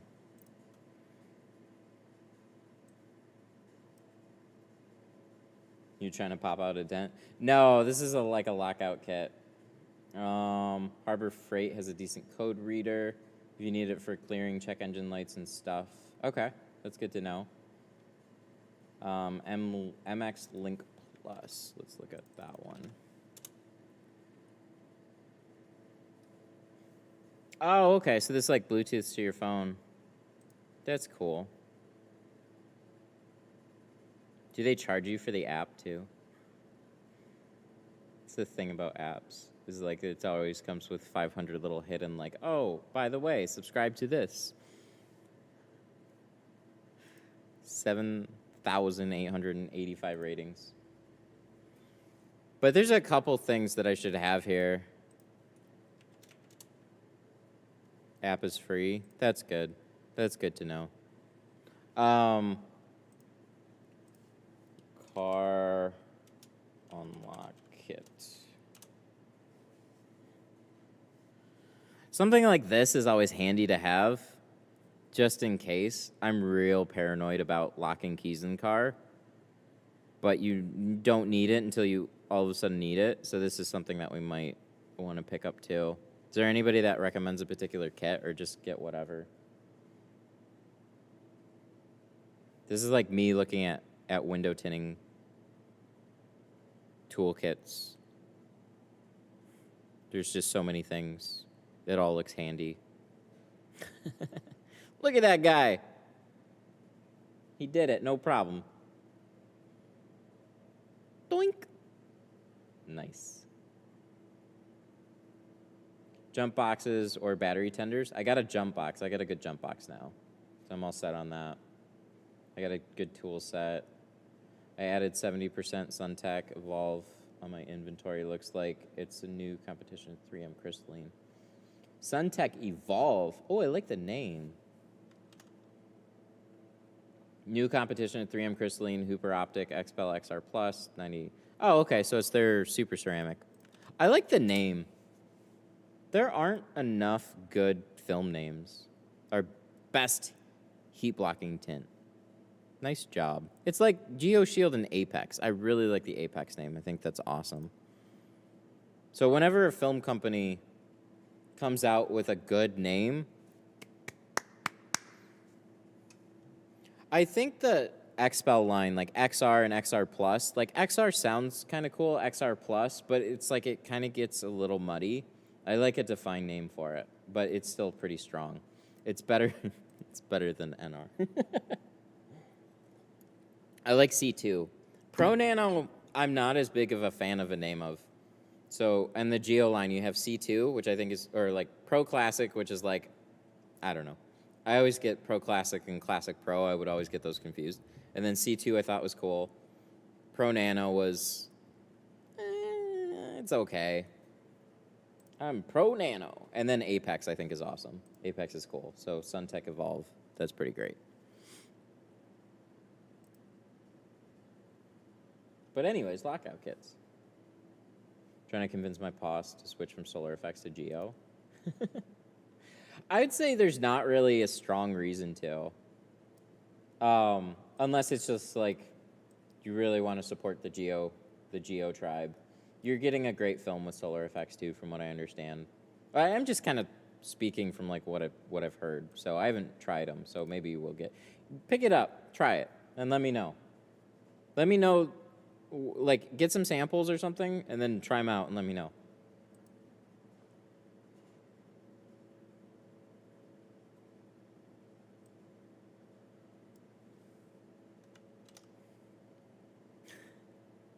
Yeah, so STD. So Suntech also has, like, their standard was called, like, STD, and they print that on the box, and it's like, why?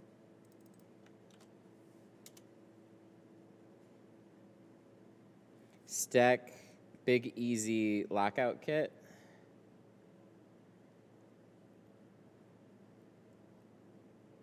Is that what this is right here? This, like, saw-looking kit.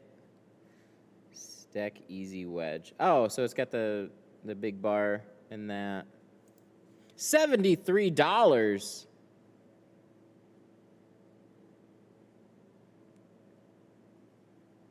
Okay. What is the difference? I always think I hear something. What's the difference between that and like one of these kits right here? Is it or like this? So this $40 one, which comes with some wedges and some panel sticks and this guy. The Big Easy is the way to go. Because I'll spend the extra money as long as it's worth it. But it's got to be worth it. And I've noticed this more and more lately. When I overspend by a little bit on something, there's always something that I don't think of that is incredibly, like, just thoughtful. So you look at this and, like, yeah, I want to get all this stuff for $40 versus whatever this is right now. But I swear, whenever I spend a little bit more lately, I've been happy I've been doing it.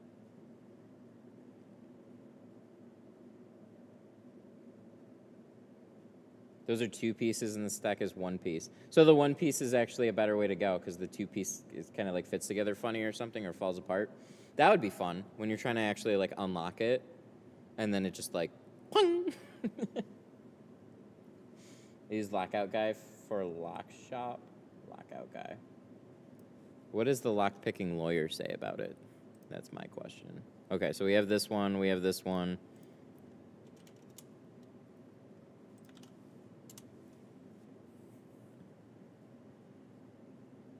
I didn't know if that would pop anything up or if I got to go to a different site. Probably got to go to a different site.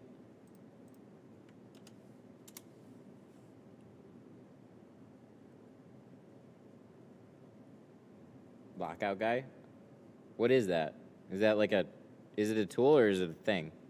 Like a video or lockout guys? Oh, is it a company? Is that what I'm trying to search?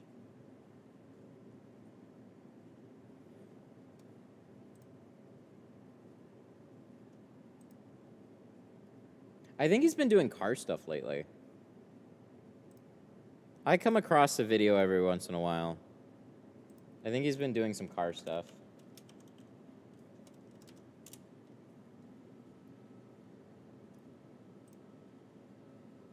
There used to be a locksmith. Lockout guy.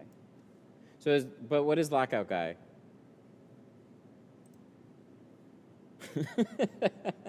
Yes. Are you transitioning to the life of crime? Yes. Demonetized.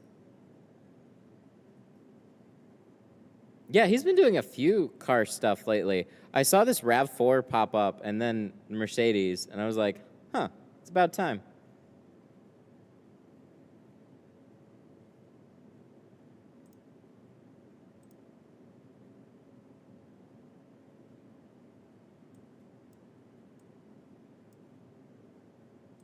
Wait.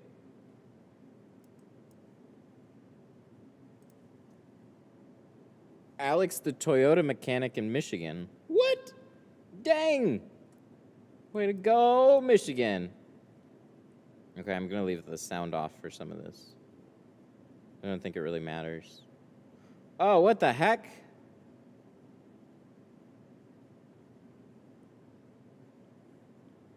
I'm sure he has a very thoughtful explanation of whatever this tool is. Toy 48 for when you want to get into... Oh, they got one for an Audi? Oh, dang. HU66. Oh, you need some special stuff for this.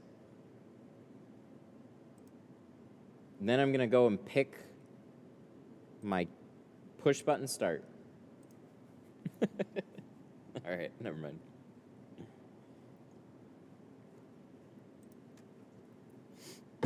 That's some funny stuff. Covert instruments. Actually, let's look. Let's see what tools we can buy.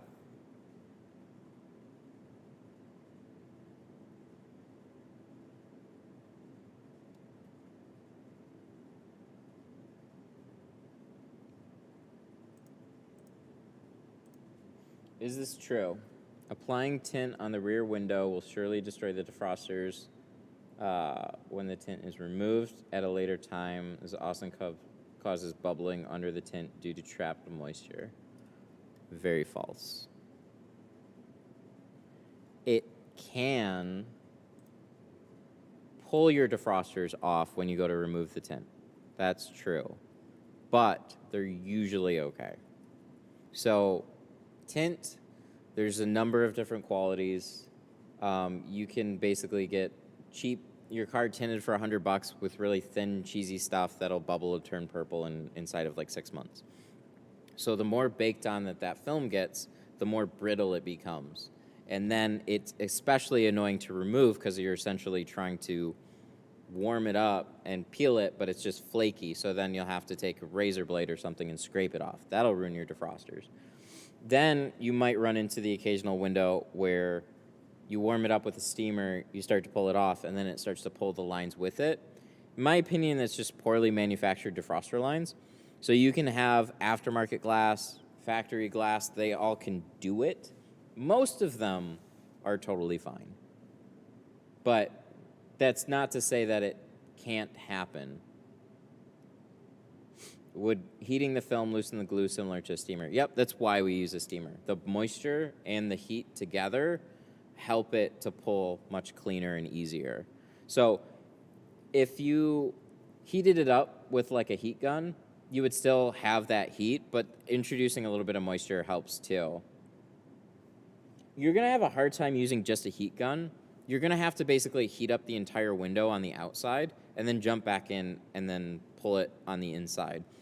You could also leave it outside on a hot day and get that film nice and hot, but it'll still generally leave a lot of glue behind. So using a steamer with it will help loosen it up a lot.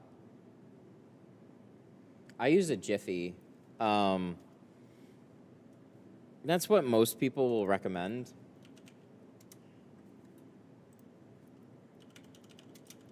Mine's a little different. But pretty much any cloth steamer is really good. Oh, this one looks new. Is this new? Oh, no. There's a reason why I didn't get this one, too, I think. Okay, so this is like the model that I have. This one takes a long time to heat up. So it's got a preheat setting, it's got a big tank, and then it's got a on setting. So it'll just take a while to heat up. So if you're impatient, this isn't the one for you. I got it because this one lasted quite a long time at another shop that I worked for. And I don't need it to be instantaneous. So if I have a guy coming in, I'm going to leave this thing on preheat for a little bit. It'll be ready to go. And then I took one of my old steamer hoses and I attached it to this one. So I have a super hose. But Jiffies are pretty good. They get hot. They put out a lot of steam. You can get by with just pretty much any cloth steamer around like $50, except for these. Don't get these because you're not going to be able to put this in a back window. So, I don't know. You can go to like Walmart and find like a garment steamer, something like this, for anywhere from like 50 to 60 bucks. Just something like that. These upright steamers are really what you want to go for.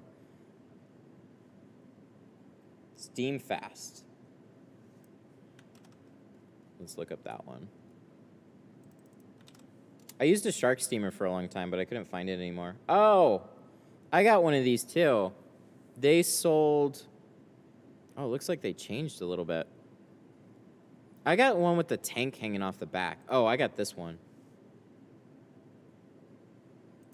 Oh, except it had a not a clear plastic one, but mine was basically like this one. So the only thing that bugs me about this is the tank will fall off the back. It's not like clipped on in any way. It just sits there. So when you need to take it into the car, if it's not sitting upright, the tank will just fall off. It doesn't have a real good handle to like lift this thing. So that's something to keep in mind too. Just something that clips in and kind of stays there. That's another reason I went with the Jiffy that I went with. Because that little like, what was it? This thing. This thing will follow you around like a little puppy, and then the tank will fall off a bunch of times.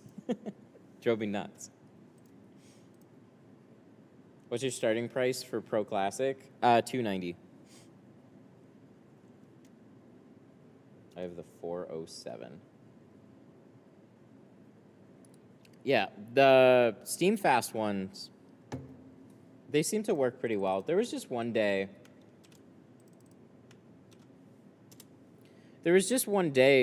I was here, and I had one of these steamers. It wasn't this one. You had the 407. Oh, okay, so you have this one.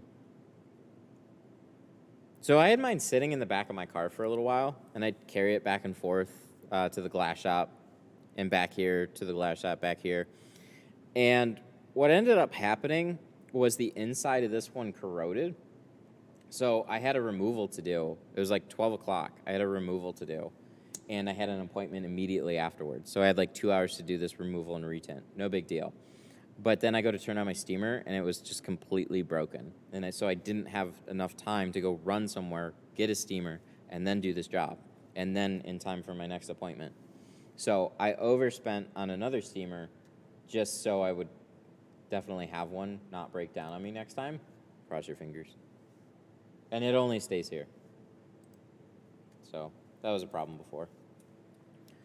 So I'll probably get that lockout kit. And then an OBD link thingy. I will probably look into that a little bit more and then order one tonight, but I'll put it in the cart for now.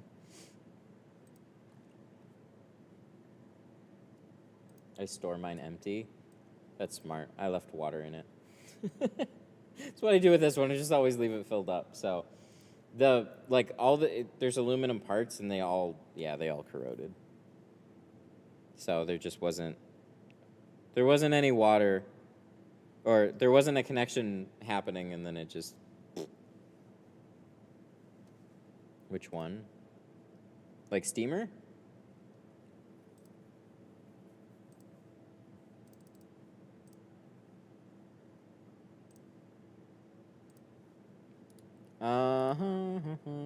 So as far as Jiffy ones go, this one.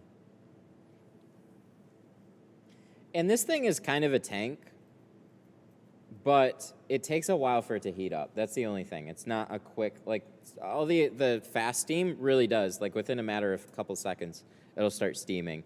This thing will sit there for like a good 10 minutes before it starts steaming.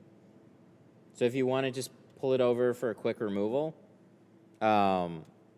this one's not going to be fast. What tool are you ordering?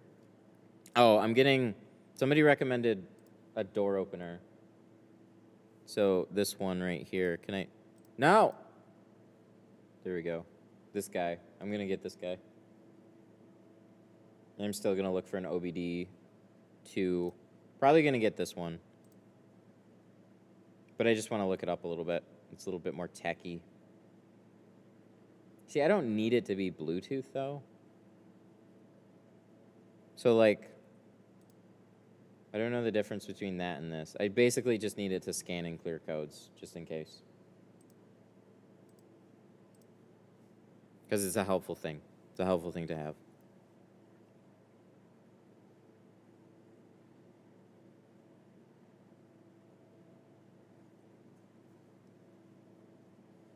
Why the OBD2? Oh, there's been a couple of cars. Actually, just one. There was one car that I tinted that afterwards the check engine light was on. And it was because there was low voltage. It was on an Audi. So the battery died or came near death. And then we jumped it. And then so that threw a check engine light. And so it would have been really helpful just to check that and then clear the code. But he drove away, and then now it's like, oh shit, why is my check engine light going? I don't know. So, something like that. The small one is good, it's more simple. I feel like Bluetooth is going to be an issue, but it's probably fine.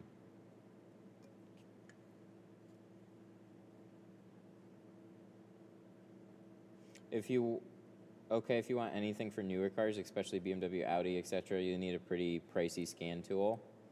Oh, am I gonna have to overspend on a scan tool? I'll just YouTube this. This sounds like I'm getting into more stuff.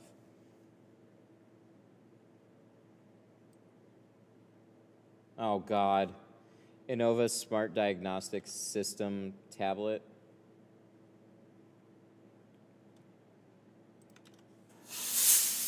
Hey!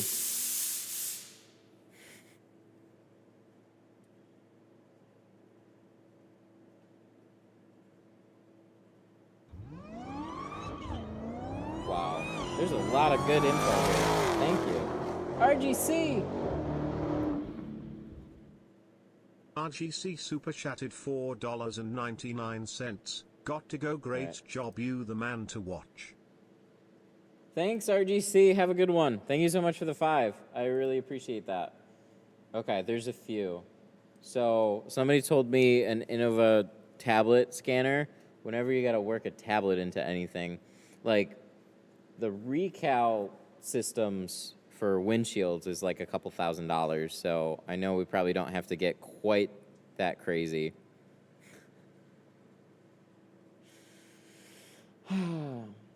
OBD2 are pretty good depending on the user interface because it'll look up the problems and the fixes right there. I just wanted to clear codes. Zurich.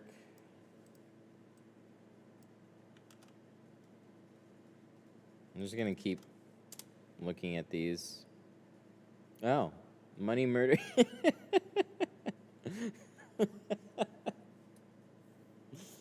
This guy. I'll have this guy come over. He'll take care of it. Real easy.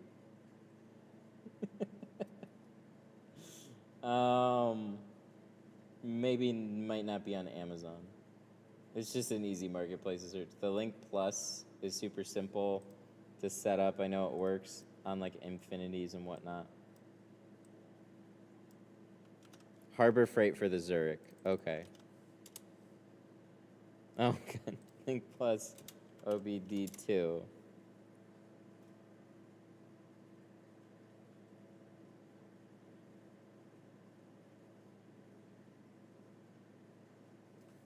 I gotta look up Harbor Freight. All right.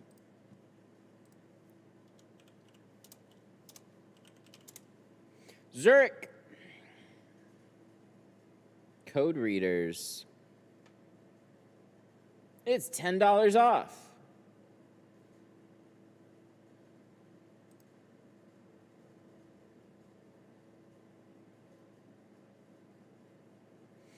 Oh, you're right.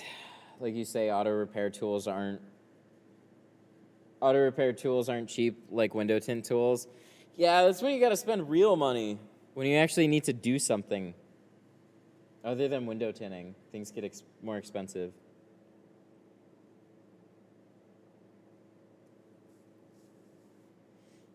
You only need to subscribe for updates if you want all the newest cars. Basically, if you buy 2022, you'll be good.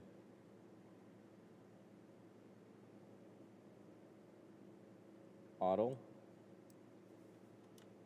Auto scan tools.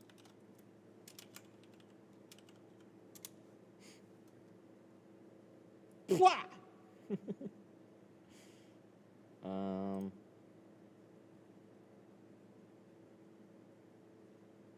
These look expensive.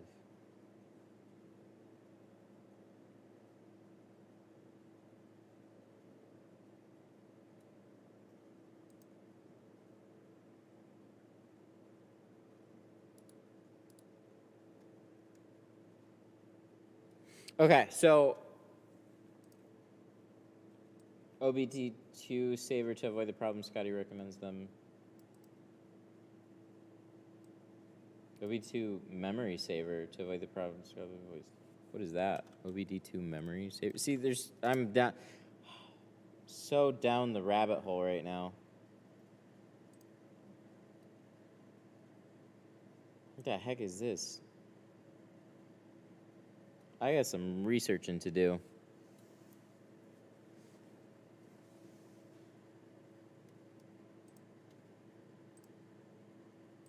Pwah! A good one's gonna put you at $1,000. Oh boy. Yeah, I don't think we need to quite go that much.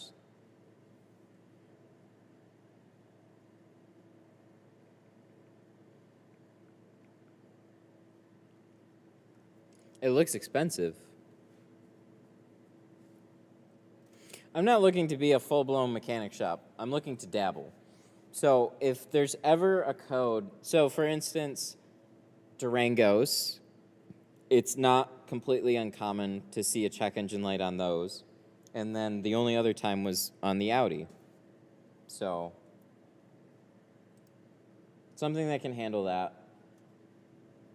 might be the Harbor Freight one. What cell phone company? Verizon? I have an iPhone.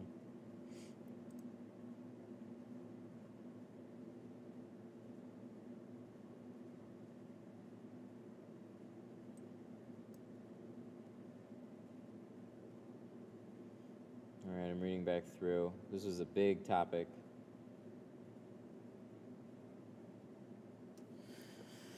I just need enough to read, but it might be more complicated than that.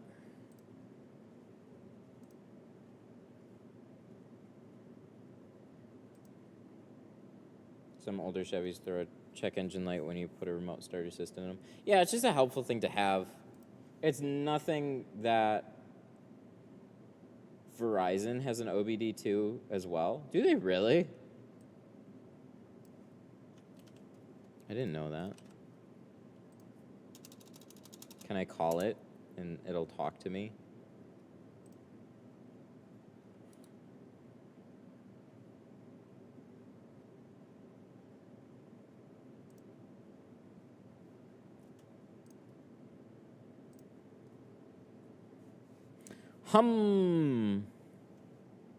Oh, this is like also vehicle connected things when you're driving it. Oh, okay, I see. Yeah, I don't need anything that crazy. Makes sense for fleet stuff. Some cheap scanners don't give airbag codes. Well, hopefully we'd never have airbag codes. All right, so this is definitely one of those things where I'm going to have to look up more, and we'll get there. We'll figure something out. Because honestly, where I'm at is not to handle every situation. If it was anything that was like really bad, then it would just be headed to the dealership and they have whatever. The idea is just have something on hand to handle a situation in case it happens. It gives codes and it's cheaper. Can you clear them and all that too? Because that's interesting. I'll look into it. $10 a month. Then after a year, I'll have paid for the Harbor Freight one, and I'm still paying monthly. That's always the Hum agents. Wow, this is interesting. I wouldn't have found this. Battery.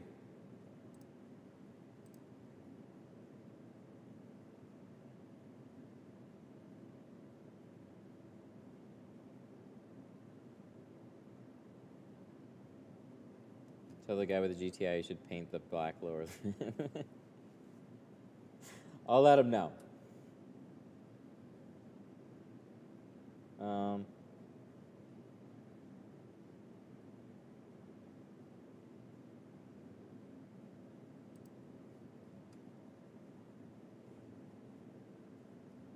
Okay, I'll look into this one too. Yeah, most of the time, like, there's going to be one or two things happening. It's either going to be really simple because water, like, no, not water, because literally the car low voltage or something like that, or something got wet. So it's either going to a dealership or it's getting cleared real quick because it's no big deal. One of the two.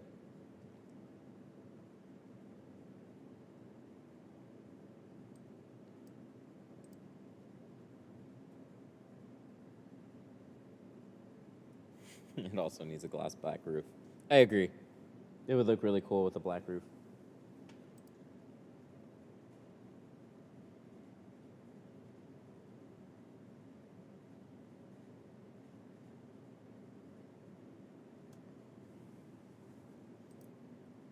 Wow, this is a big discussion on OBD2s.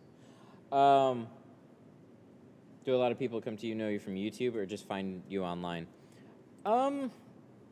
It varies. There's people that just find the business just off of maps, and they have no idea, unless they kind of read through some reviews, that there's a YouTube channel, and then they'll kind of look into it. If they do a little bit more research, they definitely find the YouTube channel first. So, like, they start looking up videos, and then they come across my channel, and then the only thing is, finding me off of YouTube, you can be anywhere. So you always hope that you find some local people. So they don't necessarily even think that I'm close because they just found a dude on YouTube. But for some of those people, I am, and that works out pretty well. Oh, what blades for top edge? So stainless are always good.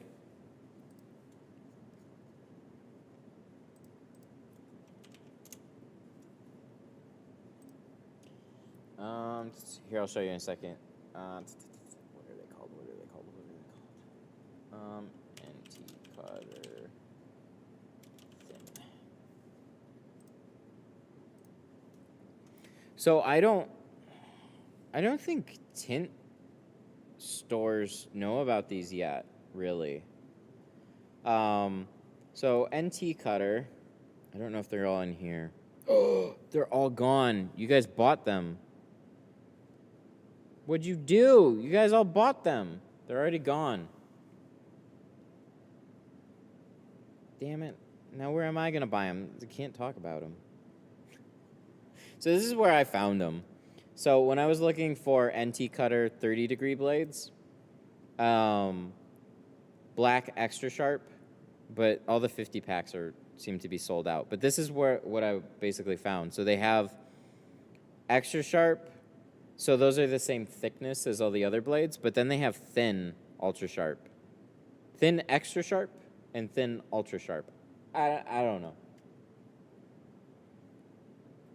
But these were pretty good. They cut really, really well. They'll dull out faster because they're thin, but they're really, really good. They weren't exactly very expensive either, but now you can't even buy them because everybody bought them. I don't know where else we can find them, but that's where I got them. Now I can't.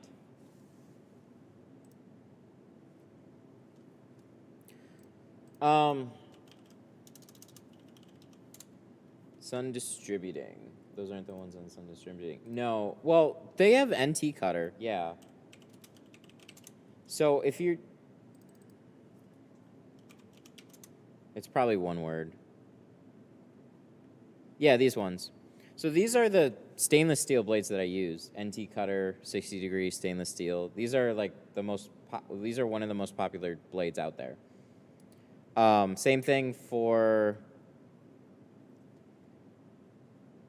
these ones, the Olfa stainless steel. So these are the most common tint blades. From there, people have been looking into like different types of carbon blades. The problem with carbon that the disclaimer that you already need. Oh, cool. Hey. The disclaimer that you always need is it's not safe to cut on glass with carbon blades. So it is possible that they might not sell them because of that, and there's just not as much of a demand yet for them. So people are talking about carbon blades for a while. I really like the 30 degrees. So these ones here, these 30 degree ones here. Did I not have that up the whole time? Sorry, did I have these up? Or was I just crazy? Was I talking? So these stainless steel, if I wasn't, okay. So I'm distributing, these are the stainless steel blades that I have. And then on Amazon, these are the 30 degree blades that I was getting. They're the same thickness, but then I was going to order some more, and then, oh hey, what is this? Black Ultra Sharp 50 pack. Let me just try them. Black Ultra Sharp, or Extra Sharp, Ultra Sharp. I just ordered them all. But they're not in stock right now, so.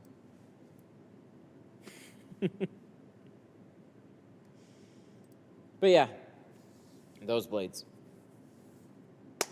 Alrighty, I'm gonna split here. I got some other stuff I gotta do.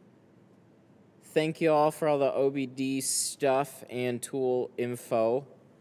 We're gonna shout out some super chats and then sign off. This guy's gonna pick this up very soon anyways. Dashboard. So, big shout outs to, come on, RGC. Sun Distributing became a member? Damn.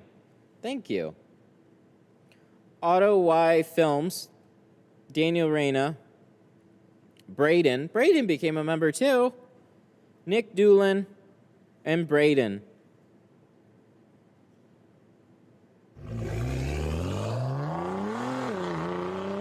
Thank you guys. Really appreciate that. I don't know if there's anything I missed here. Scott Kenny super chatted $4.99. Hey man, on the Golf to the front quarter windows, how do you attempt to tint them? Do you have a special tool? Because I can't even get a finger in. Scott with the 5. Hey man, on the Golf GTI, the front quarter windows, how do you attempt to tint them? Do you have any special tools? Because I can't even get a finger in.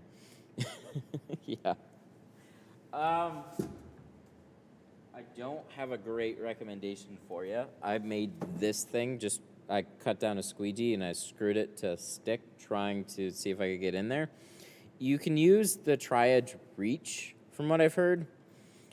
I handled them a little bit differently. Last time I had one, I just vinyled the outside. So, Reach. So let me show you the Reach real quick. So that's this guy right here. It's a really funny shaped tool, but some people have said that on one side you can sneak it in there and get most of the water out. I'm really on the fence. Yeah, use a mini squeegee, put it on a metal rod. You kind of need a little squeegee on a stick just to kind of like get in there and poke at it for a while. I've tried the Reach and still can't get it. Then you got to be a little bit more creative and just kind of like bend a tool and put a little squeegee on a stick or something. If you take off the pillars, you need to get new clips because they're airbag clips. But what did I use? I used Dotrix on the outside, and the customer that I had was super cool with it. He thought it was really good. But it's a weird thing. So, sorry I don't have a better answer for you, but they're just tough all the way around. You need to be a little creative about a tool.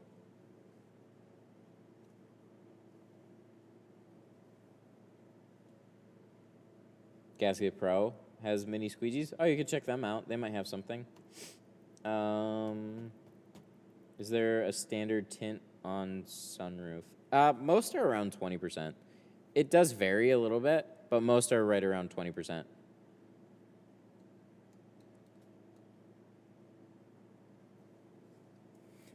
I just received a message regarding a Toyota Prius Prime. She said 5 windows when we know that has 10 windows.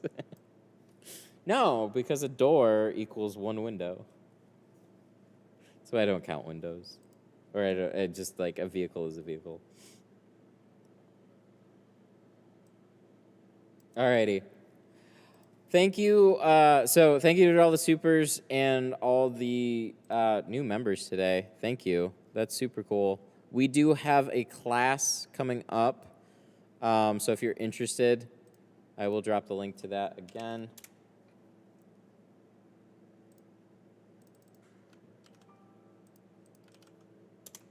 Boom.